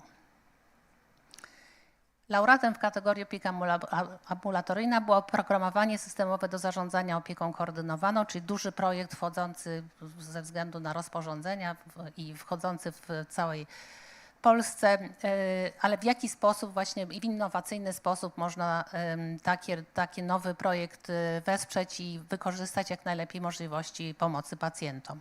Było tutaj 5 różnych modułów: IPOM-y, rozliczenie badań, opieki koordynowanej z NFZ-em, kontrola przychodów, baza pacjentów, controlling i statystyki, czyli program jakby całościowo obejmujący wdrożenie tego nowego rozwiązania. Następnie mieliśmy finalistów, oprócz laureata jeszcze 9 finalistów mieliśmy i tutaj widzą Państwo rozwiązania, jak wspiera właśnie technologia opiekę nad pacjentem. Portal pacjenta do zarządzania procesami obsługi pacjenta online, umawianie wizyt, zalecenia lekarskie, wyniki badań, zamówienia recept, przypomnienia, czaty, maile i wideokonsultacje. No też różnego rodzaju aplikacje mobilne czy portale pacjenta stają się rzeczywistością. No niestety jeszcze nie w opiece publicznej, najczęściej dotyczy to opieki prywatnej. Ale widzą Państwo, że one są coraz szersze, te rozwiązania. Tutaj widzimy też możliwość czatowania, mailowania i wideokonsultacji z wykorzystaniem portalu. Automatyzacja i optymalizacja usługi pacjenta z wykorzystaniem systemu HIS. Tutaj mamy automatyzację rejestracji pacjenta, rozliczanie świadczeń. Następny finalista to wdrożenie wirtualnej rejestratorki Toki AI, automatyzacja infolinii telefonicznej przy wsparciu AI, czyli bota głosowego. Kwalifikacja online przed wizytą, ankieta online przed wizytą w poradni leczenia bólu w celu przygotowania do wizyty lub przekierowania do innego specjalisty. Długi okres oczekiwania do poradni leczenia bólu, tutaj jak najlepsze usprawnienie tego procesu i upewnienie się, że pacjent, który do tej poradni ma trafić, trafi w właściwe miejsce i z przygotowaną dokumentacją, która czasami zajmuje godzinę lekarzowi, żeby ją przeanalizować. W przypadku takiego rozwiązania to przygotowanie jest przed wizytą. I omiń kolejkę, potwierdzenie wizyty w aplikacji z pominięciem rejestracji, poinformowania lekarza o przyjściu pacjenta. I druga grupa finalistów. Telemedycyna iWound w okresie poszpitalnym. W kategorii szpitalnictwa widzieliśmy, jak działa to rozwiązanie w szpitalu. Tutaj widzimy, jak ono wygląda już w opiece poszpitalnej. To jest właśnie ta integracja, o której też mówiłam na końcu. Jeden z tych trendów na aktualny rok to jest właśnie integracja i widzimy tu przykład integracji z opieki szpitalnej z opieką poszpitalną. Wdrożenie systemu e-Contract, partner do współpracy B2B w zakresie opieki koordynowanej. Kolejny system, który wspiera medycznie organizacyjne współpracy ze specjalistami w ramach opieki koordynowanej. Przeglądy lekowe w POZ-cie.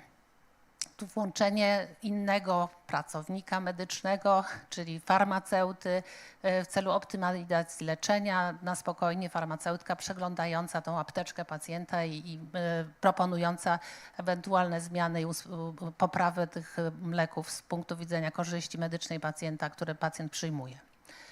I ustrukturyzowany staż podyplomowy z medycyny rodzinnej, ten obszar właśnie szkolenia lekarzy, stopniowe, zindywidualizowane wprowadzenie stażystów do samodzielnej pracy z pacjentami. Czyli widzą Państwo tutaj zarówno rozwiązania technologiczne, jak rozwiązania organizacyjne, jak chociażby to ostatnie rozwiązanie. I dziękuję bardzo za moją część i przechodzę teraz zapraszam do prezentacji i zapraszam Małgosię Gołąską-Sobotkę o przedstawienie prezentacji. Dziękuję pięknie. Dzień dobry, witam Państwa bardzo serdecznie. Wielka przyjemność, zaszczyt być z Państwem dzisiaj podczas tej ważnej konferencji. Cały dzień rozmawiamy o danych, cały dzień mówimy o innowacjach, mówimy mówimy, jak to zrobić, a ja zadam jeszcze jedno pytanie. Może powinno być na początku, tak sobie myślę. Dlaczego i po co? Dlaczego i po co sięgamy po innowacje? Dlaczego i po to, co potrzebne są nam dane? Do czego tak naprawdę całe to zamieszanie i to nasze zaangażowanie ma nas doprowadzić? I ja świadomie od wielu, wielu lat prowadzę taką działalność, która ma charakter agitacyjny, trochę takie budowanie świadomości tego, że systemy ochrony zdrowia powinny być zorientowane na jasno zdefiniowany cel. I wszystko to, po co sięgamy, zasoby, które angażujemy w realizację różnych procesów, sama organizacja tych procesów powinny nas doprowadzić do czegoś, co powinno być bardzo precyzyjnie opisane, określone na samym początku. No i wydaje się, że nie powinniśmy mieć co do tego żadnej wątpliwości, co jest celem systemu ochrony zdrowia, bo celem systemu ochrony zdrowia jest tworzenie wartości zdrowotnej, czyli miarą naszego sukcesu będzie to, na ile jako obywatele będziemy żyli dłużej, na ile będziemy żyli dłużej w zdrowiu, na ile będziemy skuteczniej przeciwdziałać chorobom, wcześniej je diagnozować i na tyle skutecznie je leczyć, żeby rzeczywiście te pierwsze cele były możliwe do osiągnięcia. I na to pytanie, albo może na tą potrzebę niezgubienia celu, odpowiada koncepcja, która się narodziła dawno, dawno temu w Wielkiej Brytanii, potem rozwinęła się w Stanach Zjednoczonych, dotkniętych tym, że myślano, że wystarczy tylko i wyłącznie więcej wydawać na zdrowie i wszystko inne już się samo poukłada. No i okazało się, że się nie poukładało i tak oto powstała w Harvardzie koncepcja Value-Based Healthcare, która mówi o tym, że systemy muszą mieć jasną orientację na wartość zdrowotną. Po prostu musimy sobie wprost powiedzieć, wszystko co robimy musi mieć swój odnośnik w tym, na ile będzie poprawiało nam efekt, na którym nam zależy, czyli właśnie tą wartość.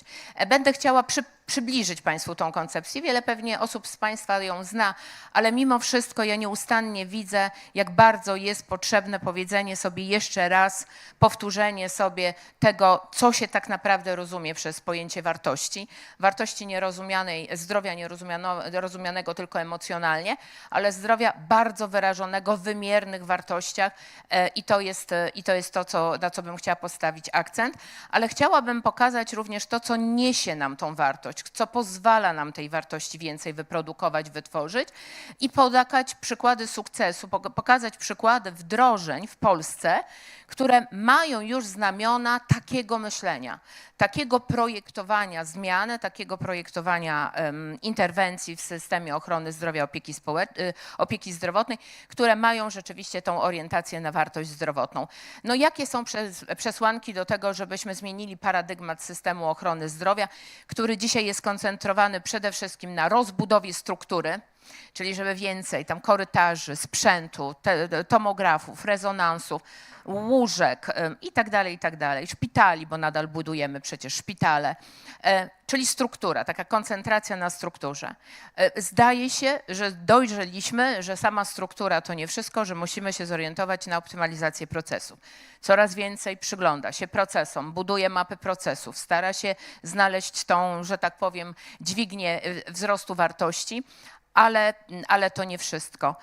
No i myślę, że to, co jest przed nami nadal, mentalnie podkreślam to zrozumienie, że tak naprawdę musimy odważyć się patrzeć na wynik naszej działalności. Musimy po prostu mierzyć to, co robimy i czy przynosi to efekty, czy nie.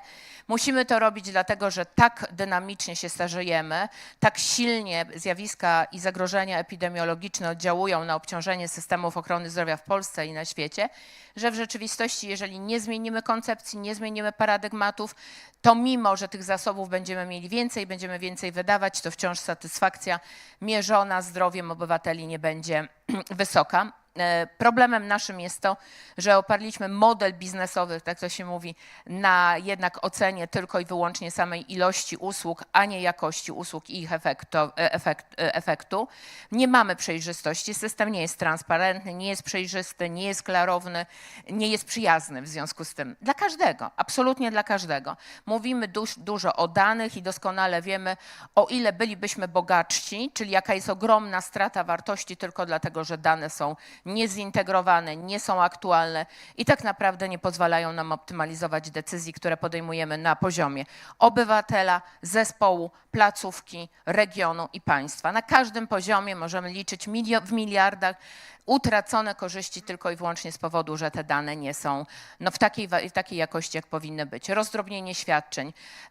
W kontekście deficytu kadr to można powiedzieć, że mamy po prostu dowód na marnotrawstwo. Mamy ogromną liczbę miejsc udzielania świadczeń, każda boryka się z deficytem. Prowadzimy zażartą, krwawą i drogą konkurencję o kadry, która tak naprawdę do końca nie daje nikomu żadnej korzyści. Brak skupienia się nad pacjentem, może to ostatnie, a tak naprawdę to pierwsze w koncepcji value-based healthcare, bo koncepcja value-based healthcare mówi tak jak w każdym innym biznesie, jak tworzymy program, Tomek to podkreślił, jak tworzymy jakieś rozwiązanie, to nie powinniśmy patrzeć oczami ekspertów, a tak konstruujemy reformy w systemie ochrony zdrowia, tylko powinniśmy patrzeć oczami użytkownika. Jak tworzymy coś, co jest szyte na pacjenta, to powinniśmy ćwiczyć, sprawdzać, badać to, jak myśli, jak działa, czego potrzebuje, jakie ograniczenia ma użytkownik. I ta koncepcja właśnie powiedziała, że wiele reform, wiele systemów ochrony zdrowia rozwijało się w oparciu o konstruowanie modeli, które kreowali różni użytkownicy, tylko nie ten ostatni, czyli nie pacjent. Nie brano pod uwagę ani w rzeczywistości ich potrzeb, ani i tych właśnie ograniczeń i to powodowało, że mówiąc kolokwialnie nie trafialiśmy kulą w płot. Często wystawiamy jakieś rozwiązanie, które okazuje się absolutnie nie pasować do procesu, do potrzeby, czyli często tworzymy rozwiązania, które są efektem pomysłu, a nie potrzeby. To profesor Cezary Włodarczyk często mówił, że nasze reformy często są wypadkową pomysłów. Spotyka się grono ludzi, jest jakieś spotkanie, jakiś bankiecik, rzucamy różne pomysły, ktoś, regulator, jakiś decydent mówi, o, bardzo ciekawe, bierzemy na tapetę, robimy, bo wydaje się brzmieć nieźle. Nie, no, powinniśmy reagować na potrzeby i tworzyć rozwiązania szyte właśnie jako odpowiedź na potrzeby. Musimy wiązać ze sobą w tej orientacji na pacjenta nie tylko preferencje pacjenta i outcome'y, które definiuje evidence-based medicine, ale outcome'y, które definiuje sam pacjent. Dla każdego pacjenta troszeczkę inny jest oczekiwany wynik. Ja mam teraz case kuzynki, która choruje, 50-letniej, która choruje na nowotwór już przerzutowy i ona mówi, dla mnie najważniejsze, co ma decydować o przebiegu terapii, jest to, żebym mogła pracować. Ona postawiła taki warunek. To jest dla niej opis outcome'u i sposobu procesu, który dla niej mówi, co jest dzisiaj dla niej najważniejsze. Jakość opieki, doświadczenie korzystania z tej opieki będzie kluczowe. No i oczywiście koszty. Amerykanie dlatego rozwinęli koncepcję VBHC, dlatego że oni z tymi swoimi 18% PKB przeznaczonymi na zdrowie doświadczyli po prostu tak ogromnego ciężaru tego, że rozjeżdżają się nożyce pieniędzy i rezultatu, mierzącego chociażby w równości dostępu do opieki przynajmniej umiarkowanej jakości, że już wiedzieli, że to jest droga donikąd i tak naprawdę powiedzieli, wartość zdrowotna to jest fokus na bezpieczeństwo, na skuteczność, na równość, na odpowiednią dystrybucję, na efektywność, czyli relację wyniku do kosztu, ale również właśnie na to doświadczenie pacjenta i warto o tym pamiętać. Cały ten dyskurs rzeczywiście przetoczył się przez świat. W różnych kręgach eksperckich dyskutuje się o tym, na ile i jak wdrażać skutecznie koncepcję VBHC. Na poziomie Komisji Europejskiej wiele lat temu opracowano takie rekomendacje dla systemów ochrony zdrowia, które podkreślają, że jeżeli państwo chce tworzyć system zorientowany na wartość zdrowotną, to a. powinien wsłuchiwać się w oczekiwania użytkownika, pacjenta, b. powinien tworzyć wartość techniczną, czyli wartość użytkową. A co jest tą miarą wartości użytkowej? Że to, co wdrożymy, przyniesie nam wymierny efekt w wynikach leczenia w relacji do kosztu. Czyli jeżeli inwestujemy dodatkowe pieniądze, ale to nam nie poprawia wyników leczenia, to nie jest żadna ani innowacja, ani usprawnienie. To musi być zawsze powiązane ze sobą. Wartość alokacyjna, mając świadomość ograniczonych zasobów finansowych, organizacyjnych, ludzkich, musimy wybrać te działania, bo zawsze będziemy musieli wybierać, które dadzą nam efekt populacyjny. Czyli jeżeli wiemy, że dzisiaj gros środków przeznaczamy na leczenie chorób cywilizacyjnych, którym można zapobiec, to powinniśmy mieć zamówienie państwa, ministra zdrowia, który mówi, mnie dzisiaj interesuje wszystko, co pozwoli mi w perspektywie zmniejszyć zapadalność i usprawnić wykrywalność i kontrolę chorób przewlekłych. No bo z punktu widzenia takiego myślenia to powinien być jakby core priorytetyzowania w polityce zdrowotnej, w polityce państwa. Wartość społeczna to jest dążenie do tego, żeby wdrażając innowacje, wdrażając nowe rozwiązania, nie pogłębiać wykluczenia.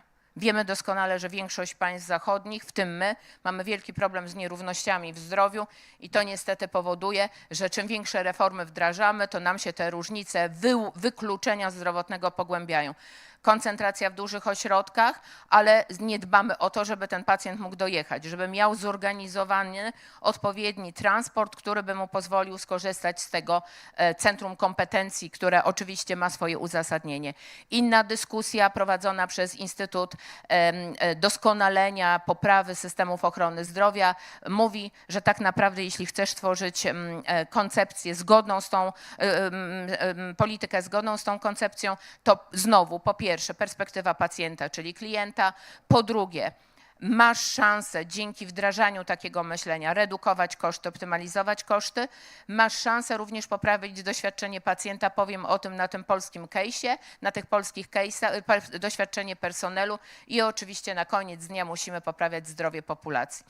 Nie ukrywam, że 2 lata temu, niespełna 2 lata temu miałam ogromną przyjemność uczestniczenia w wykładzie pana profesora Rifata Atuna z Harvardu, który powiedział do nas takie zdanie. Po pierwsze, nie kopiujcie rozwiązań amerykańskich, zachodnioeuropejskich, tak powiedziałam na zasadzie dosłownie kopiuj wklej. Wy musicie swoją sukienkę uszyć na swoją figurę. Wy powinniście jakby rozumieć tylko mechanizmy, które są wspólne dla systemów, które są naprawdę zorientowane na wzrost wydajności, mierzonej właśnie wartością zdrowotną. I jest kilka zasad, które są spójne dla krawca. One są wspólne dla krawca. Nie dla sukienki, tylko dla krawca.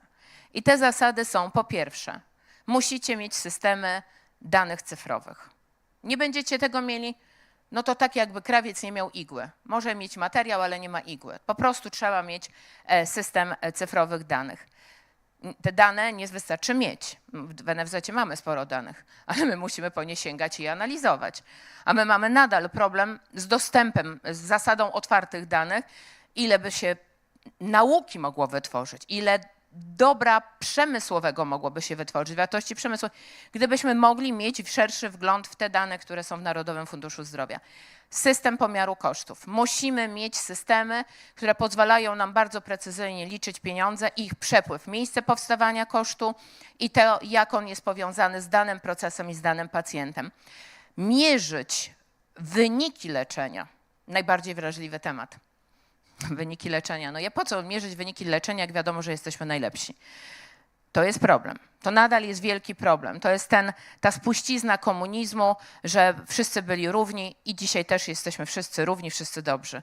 Ale jakimś dziwnym sposobem, jak już rzeczywiście się zanurzymy w te dane, to się okazuje, że tacy dobrzy nie jesteśmy. Mamy te przeżywalności w różnych interwencjach, w które inwestujemy ogromne pieniądze. Owszem, niezłe przy reakcji szpitalnej, przy interwencji szpitalnej, śródszpitalne śmiertelności.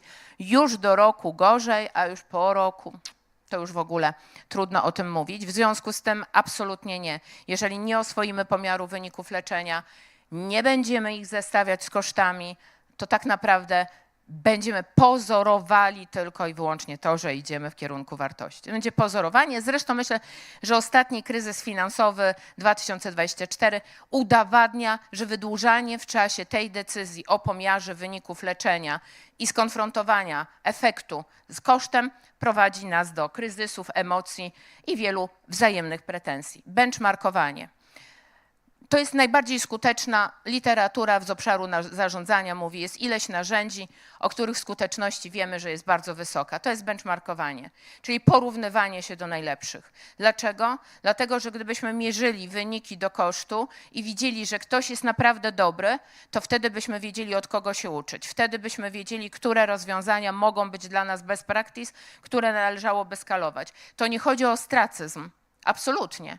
To po prostu chodzi o to, żebyśmy wiedzieli, co doskonalić, co poprawić. No po to się robi klasówki, po to się zdaje egzaminy ósmoklasisty, po to się staje do matury. No po to, żeby zobaczyć, jak jesteśmy na populacji, na tle populacji. I dyrektorów szkół generalnie interesują takie wyniki, bo dzięki temu mogą dalej rozwijać swoje placówki i doskonalić systemy. Zintegrowane ścieżki pacjenta. Żaden fragmentaryczny model opieki. To jest w ogóle, zapomnijcie o tym, tylko pełna odpowiedzialność za ścieżkę pacjenta, bowiem w pomiarze wartości porównujemy wynik osiągnięty po zakończeniu ścieżki do kosztu całej ścieżki liczone względem pacjenta. I dlatego musimy integrować, nawet jeżeli jest iluś dostawców na ścieżce, no to oni muszą być zintegrowani. Ich się ocenia jako team, a my nadal jedna placówka, druga placówka, każda w odrębie swojej działki rozliczana jest, nie patrzymy na to całościowo. Modele płacenia za wartość zdrowotną, nie płacimy fee for service, bo to jest nieskuteczne, nie płacimy kapitacji, bo to jest nieskuteczne. Mamy modele mieszane, w których ekstra premiujemy osiągnięcie oczekiwanych wyników i zamówienia oparte na wartości. No jak ktoś chce produkować wynik zdrowotny, chce mieć rezultat w postaci skuteczności, bezpieczeństwa, efektywności ekonomicznej, to z tego wielkiego katalogu tych innowacji, o których dzisiaj mówicie, wybierze te, które naprawdę dowiozą mi ten rezultat. I wtedy już nie musimy się martwić o nic, bo każdy wybiera racjonalnie, tak jak w gospodarstwie domowym.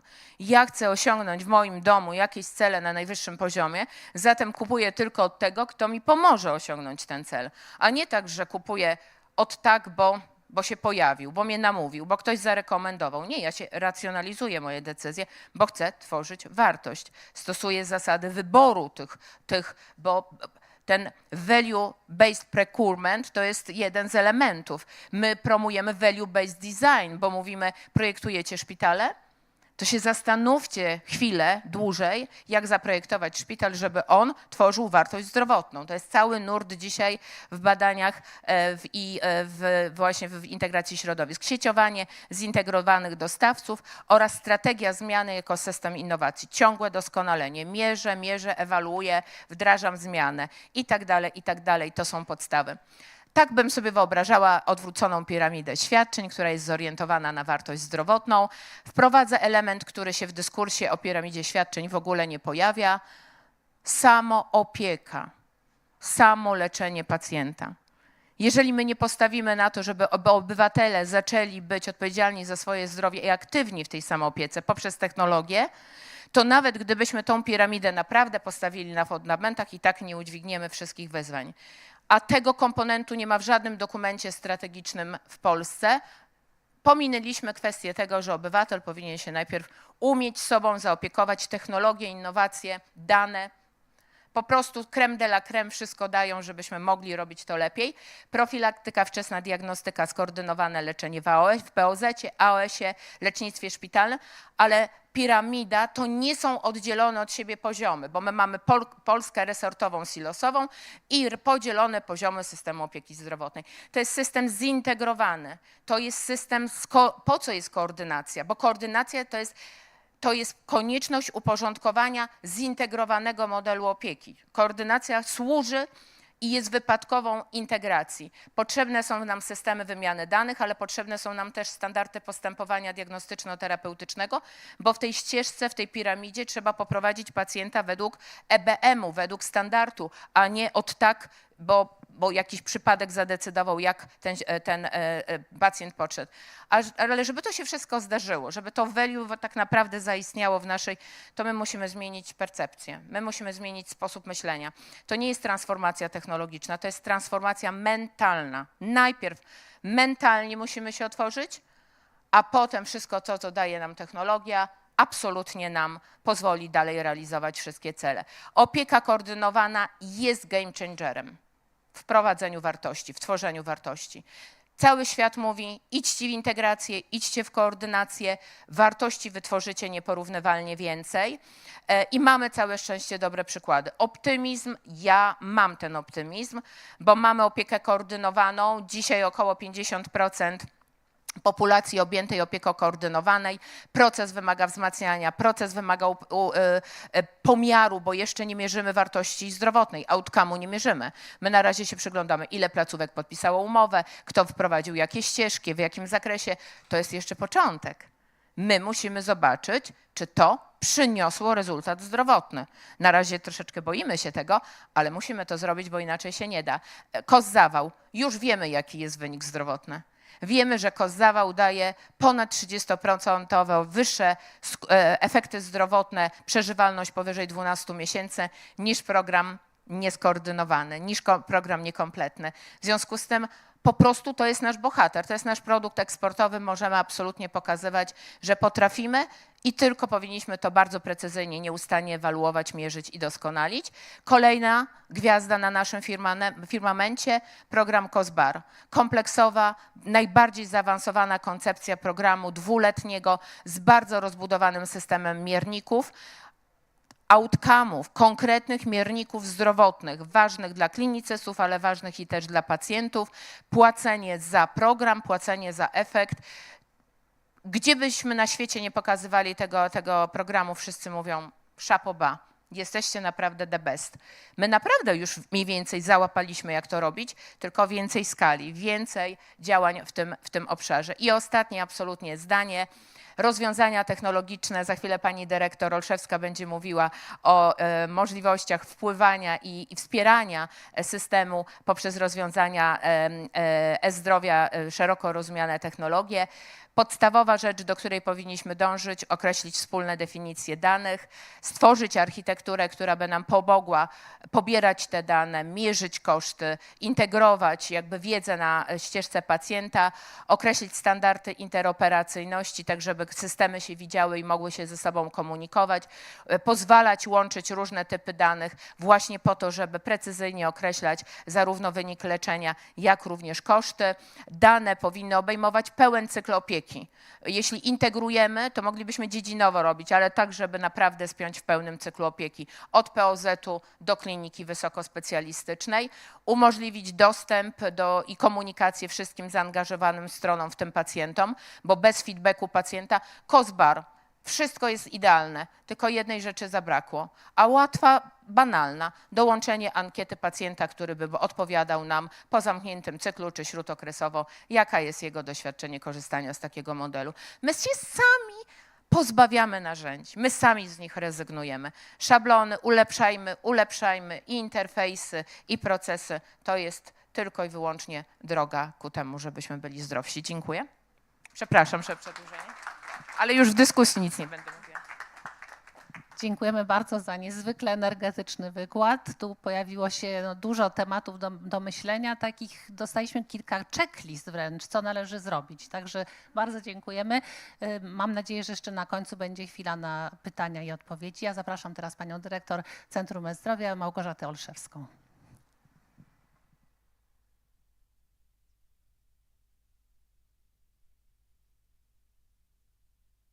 Dobry, witam serdecznie.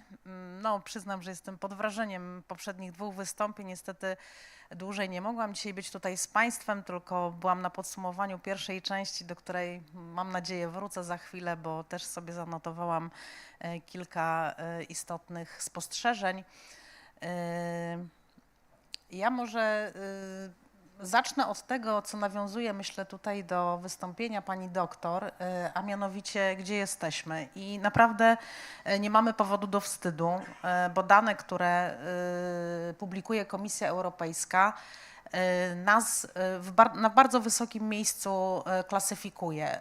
Polska, jak Państwo widzą, jest jednym tak naprawdę z liderów, jeżeli chodzi o zmiany w zakresie ucyfrowienia sektora ochrony zdrowia i myślę, że to jest taki dobry punkt startowy do tego, żebyśmy mówili o tym wszystkim, o czym powiedziała tutaj pani doktor. No myślę, że te wyzwania, lista tych wyzwań rośnie nam, ale myślę też, że dobrze sobie te wyzwania zacząć porządkować i ustalać sobie jakiś action plan, bo myślę, że ta koncepcja, która opiera się na tych wartościach, o których usłyszeliśmy, no, ma same tak naprawdę pozytywne efekty. Tutaj tylko tytułem takiego podsumowania, co zdecydowało o tym, jak Komisja Europejska spogląda na to, na państwa Unii Europejskiej, jeżeli chodzi o wdrażanie wszystkich innowacji i cyfrowych rozwiązań w zdrowiu. Myślę, że no, istotną jednak kwestią jest to, że ta cyfryzacja powinna mieć duże wsparcie państwa. To się dzieje na przestrzeni ostatnich lat, bo są dedykowane programy, które adresowane są do systemu ochrony zdrowia i to są właśnie programy dotyczące ucyfrowienia, powiem szeroko, usług, tak? Bo tutaj właśnie pan z poprzedniej sesji zwrócił na to uwagę, że tak naprawdę dla nas najistotniejszą kwestią jest skoncentrowanie się na użytkowniku. Moje podejście jest bardzo podobne, a mianowicie wyjście z takiego założenia, że wytwarzamy te rozwiązania i wytwarzamy te usługi dla określonych interesariuszy. Jest to albo personel, w naszym przypadku jest to albo personel medyczny, albo pacjent, albo generalnie mówimy o jakichś celach statystycznych, analitycznych. I tutaj też za chwilkę może wrócę na chwilę do kwestii analizy danych i też tego, co przed nami. Jeżeli chodzi o wyniki, a właściwie sytuację, w której się znajdujemy, to zapewne dane są Państwu znane. Ponad 2 miliardy e-recept przez nasze systemy przepływa. Jeżeli chodzi o e-skierowania, to również jest to, myślę, imponujący wynik. Konta pacjenta, pewnie tutaj to wysycenie mogłoby być lepsze. To jest na pewno też jakiś punkt do zastanowienia się. Natomiast też nie jest sytuacja jakaś zła. Czytam też różne opracowania, które Państwo do nas nadsyłacie. Pokazujecie różne zależności. I to, co na przykład ja osobiście też uwzględniam w tych swoich analizach, to przede wszystkim to, że bardzo nam się wysyca dostęp nas, Polaków, do dostępu szerokopasmowego do internetu. To wiąże się z tym, że tak naprawdę ta bariera, można powiedzieć, technologiczna, ona znika, tak? Bo czy to jest dostęp mobilny, czy to jest dostęp stacjonarny, to już tak naprawdę ma mniejsze znaczenie, bo właściwie każdy z nas przez komórkę może sobie, w komórce może mieć aplikację Moje IKP. Oczywiście kwestią do dalszych dyskusji i też ewentualnie wniosków, czy ta aplikacja powinna tak wyglądać, czy powinna być lepsza, jakie powinna zawierać informacje, które byłyby rzeczywiście pacjentowi użyteczne, ale myślę, że jest to dobry punkt startu i dobry punkt wyjścia do dalszych prac. Konto IKP sama ostatnio mocno je analizowałam pod kątem tego, co robią moi współpracownicy. Uważam, że zawiera już dużo informacji, z których możemy korzystać i też, które są dla nas też danymi takimi historycznymi, chociażby jeżeli chodzi o nasze wizyty i wystawione recepty, ale na tym polu też w związku z tym, że mówimy o big data i analizie danych pacjentów, myślę, że tutaj jest to i też tutaj, co było w prezentacji pani doktor, to też jest bardzo duże pole do tego, żeby tworzyć narzędzia, które będą wspierały tak naprawdę państwa pracę z wykorzystaniem nowych technologii.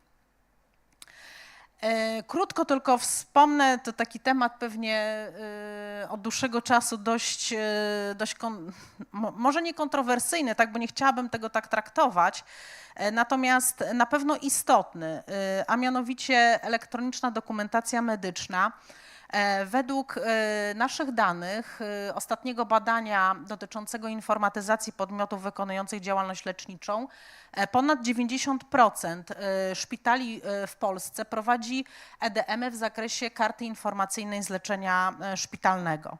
Oczywiście tutaj sytuacja na pewno wymaga zastanowienia się i dalszych prac nad tym, jak zapewnić, żeby ten obieg dokumentacji był rzeczywiście cyfrowy i żeby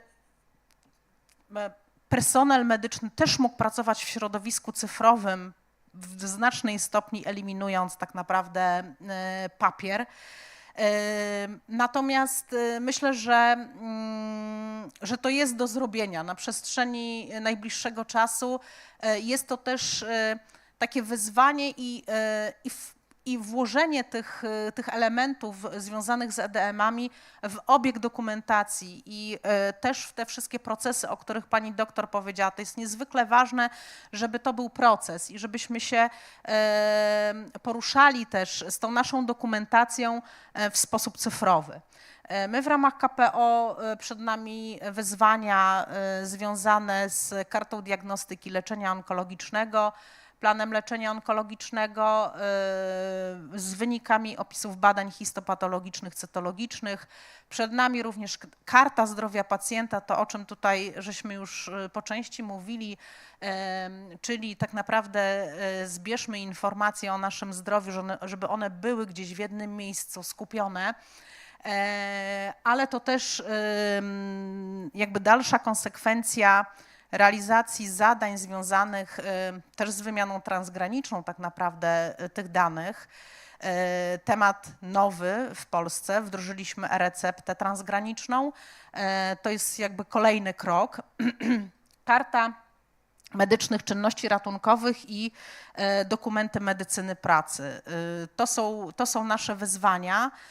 Oczywiście, jak tu któryś z panów powiedział, ten sprint czasowy mamy niezwykle ograniczony, ale myślę, że warto zrobić ten pierwszy krok po to, żeby za chwilę zrobić kolejny, zwłaszcza, że całe nasze otoczenie rynkowe, cyfryzacyjne nie śpi, tylko się rozwija szybciej od nas, więc w pewnym momencie mam nadzieję, że gdzieś możemy się spotkać razem. Jeżeli chodzi o wyzwania, to oczywiście tu nie uzgadniałyśmy ze sobą prezentacji, ale ja również postanowiłam, bo jednak staramy się śledzić tutaj w CEZ-ie trendy, także demograficzne. Dla mnie spojrzenie odbiorcy tych spojrzenie na to, kto jest odbiorcą, jakie mamy grupy rozwiązań, odbiorców w Polsce, naszych rozwiązań jest niezwykle istotne. I tutaj również te dane GUS-owskie też w pewnym sensie mówią nam o tym, jak powinniśmy, jaką uwagę skupić, jeżeli chodzi o właśnie odbiorców e-usług w zdrowiu. No ale nie tylko to, ponieważ przede wszystkim to, na czym skupiliśmy się też w tym roku bardzo mocno, to cyberbezpieczeństwo, dlatego, bo hub danych, który już CES posiada, od nas wymaga bardzo dużo wysiłku techniczno-organizacyjno, też szkoleniowego, żebyśmy zabezpieczyli te dane we właściwy sposób, bo nasze systemy centralne też muszą spełniać wszystkie niezbędne wymagania w obszarze cyberbezpieczeństwa. Tu widzę, że dołączył jeden z moich dyrektorów, będzie o tym szerzej mówił, pan Tomek Jeruzalski, który odpowiada za ten obszar w CEZ-ie. Wspomnę o takich wyzwaniach dla nas, które są w mojej ocenie czymś całkowicie nowym, jeżeli chodzi o instytucje, bo nie sądzę, że one są całkowicie nowe, jeżeli chodzi o rynek. Zapoznaję się też z tym, co jest dostępne na rynku, chociażby jeżeli chodzi o narzędzia dotyczące zdalnego monitorowania zdrowia pacjenta, narzędzia pozwalające na analizę danych zdrowia pacjenta, więc tutaj absolutnie środki, które przeznaczone zostały dla Polski w ramach KPO na te cyfrowe rozwiązania, one adresują ten temat. Więc na pewno my jako CES, działając tutaj oczywiście w porozumieniu i na zlecenie ministra zdrowia, będziemy chcieli opracować takie narzędzia cyfrowe, które pozwolą nam też, wykorzystująć synergię z tym, co jest dostępne na rynku, próbować włożyć te dane, które pochodzą z rozwiązań bardzo często już monitorujących zdrowie pacjenta, do tego, żeby one odzwierciedlały się również właśnie w tej karcie, opisie naszego zdrowia, co myślę, że jest istotne z perspektywy każdego też lekarza w Polsce, żeby mógł zobaczyć tak naprawdę, co z taką osobą, co z takim pacjentem przez jakiś okres czasu się działo, jak te urządzenia, jakie dane zebrały. I plus oczywiście nie pomijam tutaj tych danych, które mamy my w ramach systemu centralnego. Chcemy to ze sobą połączyć. Takie największe wyzwanie, które przed nami, to na pewno budowa platformy usług inteligentnych. Już zapewne Państwo o tym słyszeli, czyli wykorzystanie algorytmów sztucznej inteligencji do wspomagania pracy lekarzy. W pierwszym kroku to narzędzie będzie dedykowane do radiologów w Polsce.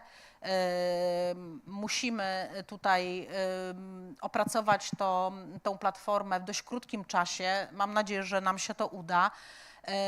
Wiele rozwiązań też związanych ze sztuczną inteligencją tak naprawdę już funkcjonuje w sektorze, więc fajnie by było wykorzystać najlepsze doświadczenia, jakie ma ten sektor z korzystaniem z algorytmów sztucznej inteligencji. Czas jest krótki, ale bardzo bym była chyba smutna, gdyby nam się nie udało jednak tego dowieść. No bo to jest wartość dodana tak naprawdę dla nas wszystkich. Ja myślę, że mam tutaj takie grono, że nie muszę tłumaczyć szczególnie, chociaż też przygotowałam taki slajd, dlaczego, co wskazują nam też lekarze, dlaczego jest to istotne z punktu widzenia medycznego. Nie będę w tej sprawie tutaj się pewnie jakoś wymądrzała. Bazuje na tym, co środowisko, co przedstawiciele medycyny też, czym się z nami dzielą, z tymi swoimi trudnościami i problemami. Ja naprawdę chciałabym, bo wierzę w to, że ta diagnoza korzyści, które możemy osiągnąć dzięki zastosowaniu sztucznej inteligencji w medycynie, one mogą przynieść nam wymierne rezultaty. Zadanie bardzo trudne, bo myślę, że chyba nie ma w tej chwili, przynajmniej w Europie, takiego porównywalnego projektu, który CES ma zrealizować. Natomiast bardzo byśmy chcieli, żeby to się udało. Też jak zapewne Państwo wiedzą, z tych narzędzi tak naprawdę już środowisko medyczne korzysta. W związku z tym nie wyważamy tutaj też otwartych drzwi, co chciałabym wyraźnie zaznaczyć, bo staramy się mieć dobrą diagnozę też tego, co obecnie dzieje się, jeżeli chodzi o chociażby rynek takich usług, z których można korzystać. To, o czym już częściowo powiedziałam, czyli w ramach KPO chcemy stworzyć takie rozwiązanie, które nazwaliśmy e-profil pacjenta, czyli właśnie skupiające różne informacje, różne dane dotyczące tego pacjenta. I takimi dwoma zadaniami przed nami, no to budowa platformy e-Consylium. Już pierwsza odsłona tej platformy wiem, że w przeszłości była, natomiast w związku z tym, że my rzeczywiście działamy na największym zbiorze danych medycznych w Polsce, chcielibyśmy, żeby lekarze taką platformę do konsultacji od nas otrzymali w ramach tych środków. I oczywiście również systemy wsparcia zdalnego monitorowania zdrowia pacjenta, więc tutaj myślę, że spotykamy się z poprzednimi moimi dwoma koleżankami w tym punkcie również mamy zbieżny cel. No i ostatnia rzecz, skracam już swoje wystąpienie ze względu na czas, ale cały czas musimy mieć w tyle głowy kwestie dotyczące cyberbezpieczeństwa. Nasz CSIRT sektorowy również identyfikuje wiele problemów związanych z tym tematem. Zajmujemy się przypadkami kradzieży tożsamości lekarzy. Mamy również sytuacje związane z atakami typu DDoS, czy na przykład próby ataków ransomware. To myślę, że takie najtrudniejsze przypadki, z którymi idzie nam się mierzyć, ale też tutaj staramy się, aby ten CSIRT rósł w siłę i rzeczywiście był takim realnym wsparciem dla wszystkich jednostek w sektorze ochrony zdrowia. Jeżeli chodzi o cyberbezpieczeństwo, jest to równolegle dla nas ważne, tak samo jak rozwój i budowa nowych rozwiązań. Dziękuję bardzo.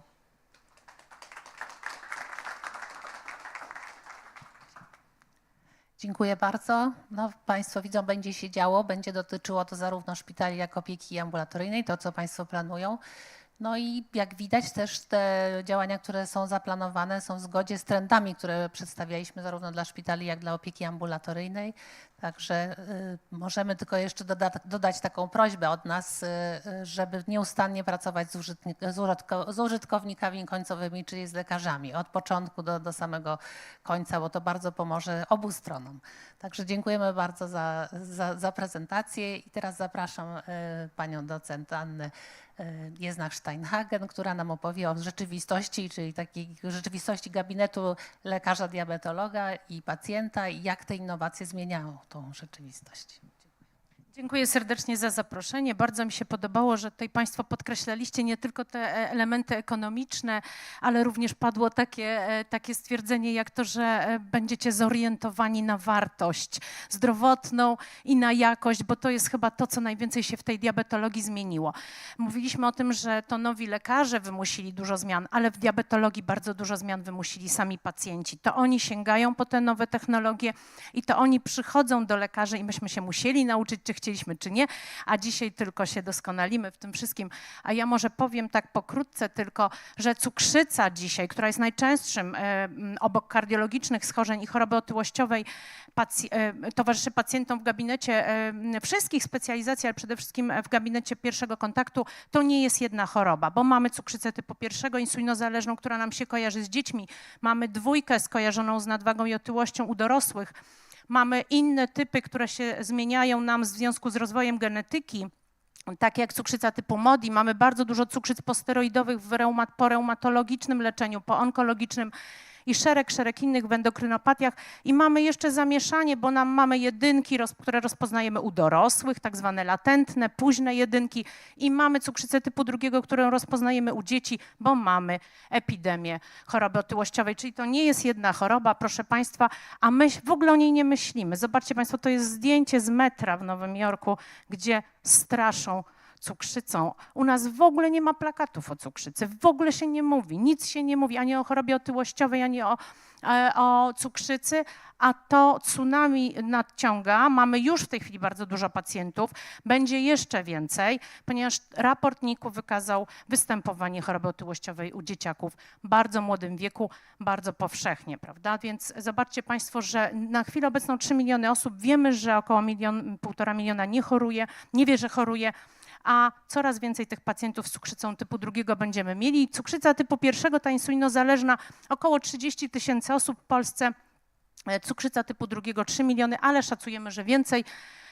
Co w tych innowacjach się pozmieniało? Dla tych pacjentów z cukrzycą typu 1 to przede wszystkim znowu ta jakość pomiaru glikemii.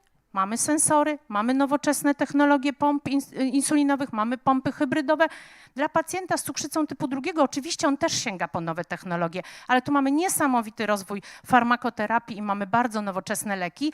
I to jest to, co my mamy w wytycznych Polskiego Towarzystwa Diabetologicznego, co też chcę podkreślić, one są co roku aktualizowane. Jest nacisk na takie holistyczne podejście do pacjenta. My odchodzimy od tego glukocentryzmu, że się koncentrujemy tylko na tym, jaki pacjent ma cukier, a myślimy o tym, jakie on ma ryzyko sercowo-naczyniowe, jaka jest jego jakość życia, czy mamy możliwości wydłużenia tego życia, bo wiemy, że standardowo jest o 8-10 lat skrócone. Jeśli chodzi o to nowoczesne farmakoterapię, to 2 grupy leków, o których warto pamiętać. To są analogi GLP-1 i flozyny, czyli SGLT2. Proszę Państwa, to są 2 grupy leków, które zrewolucjonizowały diabetologię. Cukrzycę typu 2 leczą cukrzycę, leczą hiperglikemię, leczą również nadmierną masę ciała, są zastosowane również w chorobie otyłościowej, ale zobaczcie Państwo, na ile rzeczy działają. Na stłuszczenie wątroby, na pracę mózgu, na pracę serca, na samą tkankę tłuszczową, na stan zapalny, który tam się dzieje. Więc my w ogóle mamy rewolucję. Wiemy, że są to leki, które wydłużają życie, wiemy, że są to leki, które zmniejszają ryzyko sercowo-naczyniowe i bardzo chronią nerki. U tych pacjentów o flozynach wiemy, że to w ogóle lek na 3 choroby, bo na cukrzycę, na niewydolność serca, która też jest ogromną plagą u pacjentów w POZ-cie i na niewydolność nerek, która jest ciągle niedodiagnozowana w naszym społeczeństwie. A to jest ten rozwój nowych technologii. Proszę Państwa, to jest to, co nam ta diabetologia w ciągu 10 lat zmieniła, ta jakość życia pacjenta, ale to za tym idzie też jakość leczenia. My wiemy, że my leczymy ich lepiej. Ja czasami chodzę ze studentami do pacjenta, który jest dializowany na stacji dializ na Banacha, który pamięta jeszcze czas, jak z Ursynowa jechał do szpitala na Lindleya, żeby zmierzyli mu cukier w laboratorium. 2 dni później miał wizytę u diabetologa i dowiadywał się, jaki był ten wynik. Co ten pacjent mógł zrobić? Zobaczcie Państwo, dopiero jak się pojawiły glukometry, ten pierwszy wielki, aż do tych dzisiaj nowych, to dopiero zaangażował się w to leczenie pacjent. To jest to, co mówiła też pani tutaj doktor Gąska, że trzeba tego pacjenta zaangażować. Ta choroba wymaga tego zaangażowania, a wcale nie tak częstych wizyt u lekarza. Glukometry odchodzą już do lamusa. Dla pacjentów mamy sensory, mamy pomiar non-stop, mamy pomiar co minutę, mamy pomiar w aplikacji, w zegarku. mamy zintegrowane systemy z pompą insulinową, które podają insulinę, które zmieniają przepływ insuliny, jak odbierają wynik z sensora. Więc mamy szereg tych możliwości nowoczesnych i ta diabetologia nam się zmienia i już taki pacjent z takimi biednymi, skutymi rękoma jest coraz rzadziej w gabinecie, bo mamy pacjenta, który ma sensor. A co nam dają sensory, co nam daje ciągły monitoring glikemii, to tak jakbyśmy oglądali film. Proszę Państwa, mamy 4 pomiary u pacjenta na glukometrze, to tak jakbym Państwu zaproponowała obejrzenie filmu na podstawie 4 zdjęć. I macie Państwo się domyślić, co się działo pomiędzy, prawda? W sensorze i w odczycie z sensora mamy całą dobę, całe tygodnie, prawda?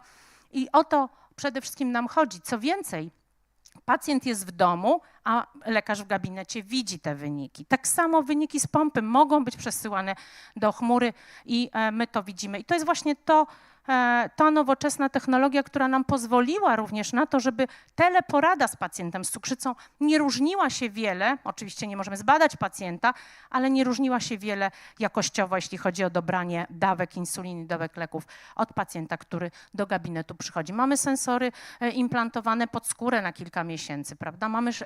Mamy kilka tych sensorów. Tutaj muszę powiedzieć, że zarówno analogi GLP-1, flozyny są refundowane dla pacjentów z cukrzycą przy określonych oczywiście sytuacjach. Tak samo sensory tą refundację mają dla pacjentów, którzy przyjmują insulinę.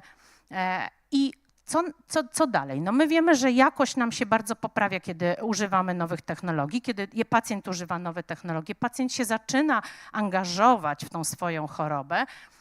I zmieniają nam się wytyczne. Kiedyś była hemoglobina glikowana złotym standardem. My dzisiaj mówimy o TIR-ze, time in range, czas w zakresie docelowym, to zielone pole. I my mamy wytyczne i amerykańskie, i europejskie, i nasze polskie za tym podążają. Jaki czas w zakresie docelowym ma mieć nasz pacjent? Czyli ile czasu nasz pacjent ma mieć takie cukry jak zdrowa osoba. I to jest podawane w procentach i taki TIR powyżej 70 jest powiedzmy standardowy, dobrym wynikiem. Czyli w ogóle idzie nam cała ten EBM, to leczenie idzie nam, podąża za tymi nowymi technologiami, a tutaj są pokazane przykładowe sczytania, które my widzimy w gabinecie, jeśli pacjent do nas przyjdzie, ale jeśli pacjent jest z nami połączony z naszym systemem, to widzimy to samo. Widzimy pompę, na której pacjent zaznacza wszystkie informacje o bolusach, ale widzimy też sensor, widzimy ten czas docelowy, mamy oszacowaną hemoglobinę glikowaną, mamy dawki insulin, jeśli pacjent nam wpisze, może również odnotować informacje dotyczące diety. Tak wyglądają pompy. Te najnowsze hybrydowe pompy, do których dążymy, które też już mamy refundowane, to pompy, które zmieniają przepływ insuliny w zależności od tego, jaki wynik z sensora odczytają.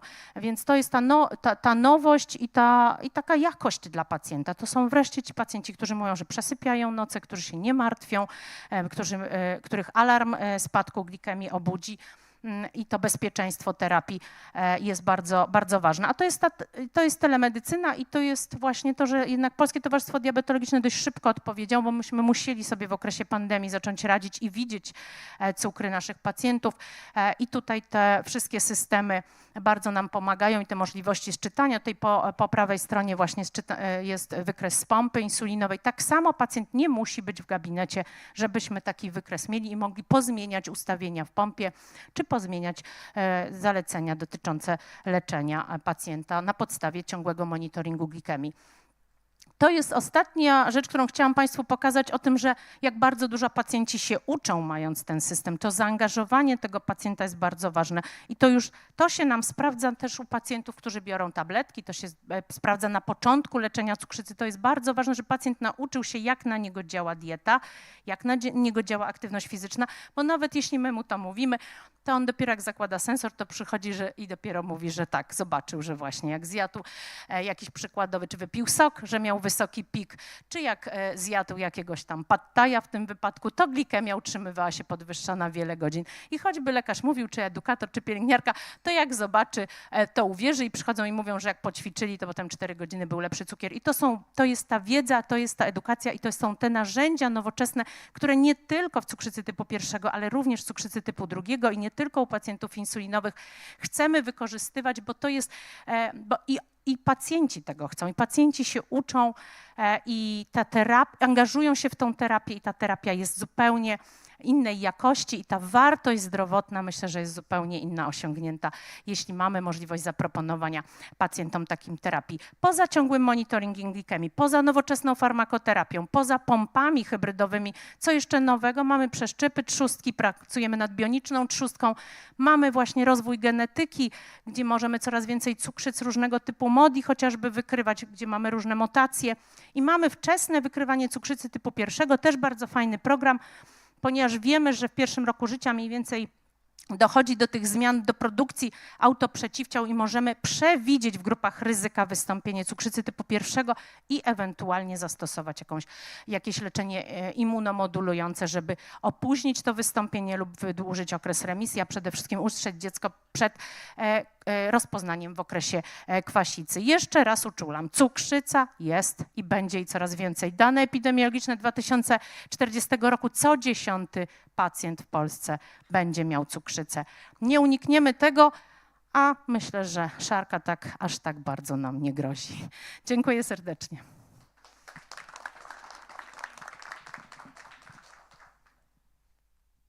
Dziękuję bardzo za tą relację z gabinetu, ale też informację o tym, co się będzie działo w cukrzycy, w diabetologii.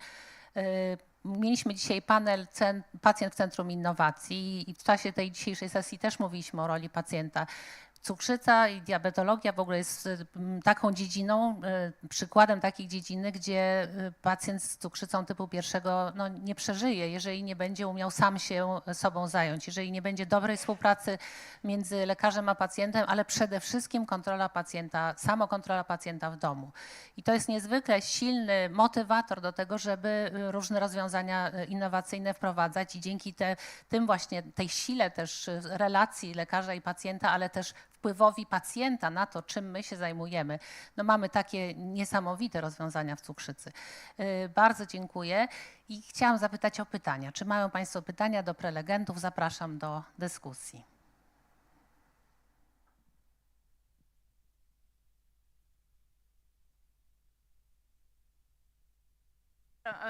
Do pani dyrektora zdrowie, bo my też byśmy w diabetologii platformę inteligentnej diabetologii chcieli i myślę, że mając już systemy podglądu glikemii naszych pacjentów, jakiś system alarmowania, prawda, byłby bardzo, bardzo fajny i jest nad czym niewątpliwie pracować też.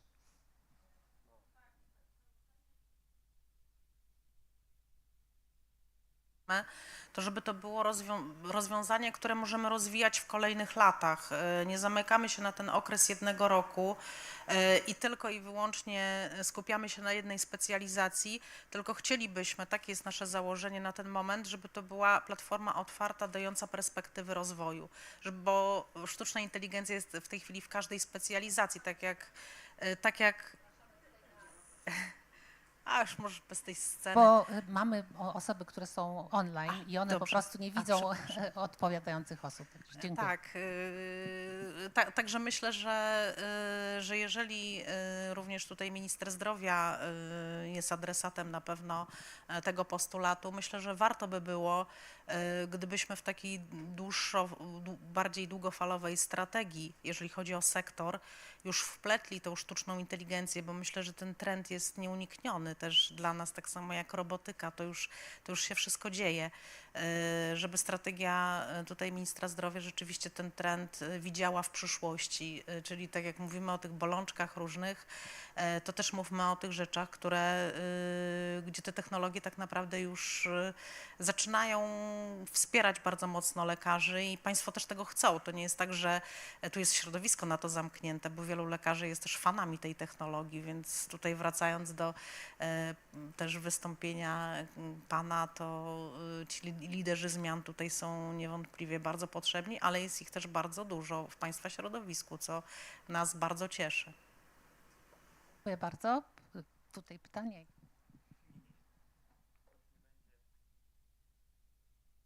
Mamy pytanie jeszcze? Ja jeszcze też, tak. To bardzo proszę. Tutaj też, jeśli można, pytanie do pani, tak, pytanie do pani dyrektor, a po części tutaj do doktora Gałązki być może. Czy CESAL w kontekście pomiaru takich tych efektów odległych, tak? Czy jest jakiś pomysł na to, żebyśmy my jako szpitale mieli dostęp do takich danych, właśnie chociażby w kontekście follow-upów pacjentów, bo my bierzemy te zgody, ale nie mamy dostępu. My nie wiemy, czy pacjent przeżył. My nie wiemy, czy pacjent miał powikłanie, jeśli on się do nas nie zgłosi. Musimy stosować jakieś tam łamańce typu odpytywanie NFZ-u i tak dalej lub dzwonienie, obdzwanianie tych pacjentów, co generuje i zamieszanie, i koszty, i w ogóle. A czasem jest też taką trudną sytuacją, no dzwonimy do pacjentki, pacjenta, się okazuje, że stwarzamy przykrość, bo miesiąc temu zmarł na przykład, tak? Że może tutaj pewne mechanizmy, które by pozwalały na te follow-upy, oczywiście w jakichś tam konkretnych warunkach, dałoby się wytworzyć i to by nam pozwoliło monitorować efekty leczenia też. Tak, ja myślę, że jeżeli tutaj uwzględnimy te wszystkie elementy opierające się właśnie o analizę danych pacjenta, to jesteśmy w stanie ten efekt osiągnąć. Przed nami oczywiście pokonanie też pewnie bariery, bo to jest dalej bariera, że my jako pacjenci obawiamy się tego, że te nasze dane, nawet zanonimizowane, one gdzieś są wykorzystywane, prawda? My też bierzemy, w tych naszych systemach też musimy brać te zgody, ale myślę, że jeżeli to rozwiązanie nasze uwzględniałoby te wszystkie wymagania dotyczące ochrony danych osobowych, także z poziomu centralnego i pacjent zgadzałby się na to, żeby więcej tych informacji było zamieszczonych kompleksowo jako pacjent, to myślę, że jesteśmy w stanie ten efekt jak najbardziej osiągnąć.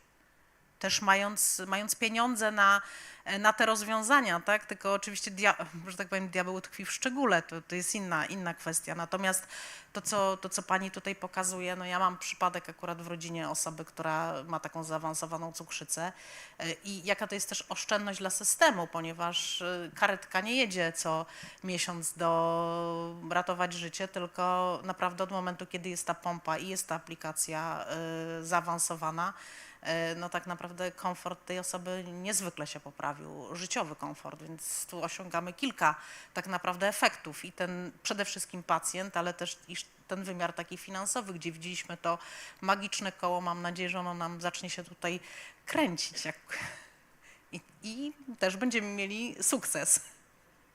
Ale tu na pewno potrzebujemy wszystkich Państwa i też chyba Pan to powiedział, że są sukcesy i porażki. My też staramy się, bo nie oszukujmy się, czasu jest bardzo mało, fajnie by było te pieniądze zainwestować w zdrowie, ale musimy też działać w takich sprintach, tak jak to Pan określił, więc wytyczajmy sobie rzeczy, które są możliwe do realizacji i nie bójmy się też tych porażek. To oczywiście po części do mnie adresowane jest, żeby tak zaplanować pracę, żebyśmy zdążyli, ale próbujmy.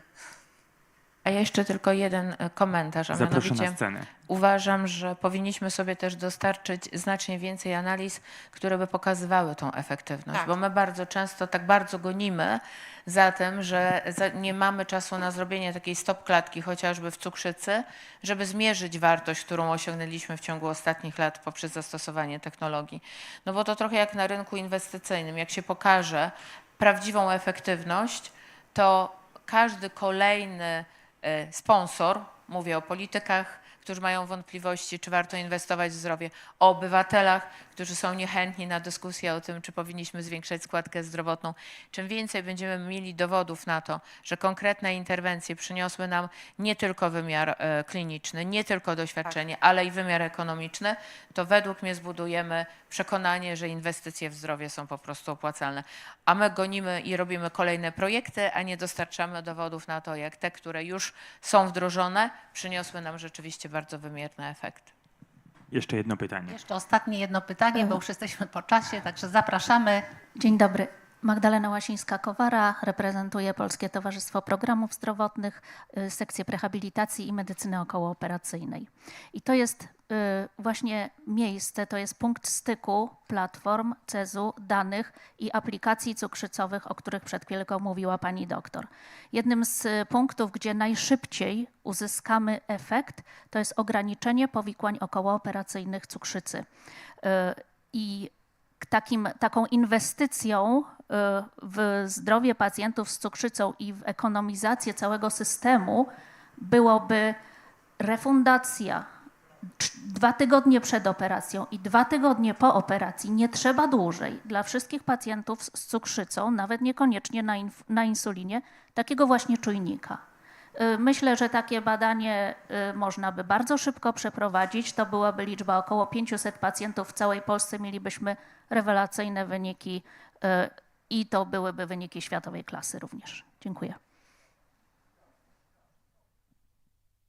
Dziękujemy bardzo. To był komentarz, jak rozumiem, tutaj przytakiwanie ze strony pani docent jak najbardziej. A tak, jeszcze dobrze. Ja mogę ewentualnie tylko dodać, że no, oczywiście, że przed operacją, ale my walczymy o to, żeby każdy nasz pacjent mógł skorzystać z takiego systemu wtedy, kiedy uważa to za stosowne albo jego lekarz uważa za stosowne. Pamiętajmy, że to również ma ten wymiar edukacyjny i tak jak pani powiedziała, bo nie pojedzie karetka do ciężkiej cukrzycy, ale ja bym chciała, żeby również pacjent, który jest ze wczesną cukrzycą mógł skorzystać, bo on skorzysta długofalowo dużo więcej niż ten, co już jest zaawansowany. Oczywiście tam jest często kwestia bezpieczeństwa, tu jest kwestia edukacji. Jak najbardziej przed operacją też my w szpitalach stosujemy bardzo często te sensory, a na przykład brakuje nam takiego zintegrowania, żeby jakieś AI piszczało, kiedy trzeba i spokojnie dało pospać pielęgniarkom, kiedy wszyscy pacjenci na oddziale mają dobry cukier. Szanowni Państwo, bardzo dziękujemy. I zapraszamy na bardzo krótką przerwę, do 15:30 tylko. Także zostało nam kilkanaście minut chyba, jak dobrze liczę. I po przerwie spotkamy się na ostatnią sesję, ostatnią rozmowę o cyberbezpieczeństwie i ochronie danych pacjentów. Dziękujemy za bardzo ciekawe prezentacje. Tak, dziękujemy bardzo.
Więc uznałem, że nie będę się z nim ścigał na dane i to Tomek pewnie nam zaraz pokaże kilka danych. I ja ich teraz już nie będę przywoływał, w związku z czym mogę przejść bezpośrednio do zaproszenia wszystkich naszych prelegentów i osoby, z którymi będziemy za chwilę rozmawiać. Na początku poproszę i zapraszam na scenę panią profesor Iwonę Maroszyńską, dyrektorkę Instytutu Centrum Zdrowia Matki Polki. Brawa. Zapraszam. Tak, proszę bardzo. Pana profesora Pawła Ptaszyńskiego, dyrektora do spraw medycznych Centralnego Szpitala Klinicznego w Łodzi.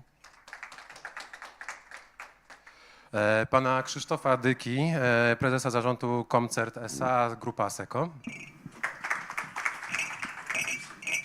I doktora Tomasza Jeruzalskiego, dyrektora pionu eksploatacji systemów teleinformatycznych CES i co też bardzo ciekawe, pełnomocnika do spraw CSIRT w ochronie zdrowia. Mikrofony mamy? Mamy, tak. Będziemy mieli 4 krótkie prezentacje. One opowiedzą nam historię 2 ataków pokrótce. Potem trochę sobie opowiemy o tych danych i jestem niezmiernie też ciekawy ostatniej prezentacji związanej z tym, jak można się w takiej sytuacji ataku zachować i o tym wszystkim sobie na koniec porozmawiamy. Zatem możemy pierwszą prezentację już.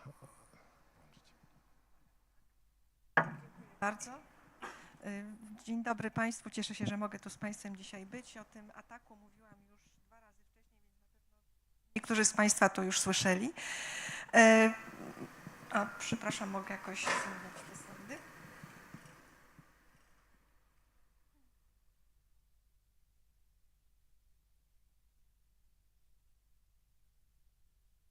Zielony. Tu już mówiliśmy o tym, że te cyberataki są coraz bardziej powszechne, tylko wspomnę, że sektor zdrowia jest drugim po sektorze komercyjnym zajmującym się analizą cyberataków celem właśnie tych naruszeń. Ta częstość wzrasta z roku na rok. Generujemy coraz więcej danych, mamy coraz więcej urządzeń, które te dane generują. Właściwie tak jak to są dane z 2023 roku, 2-krotny wzrost danych co 73 dni, zresztą to dzisiaj padło, 30% danych w sieci to są dane z sektora, właśnie z sektora medycznego. Nasz Instytut 31 październik 2022 roku, pewnie na długo nam się zapisze w pamięci, to był właśnie atak na nasz Instytut, zaszyfrowane dane. To był rok, w którym co tydzień było około 1500 naruszeń w systemie, w różnych systemach ochrony zdrowia. Tutaj wychodziliśmy właściwie z pandemii, to ta pandemia też bardzo przyspieszyła, zwiększyła liczbę tych ataków. Co się zadziało? Właściwie te sygnały to już tak były dzień, 2 dni wcześniej, troszeczkę ta nasza czujność uśpiona, no ale oczywiście dane zaszyfrowane, nie mamy dostępu. Tutaj największy problem sprawiała nam radiologia, brak dostępu do badań obrazowych, brak dostępu do kolejek zarówno w radiologii, jak i w AOS-ach i to był duży problem, bo nie wiedzieliśmy, kto przyjdzie do poradni, jak odwołać, bo nie mieliśmy tych informacji. Więc to były takie największe problemy. Oczywiście przeszliśmy na dokumentację papierową, mieliśmy wydruki, wszystkie kliniki, czy jeszcze tego samego dnia. A jeszcze dodam, że to była, o ile pamiętam, sobota, a w poniedziałek było Wszystkich Świętych, więc to też taki termin troszkę mało ciekawy, ale wszyscy dostali te druki takie papierowe, przeszliśmy na dokumentację papierową. Jak sobie poradziliśmy? No tutaj chciałabym zwrócić uwagę na takie ogromne zaangażowanie personelu i rzeczywiście pracę zespołową. I myślę, że to jest bardzo ważne tak samo we wprowadzaniu innowacji, jak i w takich sytuacjach ta praca zespołowa, integracja zespołów, ale też współpraca między tymi zespołami. No tutaj krwiodawstwo też mieliśmy problem, bo ten system nie działał, ale musieliśmy przez to przebrnąć. Otrzymaliśmy też pomoc od jednostek zewnętrznych, tu szpitale łódzkie, zresztą również szpital, który reprezentuje pan profesor Ptaszyński i LPR. My mamy Trauma Team u siebie w SOR-ze, więc też przekierowani ci pacjenci zostali od razu, byli przekierowywani do innych szpitali. To już powiedziałam właściwie wszystko. I jak do tego doszło? No to, o czym powiedziałam, ta czujność troszkę zawiodła. Też współpraca zespołu IT z tym personelem medycznym no nie wyglądała tak, jak powinna chyba wyglądać. I zresztą to podkreśla się również w literaturze, że ten zespół IT jest często uważany jako takie coś, co przeszkadza, a niekoniecznie pomaga, a jest, no, musimy mieć świadomość, że jest bardzo ważną częścią naszego zespołu i właściwie tu praca, już na pewno postęp byłby bez tego zespołu niemożliwy, więc też budowanie takiej pozycji zespołu IT w naszych jednostkach jest niezwykle ważne. No też nie mieliśmy backupów takich aktualnych, dzisiaj te backupy są robione na bieżąco. No dlaczego? Na pewno niewystarczające zabezpieczenie. Nie wszystkie komputery były objęte ochroną. Były stare jednostki końcowe, gdzie system antywirusowy nie działał. System alarmowy nie wysyłał powiadomień. No na pewno tutaj problemem jest niedofinansowanie, ale też brak świadomości tego zagrożenia. Co zrobiliśmy? No tu na pewno porażka, tak, cyberatak, ale z tej porażki zrodził się sukces, o tym też mówiliśmy, bo łatwo nam było, zdecydowanie łatwiej było wprowadzać wszelkie ograniczenia, tak, czyli zablokowanie dostępu tych nośników zewnętrznych, zablokowane są poczty prywatne, znaczy możemy wysyłać, nie możemy odbierać wiadomości z poczty naszych prywatnych. Regularna zmiana haseł, też wyrzucanie, wylogowywanie z systemu po chyba 3, o ile pamiętam, minutach bezczynności. No też takie uświadamianie tego zagrożenia i szkolenie wszystkich pracowników bez względu na to, jakie stanowisko zajmowali, czym zajmują i co w szpitalu robili. No i też było dofinansowanie, to było przez NFZ, więc tutaj wzmocniliśmy nasz system przed tymi atakami. Oczywiście wszystkie interwencje wymagają finansowania i musimy mieć świadomość, że to musi być nieustające finansowanie, dofinansowywanie i tak jak wzrasta liczba danych, tak my musimy się też przed tym bronić, bo te ataki są nieuniknione i tak naprawdę możemy zapytać tylko kiedy. I chciałabym też zwrócić uwagę na to, że jednostka medyczna, która pada ofiarą takiego naruszenia, no, ta odpowiedzialność jest ograniczona. Natomiast osoba, której dane są naruszone, to są często dane wrażliwe, dane osobowe, ale to są niejednokrotnie na przykład karty kredytowe. No, tutaj może odczuwać wieloletnie skutki takiego oszustwa. I też chciałabym zwrócić uwagę na taką, wtedy kiedy myśmy się borykali z tymi problemami, no, pacjenci też w jakiś sposób to odczuli i ten lęk pacjentów, pokazywały się informacje właśnie o tym cyberataku, takie wiadomości nieprawdziwe, które straszyły pacjentów, tak, że zaburzone, nieprawidłowe funkcjonowanie szpitala, że wyciekają dane, też no, że utrata właśnie tych danych poufnych, że niby ja powiedziałam, o czym nigdy nie mówiłam. Więc jeżeli mamy, myślę, że w takiej sytuacji, czyli powinniśmy się wspierać i właśnie ta praca zespołowa, tak szeroko pojęta praca zespołowa tutaj jest jak najbardziej wskazana. To tyle, dziękuję bardzo. Niesamowite ciekawie jest ten element tej takiej socjotechniki, że tu atak, ale jednocześnie też sztuczne i te fejki poszły jednocześnie, tak? Że to nie był tylko atak na szpital, to też był atak na jego dobre imię, prawda? To byłoby wyjątkowe rzeczywiście. Dziękuję bardzo serdecznie, pani profesor. Czy w Centralnym Szpitalu Klinicznym było podobnie, panie profesorze, czy troszkę jednak inaczej? Dobry wieczór. Znaczy wszędzie jest i podobnie i inaczej, tak? No, dlatego, że każdy szpital ma trochę inaczej zbudowaną swoją architekturę, choćby informatyczną, trochę inną kulturę pracy. Wiele rzeczy może być innych, natomiast oczywiście nie jest tak, że pewne rzeczy są jednakowe. No, jednakowy zwykle jest proces dojścia do tego ataku. One są rzeczywiście ransomware'owe w większości ataki i systemem phishingowym, no to polegające na tym, że ktoś z personelu dostaje zazwyczaj w wiadomości mailowej jakiś link albo jakąś inną aktywność, którą musi potwierdzić i w ten sposób nam sam go wpuszcza. I niestety trzeba potwierdzić, że jeżeli chodzi o cyberataki, to nadal najsłabszym ogniwem jest człowiek, który sam wpuszcza to zagrożenie i pamiętajmy, że niezależnie co wytworzymy, co zrobimy, no to nie ma idealnych systemów zabezpieczeń. I to musimy pamiętać, to musimy mówić naszym pracownikom, że to na nich wciąż spoczywa odpowiedzialność i czujność. My mieliśmy ten atak troszeczkę później, to jest 6 lutego 23 rano, ja byłem w poradni wtedy i już przyjmowałem, bo ja przyjmuję rzeczywiście od wczesnych godzin rannych w poradni. Poradnia, jak mówiliśmy troszeczkę wcześniej, jest kompletnie cyfrowa, więc nie mamy żadnych kart. I wtedy zaczęło wszystko padać. Ja miałem właśnie telefon tutaj od Bartka Całki, który siedzi z nami, że no, zaczął się właśnie taki atak, gdzie doszło do zaszyfrowania części komputerów właśnie pracujących w szpitalnej domenie Windows. I to oczywiście spowodowało idące dalej problemy, no bo Clinet pracuje na Windowsie, więc zaraz pojawiły się kolejne problemy. One rozpoczynały się od szpitala zlokalizowanego na ulicy Spornej i potem rozchodziło się na poszczególne już elementy szpitala. Oczywiście podobnie jak to było w szpitalu Matki Polki, zaszyfrowane zostały obrazy rentgenowskie, tu najpierw w Instytucie Stomatologii i skompromitowano dostęp do kontrolerów domeny Windows szpitala generalnie.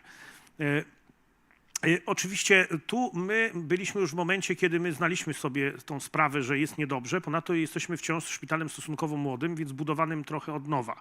Więc bardzo dużo sprzętu, czy jeśli nie większość, jeśli chodzi o komputery, serwery, było po prostu nowe i od początku budowaliśmy architekturę w oparciu o pewne zabezpieczenia, co ułatwiło nam działanie w tym ataku, dlatego że już wówczas były wykonywane kopie zapasowe w kilku poziomach, w tym od miejscowienia.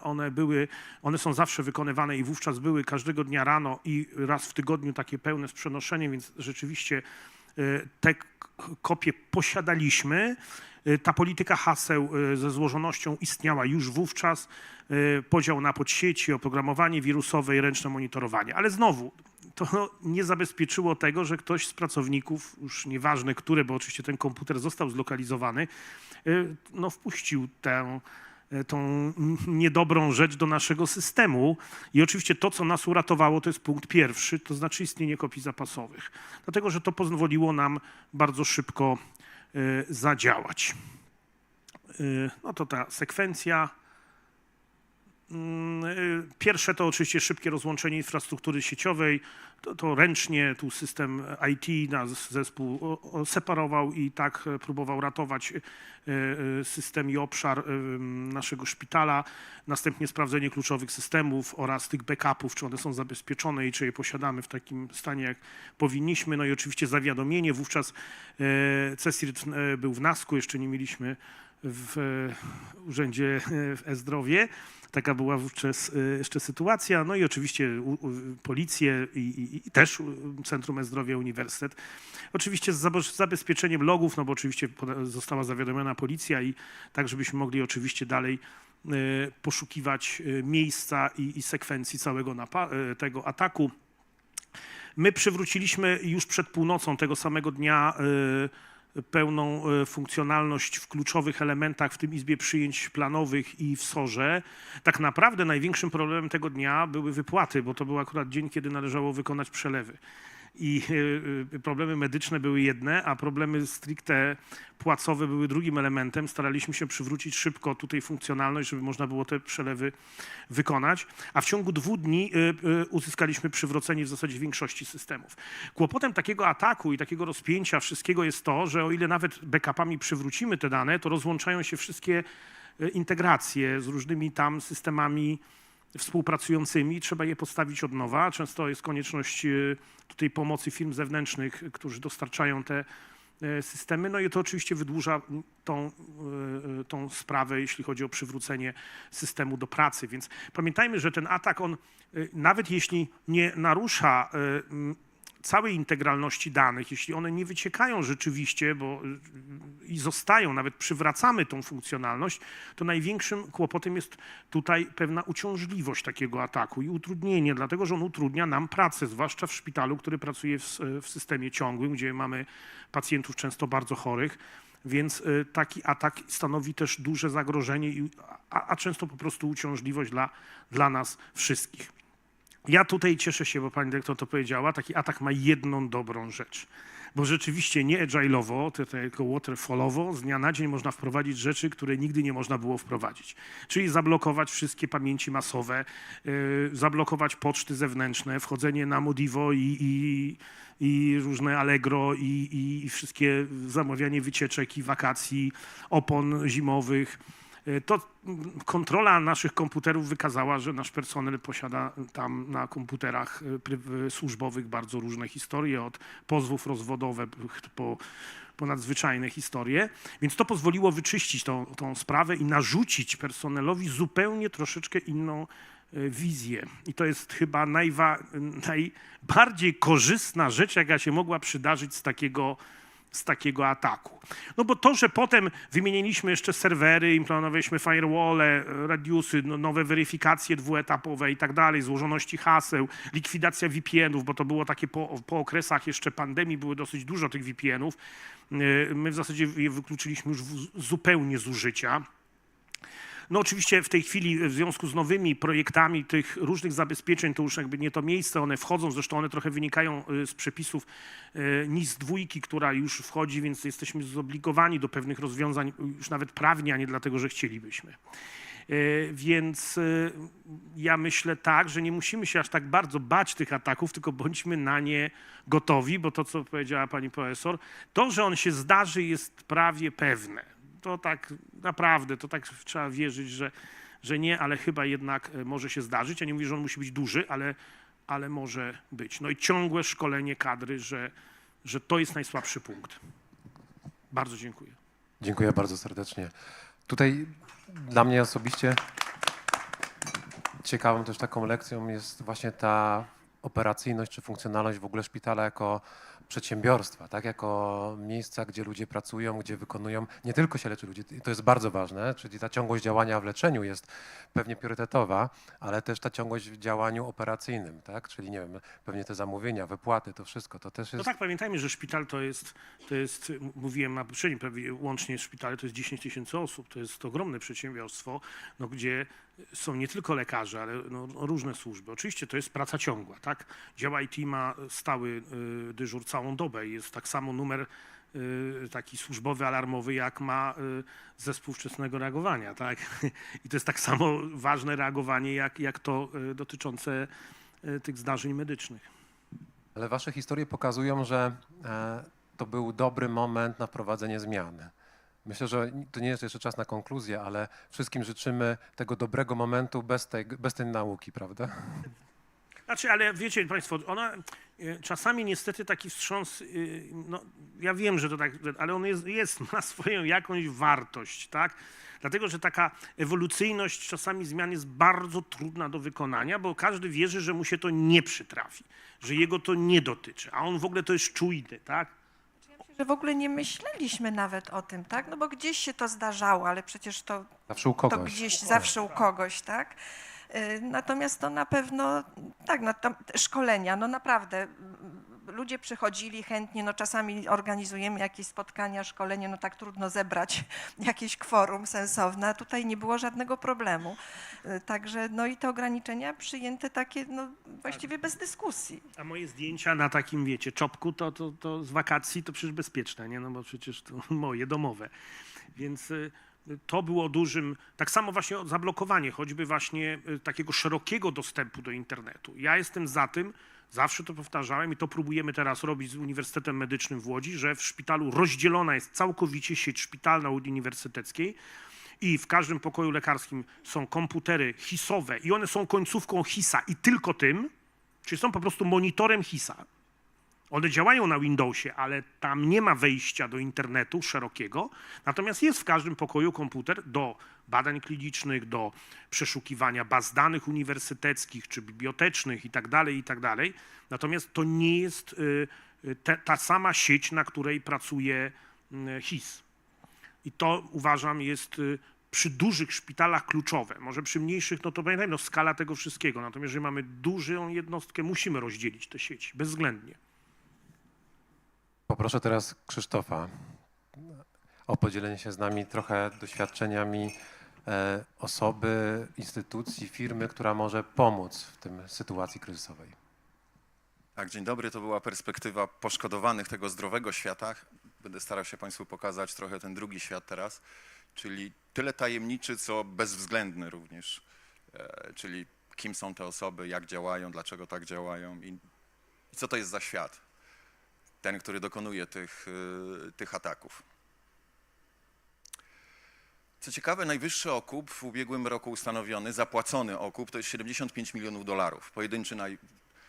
Pojedynczy okup zapłacony, nie żądany, tylko zapłacony.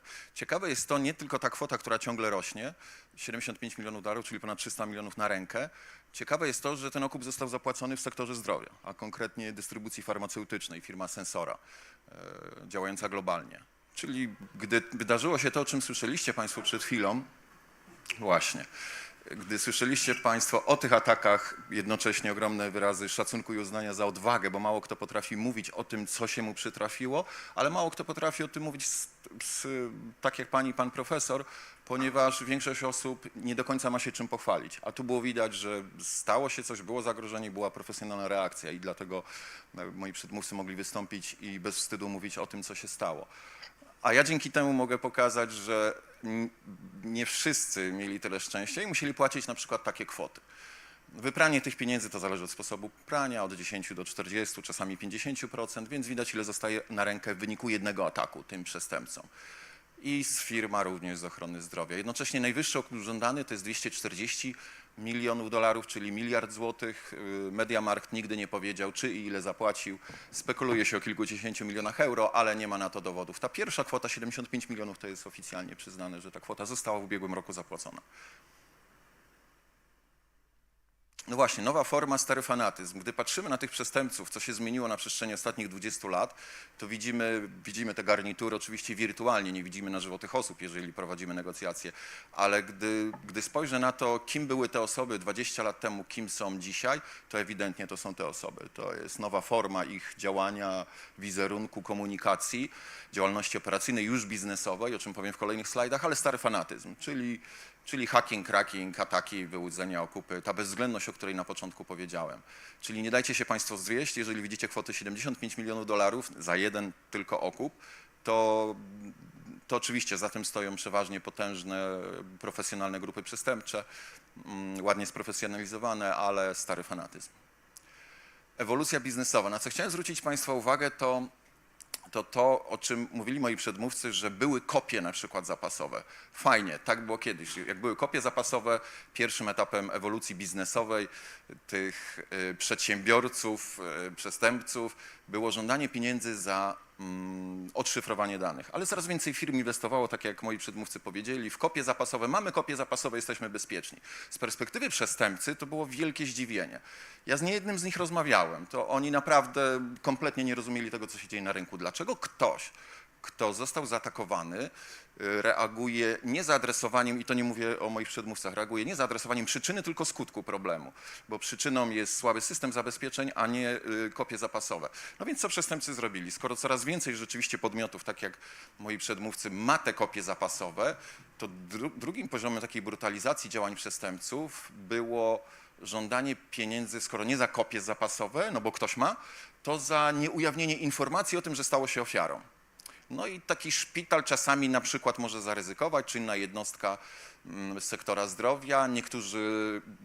Dla niektórych to ujawnienie informacji o ataku będzie do dźwignięcia, ale dla innych nie. Szczególnie jeżeli jest jakieś tajemnice handlowe, dane wrażliwe. Ale jest jeszcze trzeci poziom brutalizacji, na który chciałem zwrócić Państwa uwagę, że jeżeli ktoś ma te dane i nie potrzebuje ich odszyfrować z pomocą przestępców i nie boi się upublicznienia informacji dotyczącej ataku, no to trzecia propozycja jest zapłata okupu za nieopublikowanie danych wykradzionych w trakcie ataku. I firma Sensora głównie z tego powodu zapłaciła.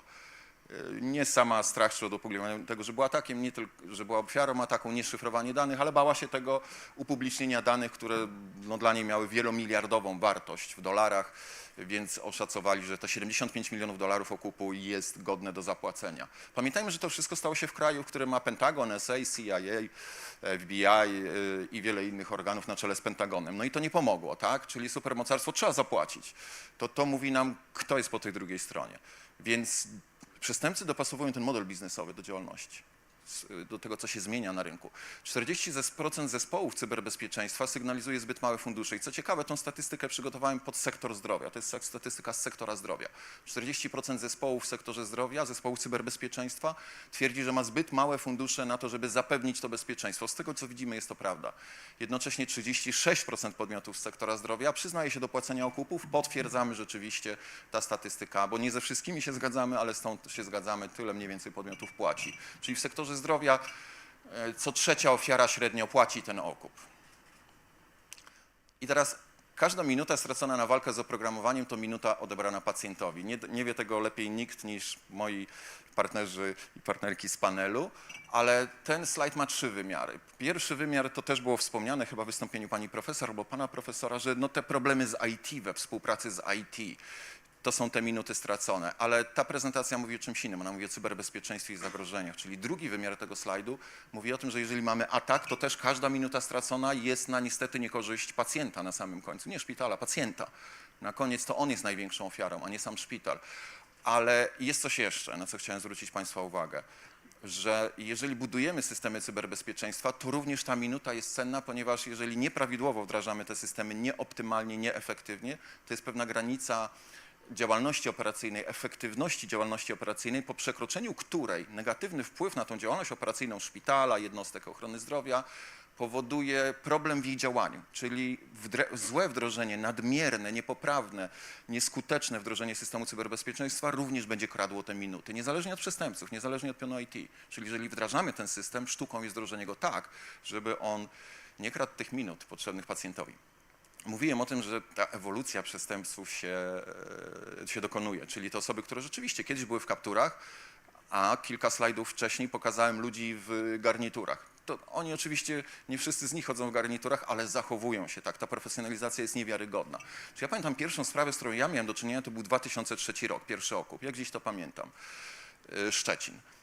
To wtedy metody działania sprawców rzeczywiście pasowała ta prawa część ekranu. Ludzie w kapturach kompletnie nieprzygotowani, partyzanci. Dzisiaj to jest ta lewa część ekranu. Te największe grupy sprawcy ataku, o których dzisiaj państwo słyszeliście, jedna z grup Play, to są profesjonalne organizacje, bardzo sprofesjonalizowane. Czyli to, na co chciałem zwrócić państwa uwagę, że następuje ta transformacja, profesjonalizacja tych przestępców, którzy potrafią się dobrze zorganizować i żeby wyciągać takie pieniądze jak miliony dolarów za jeden okup, to już są profesjonalne grupy przestępcze.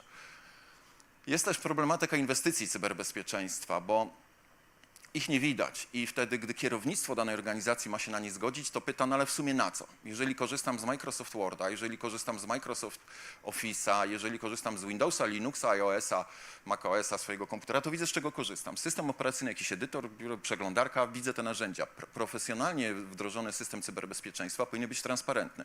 Jeżeli widzicie państwo jakiekolwiek ikony u siebie na pasku zadań, to nie jest to nieprawidłowo wdrożony system cyberbezpieczeństwa. On po pierwsze ujawnia, co posiadacie, po drugie, no to nie jest profesjonalny system. Profesjonalny system powinien być transparentny, niewidoczny kompletnie dla użytkownika. On ma sygnalizować, gdy coś jest nie tak, ale ma być transparentny. No i w czym jest problem? W tym, że jeżeli kierownictwo wtedy dostaje wniosek wielomilionowy, że trzeba zainwestować, to ono się zastanawia, ale w co? Przecież tego nie widać, więc to jest jak te gwiazdy na niebie, których w dzień w ogóle nie widać, a w nocy, jeżeli widzimy te jakieś punkty, mówią nam, że to gwiazdy, ale czy naprawdę gwiazdy? No można zajść do serwerowni, jeżeli system jest w ogóle fizyczny, a jeżeli jest niefizyczny, to z tej serwerowni nawet, jeżeli zejdziemy, co zobaczymy? No te gwiazdy na niebie, te punkty, ale co to mówi kierownictwu, co to mówi szefostwu, kontrolingowi i finansom? Jest jakiś punkt, coś się świeci w serwerze, nie wiem, czy to jest warte 5, 10, 20 milionów, a największe organizacje przeznaczają więcej na swoje systemy cyberbezpieczeństwa. Więc jest ta problematyka wyrażona tym, że kierownictwo jest tą osobą po lewej stronie patrzącą w niebo, szukającą tego, no gdzie jest ta inwestycja. A ta osoba zgarbiona za tą osobą to jest osoba odpowiedzialna za cyberbezpieczeństwo, która próbuje przekonać organizację do tego, no, że to jest niezbędne do tego, żebym ja się wywiązał ze swoich obowiązków.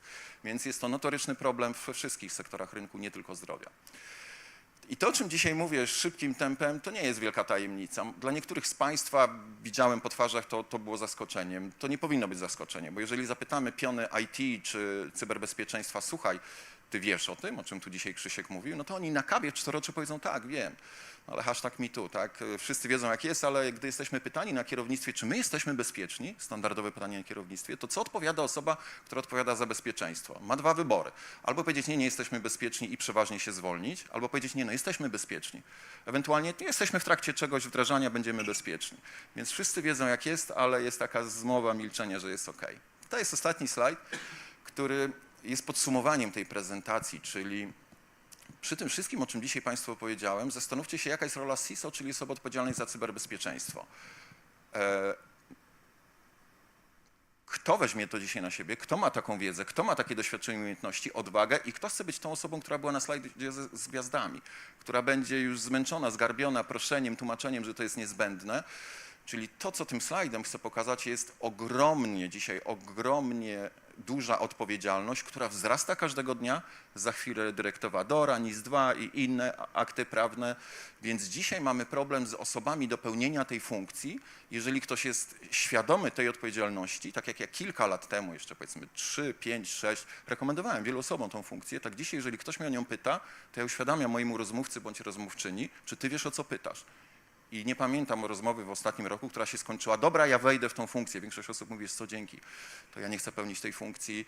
Nie, to ja zostanę na swoim stanowisku albo będę gdzieś tam w IT. Ten slajd jest bardzo ważny, bo on mówi o tym, że to wszystko, o czym mówili moi przedmówcy, będzie dalej się działo, jeżeli nie będziemy mieli wystarczających kompetencji, funduszy i ludzi do tego, żeby zapewnić bezpieczeństwo niezbędne do funkcjonowania nie tylko organizacji w sektorze zdrowia. Dziękuję bardzo. Dziękujemy. Przypomniałeś mi, Krzysztof, pewną anegdotę, którą mi kiedyś ktoś powiedział właśnie z tego obszaru, że większość ludzi zastanawia się, kiedy zostanie zaatakowana, a pewnie prawdziwe pytanie powinno brzmieć, kiedy się dowie o tym, że została zaatakowana. Moi przedmówcy to lepiej ujęli, mówiąc, że to nie jest pytanie czy, tylko kiedy. Dziękujemy bardzo jeszcze raz.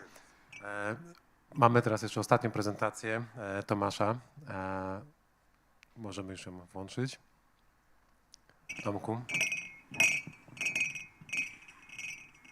Dzień dobry Państwu.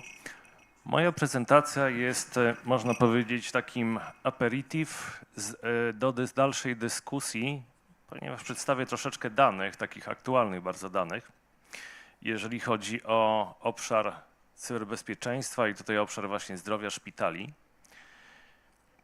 Przy czym jeszcze można powiedzieć tak na wstępnie, mamy oczywiście 3 filary odnośnie ochrony danych pacjentów, poufność, integralność, dostępność.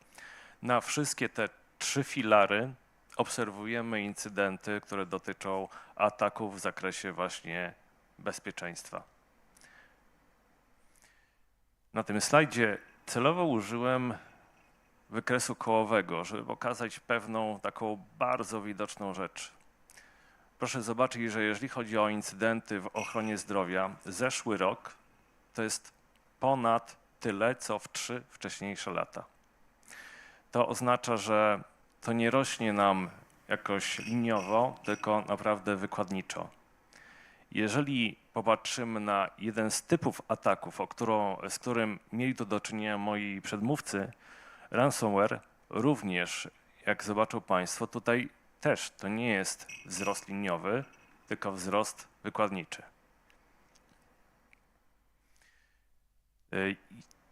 To są ogólne dane odnośnie ilości incydentów.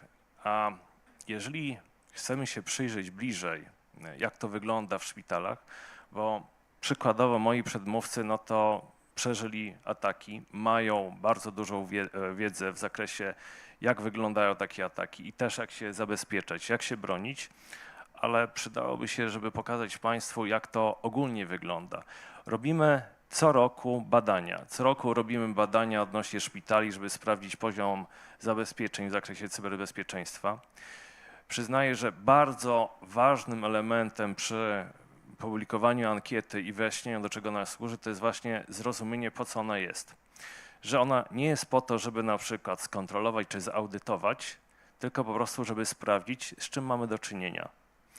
I tak, proszę Państwa, jeżeli zrobiliśmy ankietę, całe szczęście, bardzo się cieszymy, że odpowiedzi do ankiet mamy rok do roku z około 700 szpitali, więc to już jest wystarczająca próba, żeby wnioskować, szczególnie jeżeli weźmiemy po prostu na ilość jednostek, które mamy do czynienia.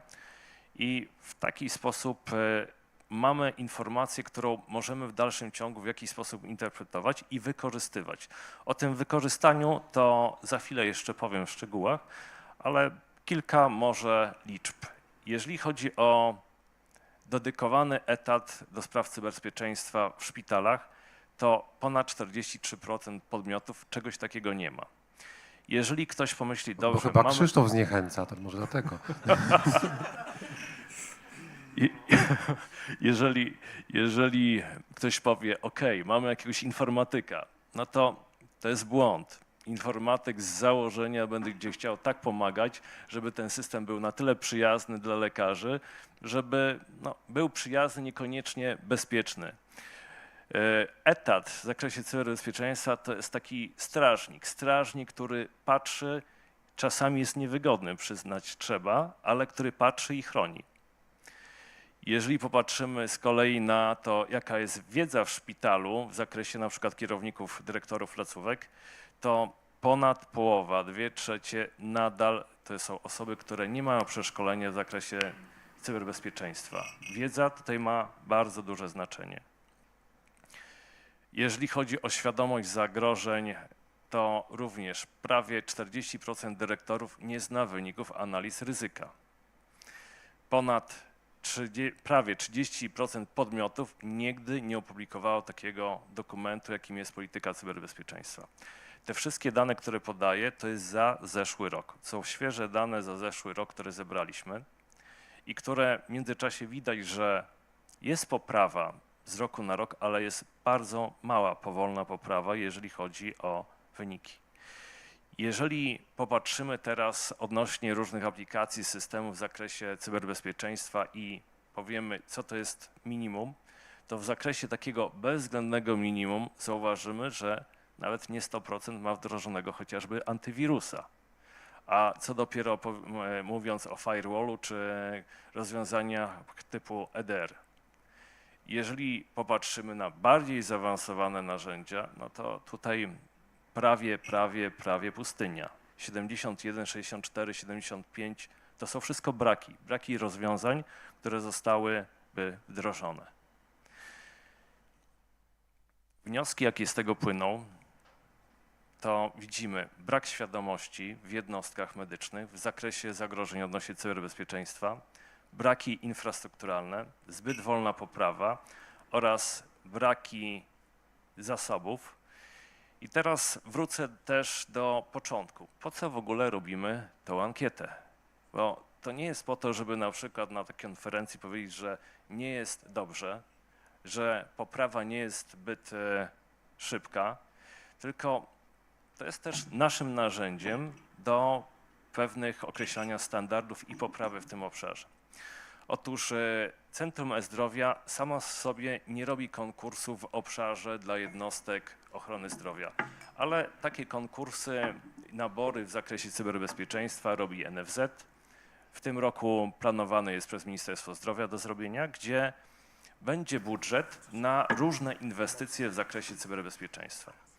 Teraz chociaż CES nie robi tych konkursów, no ale często jesteśmy proszeni, żeby przygotować jakieś wytyczne, standardy w zakresie cyberbezpieczeństwa. I teraz, mając taką wiedzę, co my robimy, nie ma tutaj czasu, przyznaję, mam krótką prezentację, żeby pokazać na histogramach, jak to wygląda w jednostkach, ale to jest tak, albo są jednostki, które są bardzo świadome, które przeżyły ataki, albo mamy takie bardzo nieświadome. Co w związku z tym, jeżeli przygotowujemy jakieś standardy, wytyczne, staramy się zrobić tak, żeby i jednym pomóc, i drugim pomóc. To znaczy, że jeżeli ktoś ma małą wiedzę w zakresie cyberbezpieczeństwa i mało wdrożonych rozwiązań, to staramy się tak zrobić, że określić standard, określić minima, ale żeby taka jednostka mogła jak najbardziej wykorzystać te środki do zwiększenia cyberbezpieczeństwa. Z kolei, jeżeli jest podmiot, który jest świadomy, to z kolei też chcemy dać taką możliwość, żeby taki podmiot mógł albo rozszerzyć swój zakres cyberbezpieczeństwa, albo wymienić na przykład narzędzia na bardziej nowocześniejsze, albo też w inny sposób z tego skorzystać. Dodatkowo, jeżeli przykładowo staramy się przygotować jakieś standardy czy wytyczne, jeżeli widzimy, że ta wiedza jest zbyt mała w tych jednostkach, to czemu nie kwalifikować szkoleń? Jeżeli widzimy, że ta wiedza jest, tak jak wspomniałem, niewystarczająca, to czemu nie zrobić, że kwalifikowanym są audyty zewnętrzne? I te audyty też nie w tym stylu, że skontrolujmy, sprawdźmy, tylko dla samej świadomości, żeby jednostka wiedziała, z czym się mierzy. Z czym się mierzy, w którą stronę powinna pójść. W którą stronę powinna pójść, między innymi patrząc na standardy, które chcemy publikować i pokazywać dla tych jednostek. I jeszcze może jedna taka rzecz, która też w wyniku takich ankiet jest bardzo pomocna. Otóż jeżeli widzimy, że jest mała wiedza wśród jednostek, tak jak wspomniałem, warto zrobić standardy. W standardach, które przynajmniej określimy minimum, do którego dążymy. I to nie tylko chodzi o na przykład jakieś zasady konkursowe przy pozyskiwaniu środków na dotacje na cyberbezpieczeństwo, ale również za chwilę będziemy planujemy coraz bardziej upowszechniać różne standardy.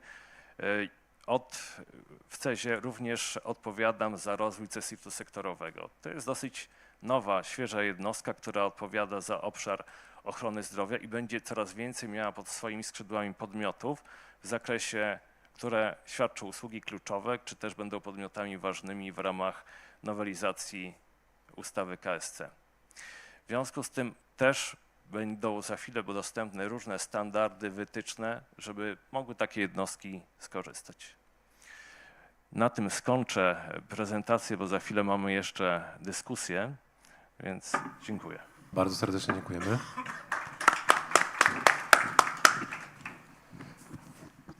Zastanawiam się, minęło ponad 2 lata. W przypadku waszych ataków tam parę miesięcy różnicy. Mówiliście o tym, co się zmieniło, co ten atak was nauczył, co pozwolił wdrożyć. Czy z perspektywy tych 2 lat, czy jest teraz właśnie łatwiej, czy to nie jest tak, że trochę się już o tym zapomniało? Jakie są tak naprawdę dzisiaj wyzwania? Czy te wyzwania z punktu widzenia osoby zarządzającej właśnie tak dużym podmiotem właśnie jest łatwiej, gorzej, a może szybciej albo trudniej?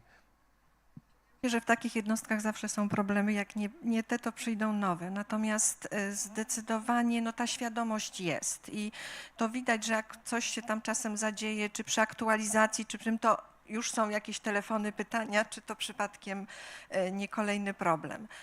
Więc gdzieś to w pamięci na pewno zostaje. Tutaj pan też mówił o tych szkoleniach i o wiedzy, czy szkolenia też jako koszt kwalifikowany, jeżeli ta wiedza nie jest wystarczająca.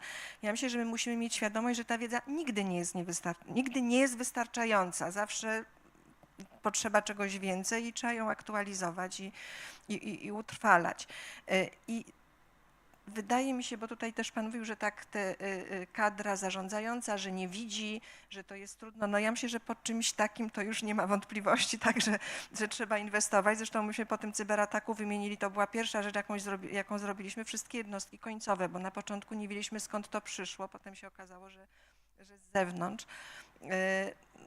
Także no, tu się nie zastanawialiśmy w ogóle nad kosztami i myślę, że to gdzieś w głowie też jest, że no, w to po prostu trzeba inwestować.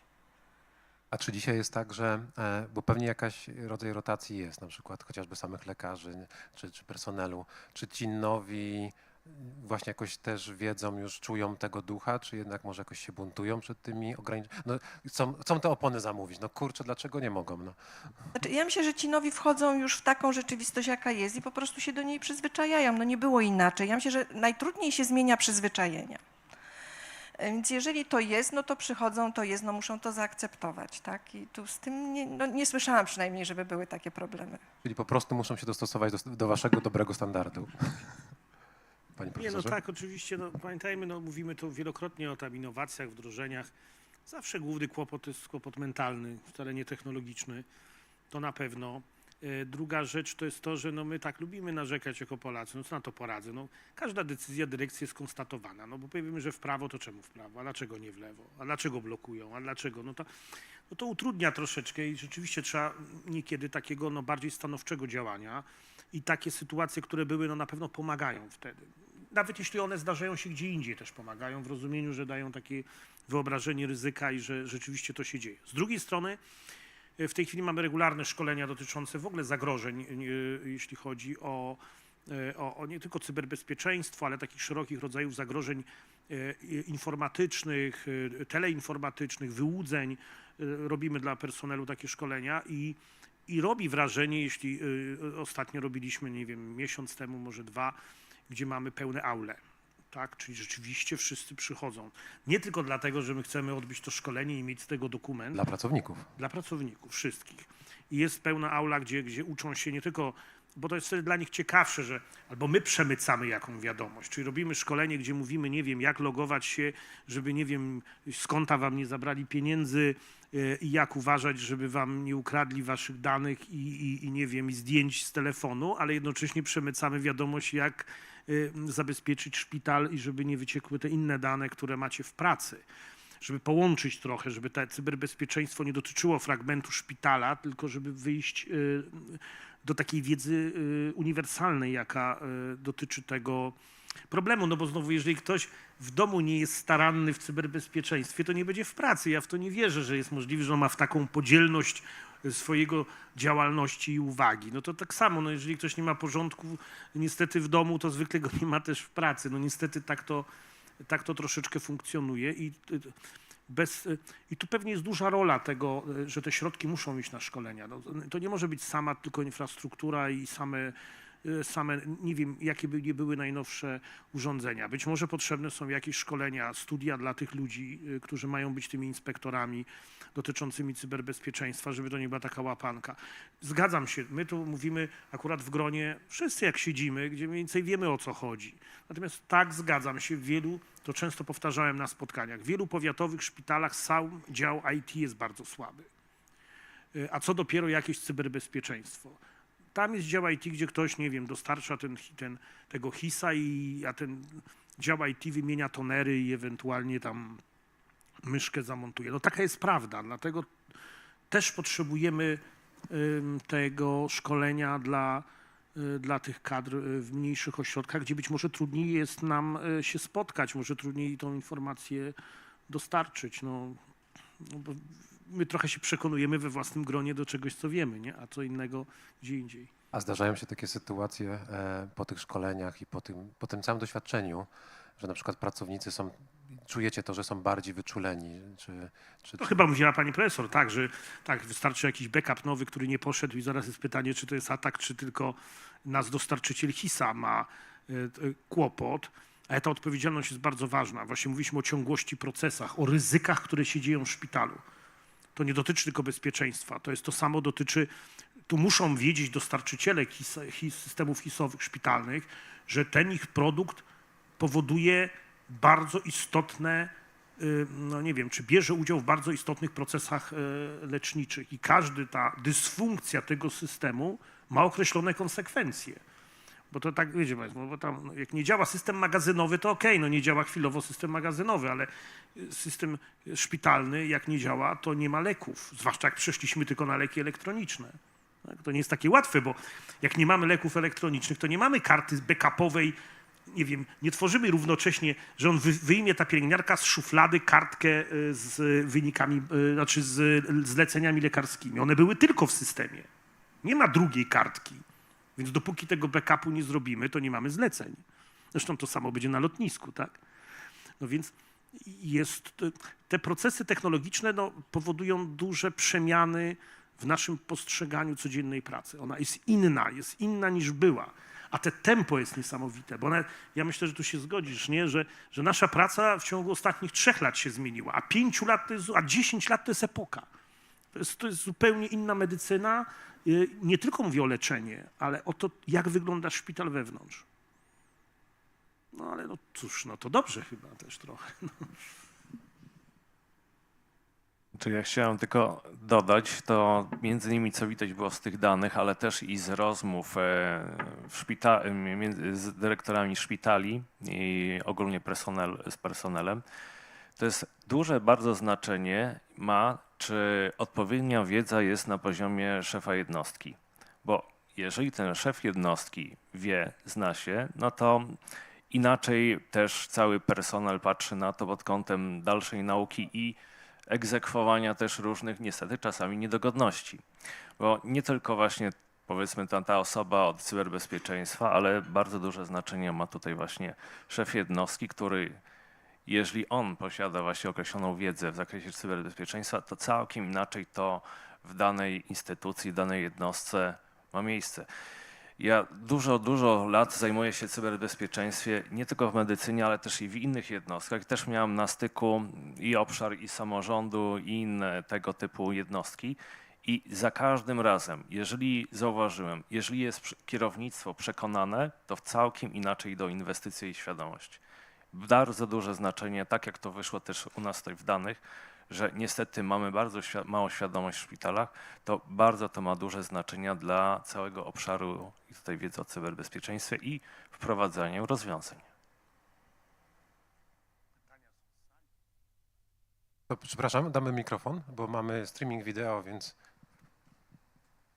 Wiadomo, że diabeł tkwi w szczegółach. Chciałam zapytać o drugą stronę tego medalu, bo no, zdarza się być może, że ktoś kupuje opony na dyżurze, ale dużo częściej zdarza się, że sprawdza w zewnętrznym programie interakcje lekowe. I co wtedy?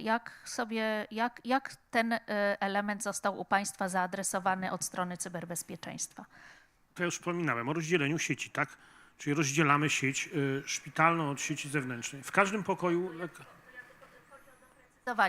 Czy to musi być drugi komputer, czy wystarczy druga przeglądarka zainstalowana na tym samym komputerze? Nie powinno działać na oddzielnej sieci, najlepiej, tak?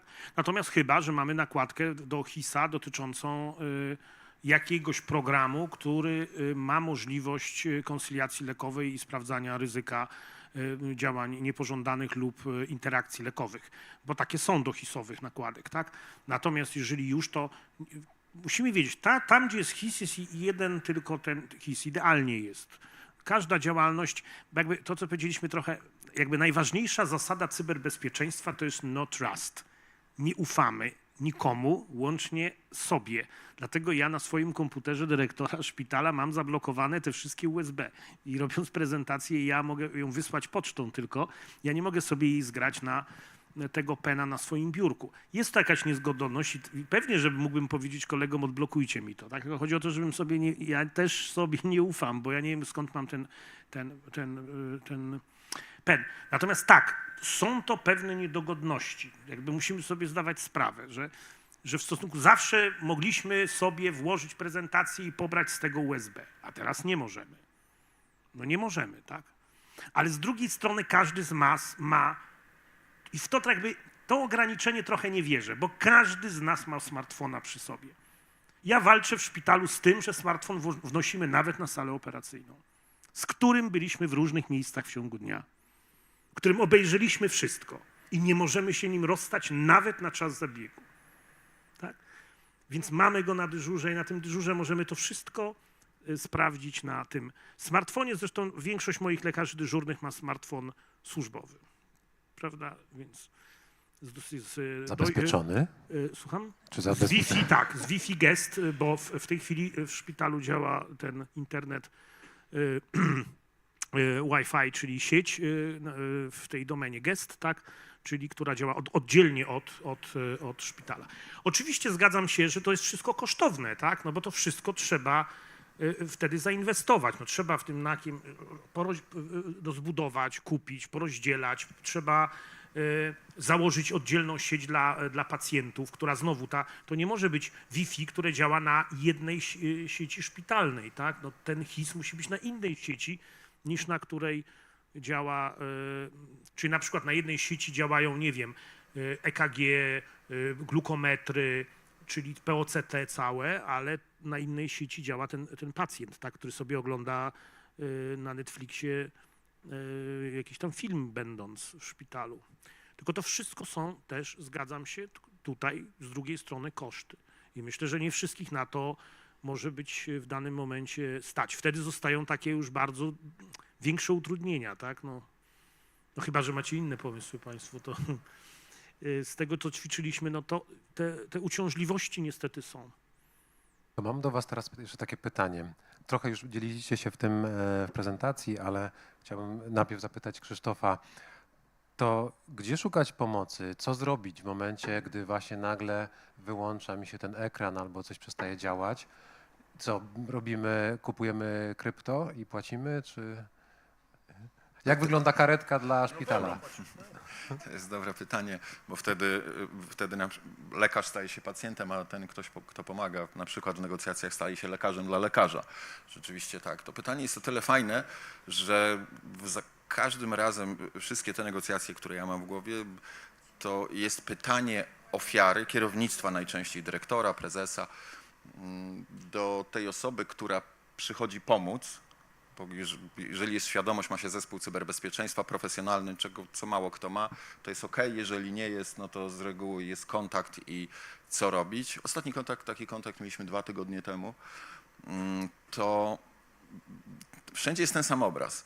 Mianowicie kierownictwo danej instytucji, nieważne czy to jest sektor zdrowia, sektor bezpieczeństwa, czy jakikolwiek inny, wszędzie jest ten sam obraz. Czy sektor publiczny, czy komercyjny, to można doktorat napisać, bo z niewiadomych mi powodów zawsze jest tak samo. Czyli to kierownictwo pyta, czy płacić.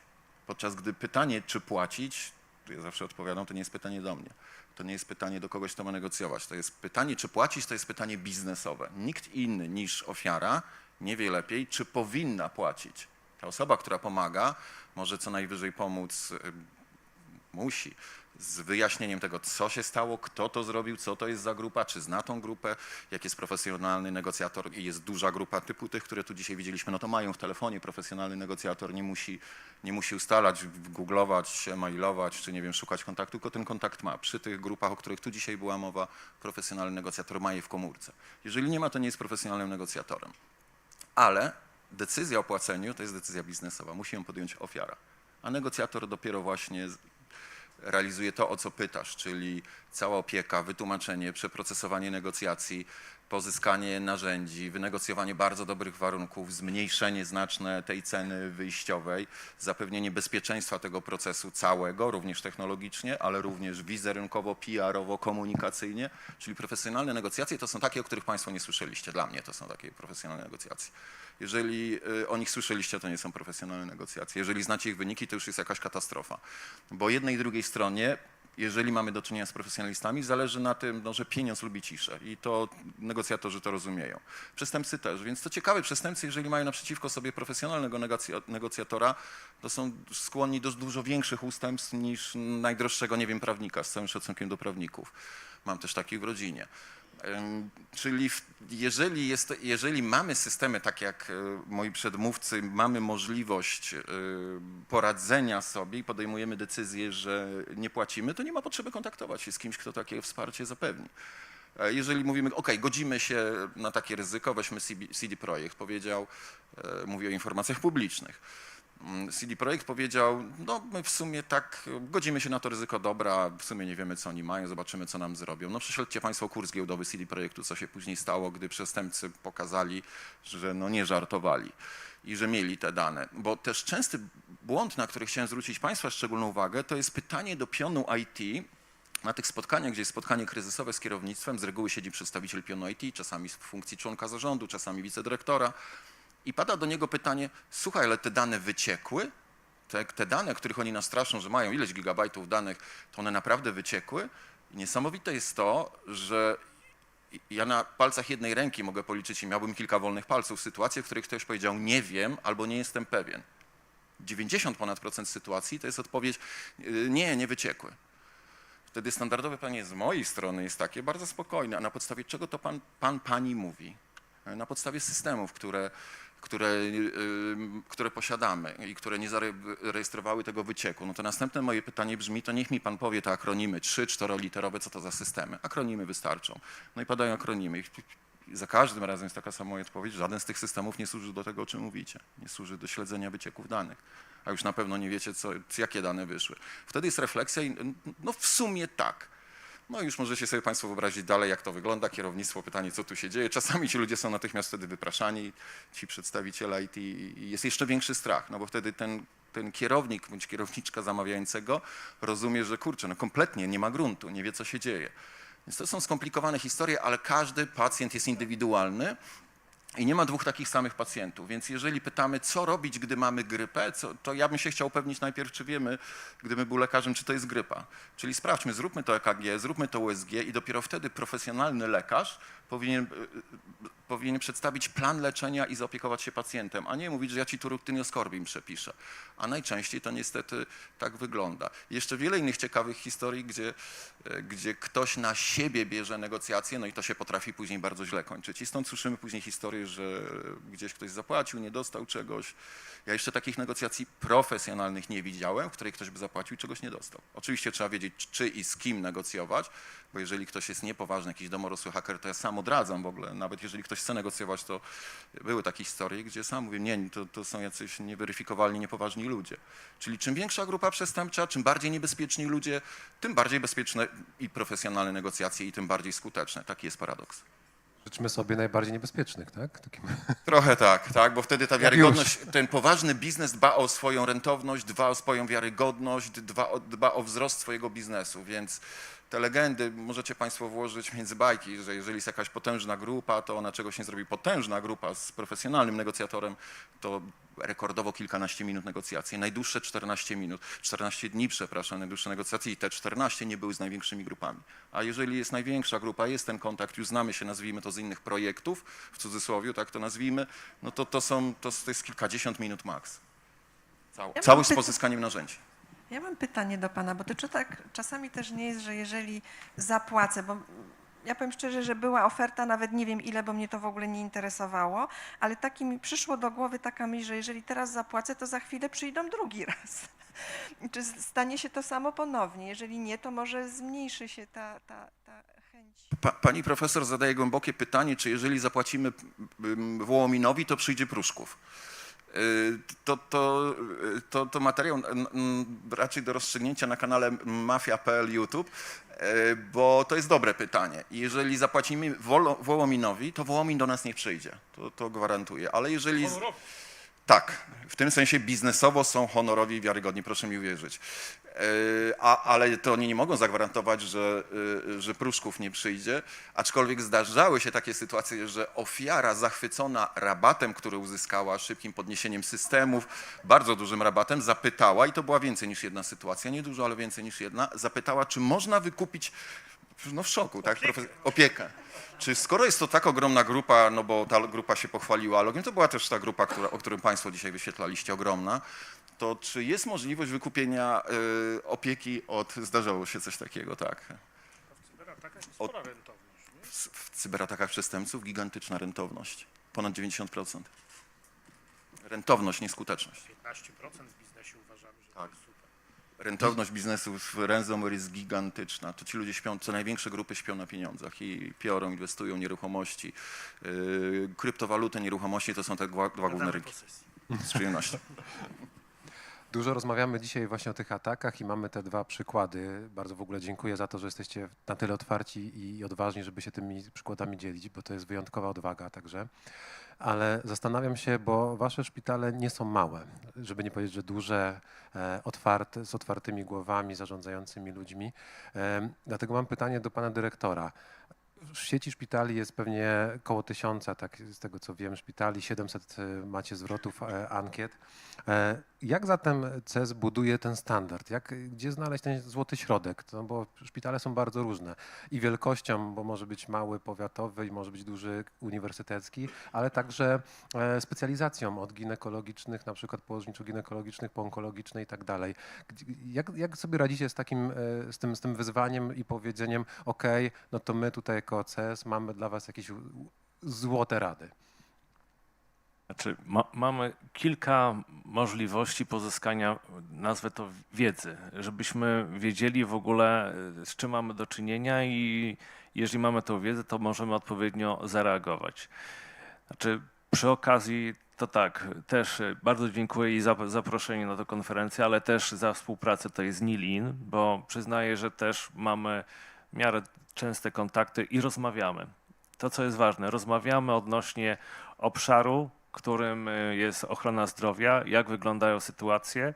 Rozmawiamy z dyrektorami szpitali, też pod kątem, jak wygląda sytuacja, przy czym oczywiście najczęściej, wiadomo, rozmawiamy z osobami najbardziej świadomymi, co przeżyły jakieś tam ataki, ale też dodatkowo właśnie ankieta, o której wspomniałem, bo przyznaję, że jak zacząłem sprawdzać początkowo, jaki miała wydźwięk ankieta, 2021, to ta ankieta, można powiedzieć, że nie do końca odzwierciedlała sytuację, która jest w ochronie zdrowia. Z tego względu, że w szpitale pomyślały, ok, to jest jakaś pewnie kontrola, audyt czy coś w tym rodzaju i czasami zawyżały odpowiedzi, które ich dotyczą.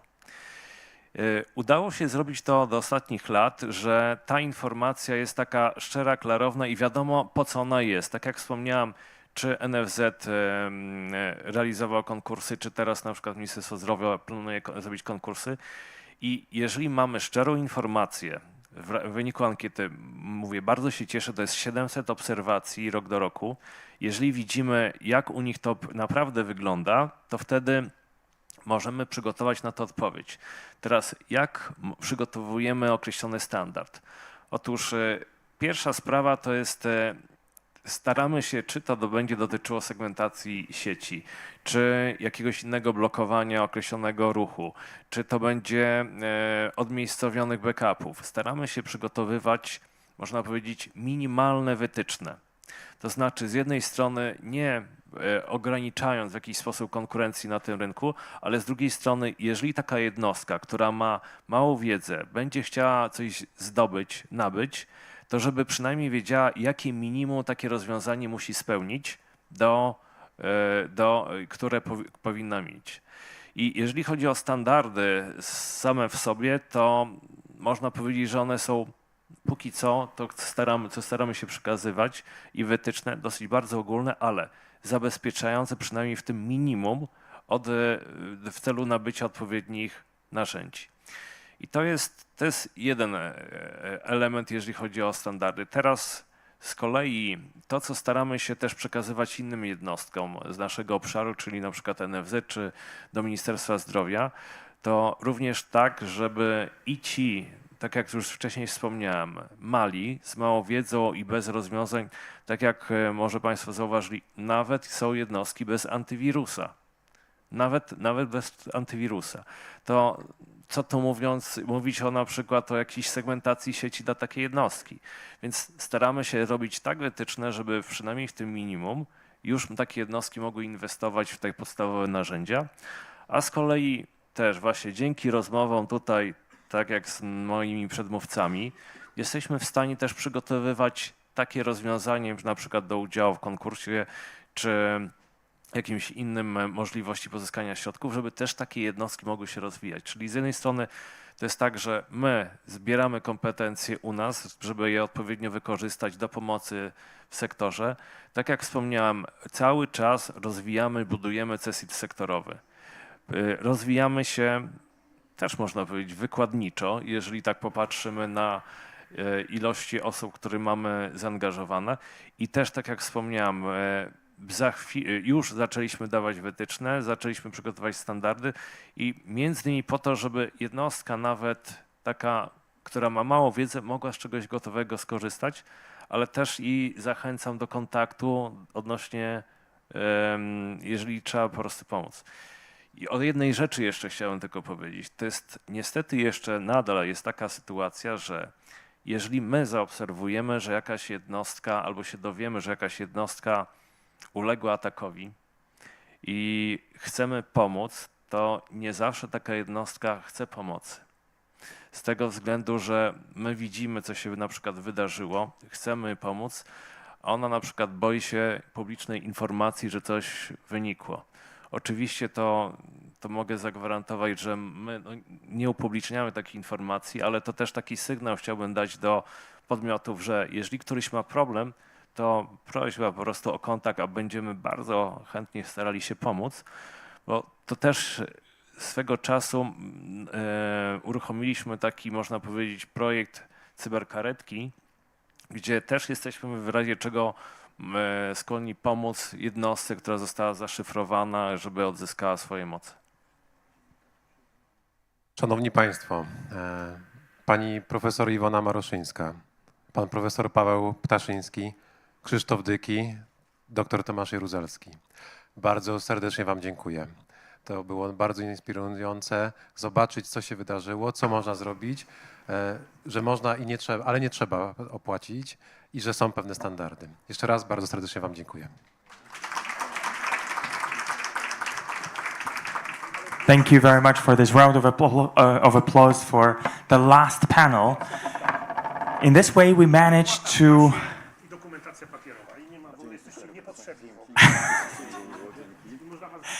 Thank you very much. We managed to get to the end of today's conference, but before we part ways, I would like to invite the organizers to share their highlights and perhaps some lessons and ideas for next events. I would also like to thank all the organizers and co-organizers and partners of today's event. So AWS, Abbott, Asseco, HL7 Poland, Łukasiewicz Port, the National Chamber of Doctors and Dentists, the Network of Innovative Doctors, TechDAS, EOSC Cancer, and the Regional Chamber of Doctors and Dentists, as well as EIT Health and the Ministry of Health in Poland. So now, Łukasz, I would probably start with yourself.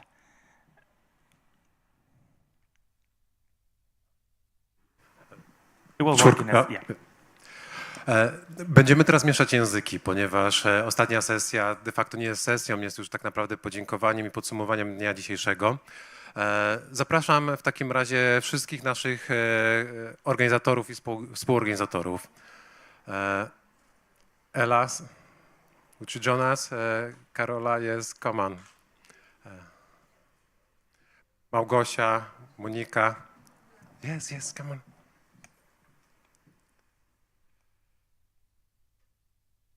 Grab your Ministry mics. of Health, yes. Come, no, good. Małgosia, yes. These are, Małgosia, come, yes. More or less, those are the people that are been working through weeks before that today conference could take place. Jesteśmy w tym gronie, w którym pracowaliśmy tak naprawdę od października po to, żeby to się mogło wydarzyć. I personally want to thank you for the TechDAS and Citra, our main partner, EOSC for Council, EIT Health and Ministry of Health as well. Thank you all of you. That was a real teamwork that personally I want to and honestly thank all of you with the honest and very fruitful cooperation. Thank you very much, Lucas. And also from my behalf, great thank you for all. So I'm Elina Drakvik, Senior Lead working at Citra, the Finnish Innovation Fund, and one of the organizers of this conference as well. Actually, we started the discussions with the Polish Ministry of Health already last year in April. So it has been a long road, but we are finally here. Very successful collaboration. So I think I will miss you, everyone, after this event. But of Such course, a dream team, yeah? Yeah, it's a dream team. Definitely. So we have to continue collaboration. And the good news, of course, is that TechDAS 2 activities are ongoing also in the future. So we have another stakeholder forum that is being planned in Copenhagen in September, October already this year taking place. So it's a good timing because it will be the Danish EU presidency, under the Danish EU presidency. But of course, if we think about the key takeaways from this conference and some of the highlights, we have heard a lot about the European health data space and its implementation. We have heard about the member states' challenges, but also practical tips how to avoid some of the pitfalls, some of the lessons learned already from Joni and Emily from France and Finland. We also heard about the sleepless nights. So we hope that the TEHDAS 2 results will actually will help you so that you don't need to be spending any sleepless nights. So remember to participate in the public consultation that is open until the end of February. We want to hear from you, your views, because together we can build the EHDS success story. And I also want to thank all the other organizers here, but I will now leave the floor to Carola. Thank you very much. Carola Schulz from Empirica in Germany. We are stakeholder engagement lead in EOS for Cancer. Yes, we're very thankful for the opportunity to be co-organizing this together and this great collaboration with all of you. From EOS for Cancer perspective, today showed that cancer research already has some established systems and practices that the EHDS can get inspired in. Also highlighted cancer again as one of the major health burdens that can most benefit from the EHDS. Somebody in our session mentioned the word crossover, and that made me think of a crossover in a musical sense. It was also the first time for me that I landed in an airport with the name of a famous composer, a musician. So hoping to continue these crossover elements in EHDS, not only with regards to cancer, but also with other disease-specific and disease-agnostic structures, data, practices, etc. Thank you, Monika Ślęzak, Industry Contact Point, MedTech and Health. I would like to thank organizers for sure, for Łukasz and Małgorzata, because you did a great job, and I think that this is the good start of the Polish presidency in health, looking at from the perspective of the conference. From actually my point of view, what I see that there should be also, we should find a place for patients. And it sounds also today that we could think about some also actions to promote and already implement, of course, solving these technical issues, which are important for implementation, but start to build this awareness that it's for them. Yeah? And I think that the next conference, it would be great if we could touch upon that topics, and of course to stimulate innovators to already adjust their solutions in mind having these problems of EHDS. So I pass the floor to EIT and the innovators stimulation ecosystem. Yes, Joanna Broy, EIT Health, and thank you very much for joining the conference, first of all, and that you survived till the end. We really appreciate that.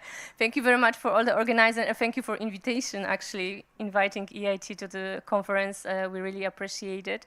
And we will, and also thank you very much to Dominika, who also did a great job in organizing here everything in place.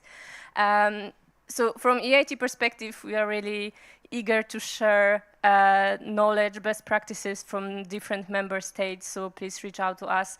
And it's really great to see and listen to the great discussion that we had today, and kind of can't wait for the next steps in the implementation. So I really hope that all the great brains that we had today, that will really facilitate this process of implementation, and that it will not take so many years as we mentioned today, but maybe we can together jointly speed up a bit. Thank you very much.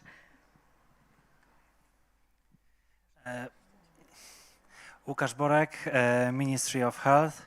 I want to thank our partners for the last 4 months of cooperation. And I want also thank my team from Ministry, who are now in the Ministry preparing tomorrow the next presidency event. At the end, I think you enjoyed the effect of our hard work. Thanks a lot. Still, we've got also Dominika, our host of the venue. Personally, I want to thank you so much for all your participation, good snacks, beautiful place, and all of that we can see around us. Thank you very much. Thank you very much. I will just say a very brief word. In 2010, I had the privilege to have an internship in a think tank in Brussels. I was very, very young and very scared of the amount of regulations and stakeholders that I had to meet. And it is an honor and a pleasure to host right now Europe in Poland. So thank you very much for your trust. I think it's a fantastic proof of what we are capable of as a collective, because it's not only about Poland, it's about Europe and the general world. So thank you very much for your kind words. I appreciate it, and let's make it happen. Finally, I want to thank you to Małgosia Wywrot. She's been working for 2 FTEs last 3 months, I guess, something like that. That conference wouldn't be possible without her. And also Andrew for being with us the whole long day. Thanks a lot. Thank you very much. And you guys. Thank you for being with us here on site, and all of the people that was being with us online on both streamings. Thank you very much. I wish you the pleasant evening, and I hope we are a little bit a smaller step closer to the implementation of EHDS. Have a good evening once again.